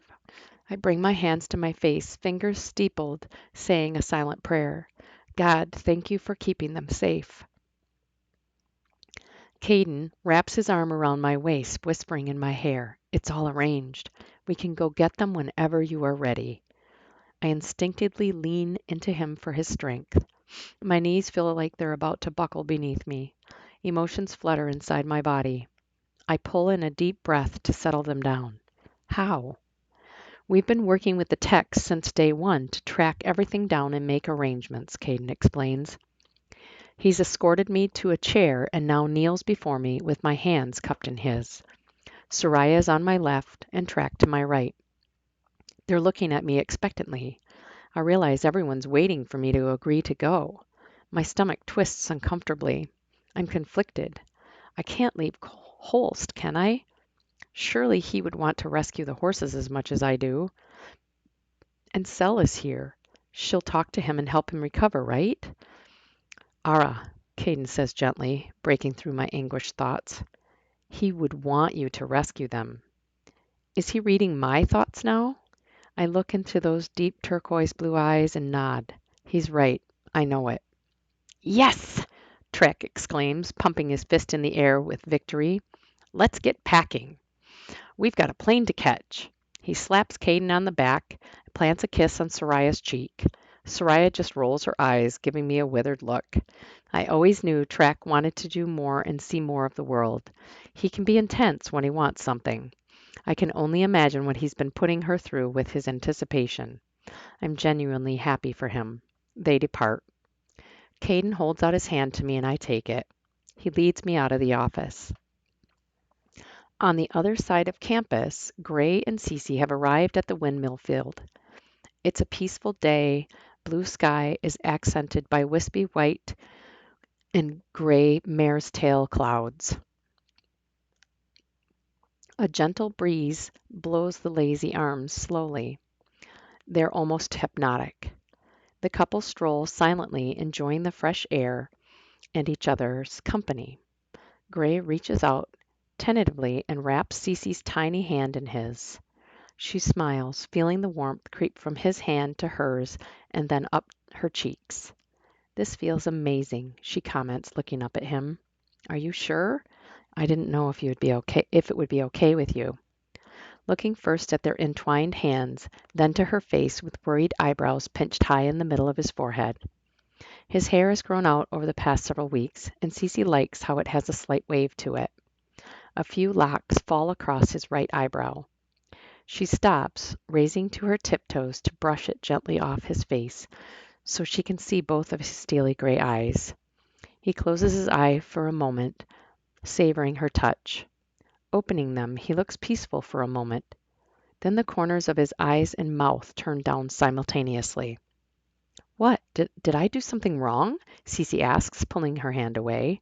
Embarrassment sends butterflies to a frenzy inside her chest. No, no, of course not, he says adamantly. It's just that I noticed one of the graves seems to be dug up. He nods behind her, where she follows his eyes.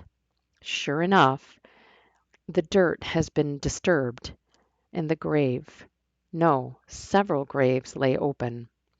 Maybe some of the dogs got out and dug them up, she offers.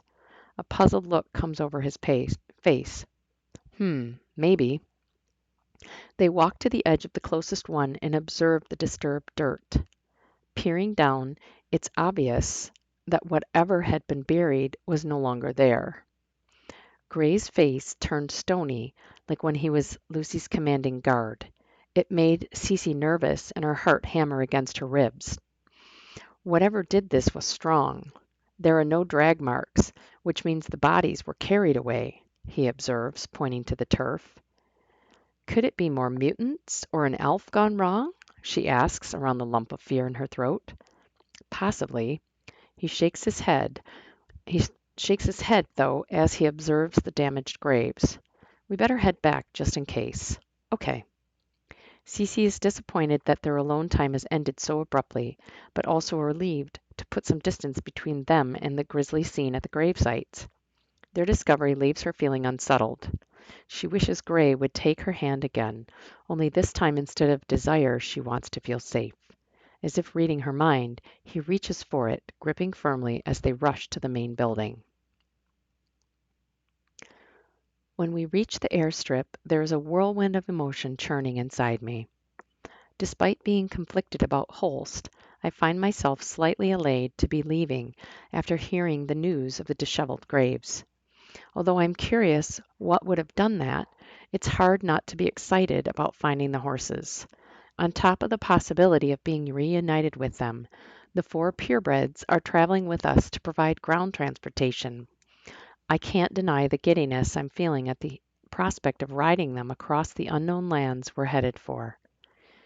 The sky is shrouded in thick gray clouds.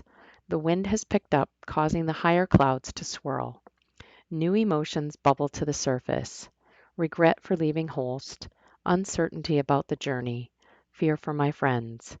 I'm staring at the giant winged machine that will carry us to our destination.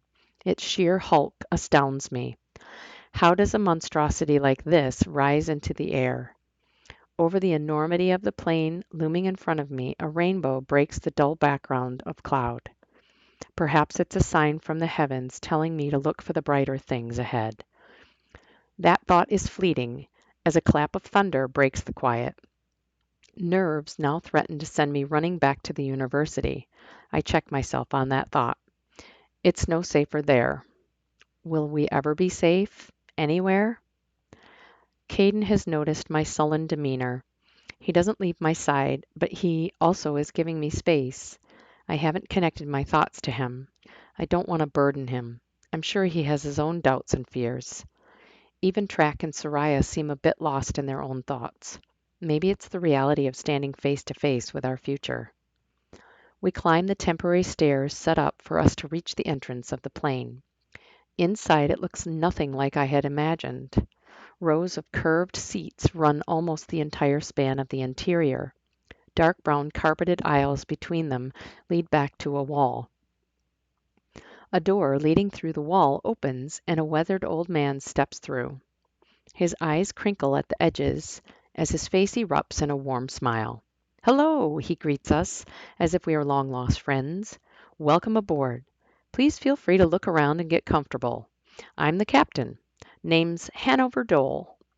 "Pleased to meet you, sir," Soraya says respectfully. "Ah, miss, you can call me Dole." "Okay, Dole. Is it just you and us?" "Nah, I've got a first mate. He's up in the cockpit getting her ready for takeoff." He nods to the front of the plane. We follow his nod, looking to our left. A younger man, not much older than us, emerges. "Hey," he says, "I'm Bash." "Hey, Bash. Good to meet you." Track, who is closest, shakes his hand while introducing us. "This is Soraya Yates, Caden Brace, and my sister Ara. I'm Track Quinn." Well, now that intros are over, let me show you around. Dole motions for us to join him at the back of the plane. Back here are some sleeping quarters, the wash-up rooms, and the mess. Help yourselves. I'm first to reach the back since I had boarded first. The beds are narrow but look comfortable enough. What he called the wash-up rooms, I assume are the small bathrooms on either side at the end of the bunks. The small kitchenette he called the mess has a counter that wraps around it with seats on the outside. Inside the half-moon shaped counter is everything we would need to prepare meals. It all looks worn but functional. You can sit anywhere you like. The only thing I ask is that you buckle up when you're sitting or when you're bunking, just as a precaution. We hear a loud thud. It sounds like it came from somewhere under the plane. Dole must see the expression of surprise on my face and is quick to explain. That was just the supply vehicle dropping off our cargo. Oh, you must mean the horse transport? I ask. Yep, he says, grinning. They are safe and sound down there. Thank you. It wasn't just me thanking them, although I couldn't exactly explain that to Dole. Gray, Track, and Caden had modified the transport so that I could connect with the horses throughout our journey. I felt them relax once the box was secured. I pushed some encouragement their way, letting them know I was here. Their nickers were audible, albeit soft. We settled into seats and buckled up. Track and I, facing each other, sat closest to the windows. Soraya and Caden settled in beside us. Dole's voice became audible above our heads. We were ready for takeoff. Just sit back, relax, and enjoy the ride. As the plane taxied down the runway, I spotted Marg, Gray, and Cece standing next to the supply truck that had most likely delivered the horses. They were smiling and waving as we passed by. We waved back until the plane picked up speed, lifting gently off the ground. I don't know why, but seeing the truck brought a vision of Lucy's face to mind. Lucy used one of the same heavy supply vehicles to escape.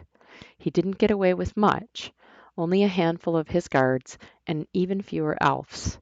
He's gone, but he will always be a threat. It occurs to me that he could be anywhere. As I look out over the dry and barren landscape from the window of the plane, I can't help but wonder, where did he go? I have a bad feeling in the pit of my stomach that he might turn up like a persistent weed even where we're headed. As if sensing my unease, Caden covers my hand with his. He gives my hand a little squeeze, and I lean my head against his shoulder.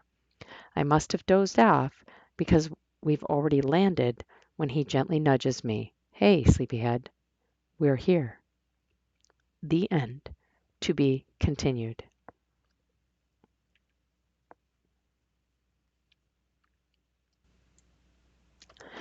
Author's notes. The idea for this book started percolating over 5 years ago. I started writing in 2016 while camping on vacation in the Manistee National Forest. The scenery was so unique and beautiful. That year we kayaked the Pine River, which was the inspiration for Ara's trip to Antec. After returning home from that trip, life resumed, and I found less and less time to focus on writing. Nearly 2 years would pass before I picked up my pen and wrote a bit more. The characters are based largely on bits and pieces of people I know. Track's character is based on my oldest son, Cole. Gray has traits of my younger son, Connor. Ara was originally based on my good friend Malia with her gentle spirit and love of horses. Marg is based on a regional sales VP I worked with many years ago. Each of the characters' names are based at least in part on a breed of horse. See if you can pick out which ones. Some may be a bit easier than others.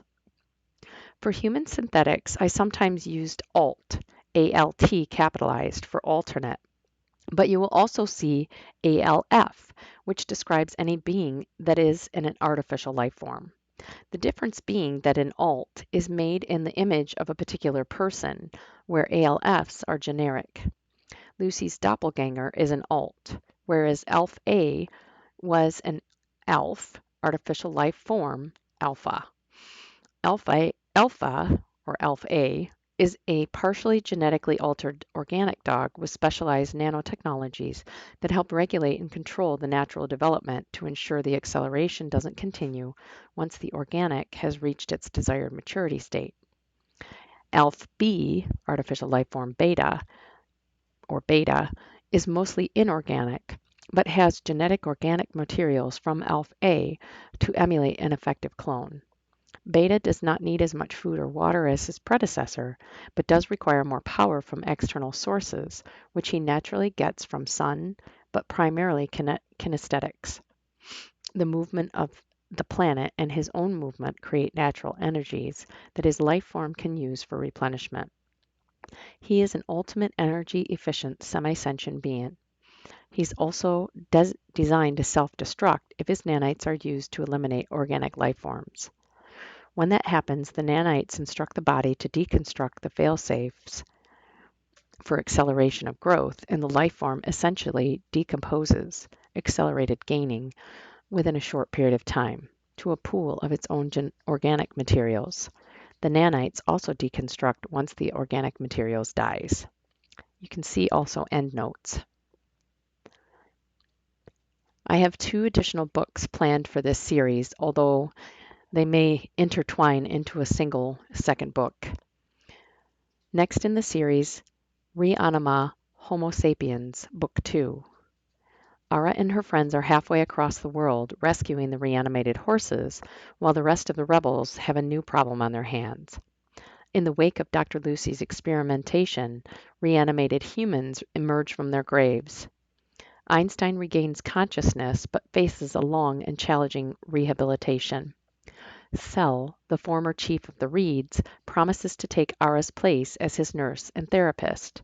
The sparks fly between them as she pushes him so he can take his place at his father's side. Holst's father, the world-renowned scientist who was thought to be killed nearly 20 years ago, needs his son's help to unlock the possible technology that could reverse the unliving condition of Lucy's victims. Book 3, Reanima Reunited. Ara and her friends run into resistance as they struggle to rescue the horses sold on the black market by former headmaster of Antec University, Dr. Antonio Lucy. The people who took the horses are not too happy with the idea of giving them up. Power and control ride on the backs of the reanimated horses. More danger lurks in this strange land. Lucy himself has discovered the unexpected side effects of his experimentation. He's using his discovery to build another army on his quest to dominate. In the race to save the horses, can they also save themselves?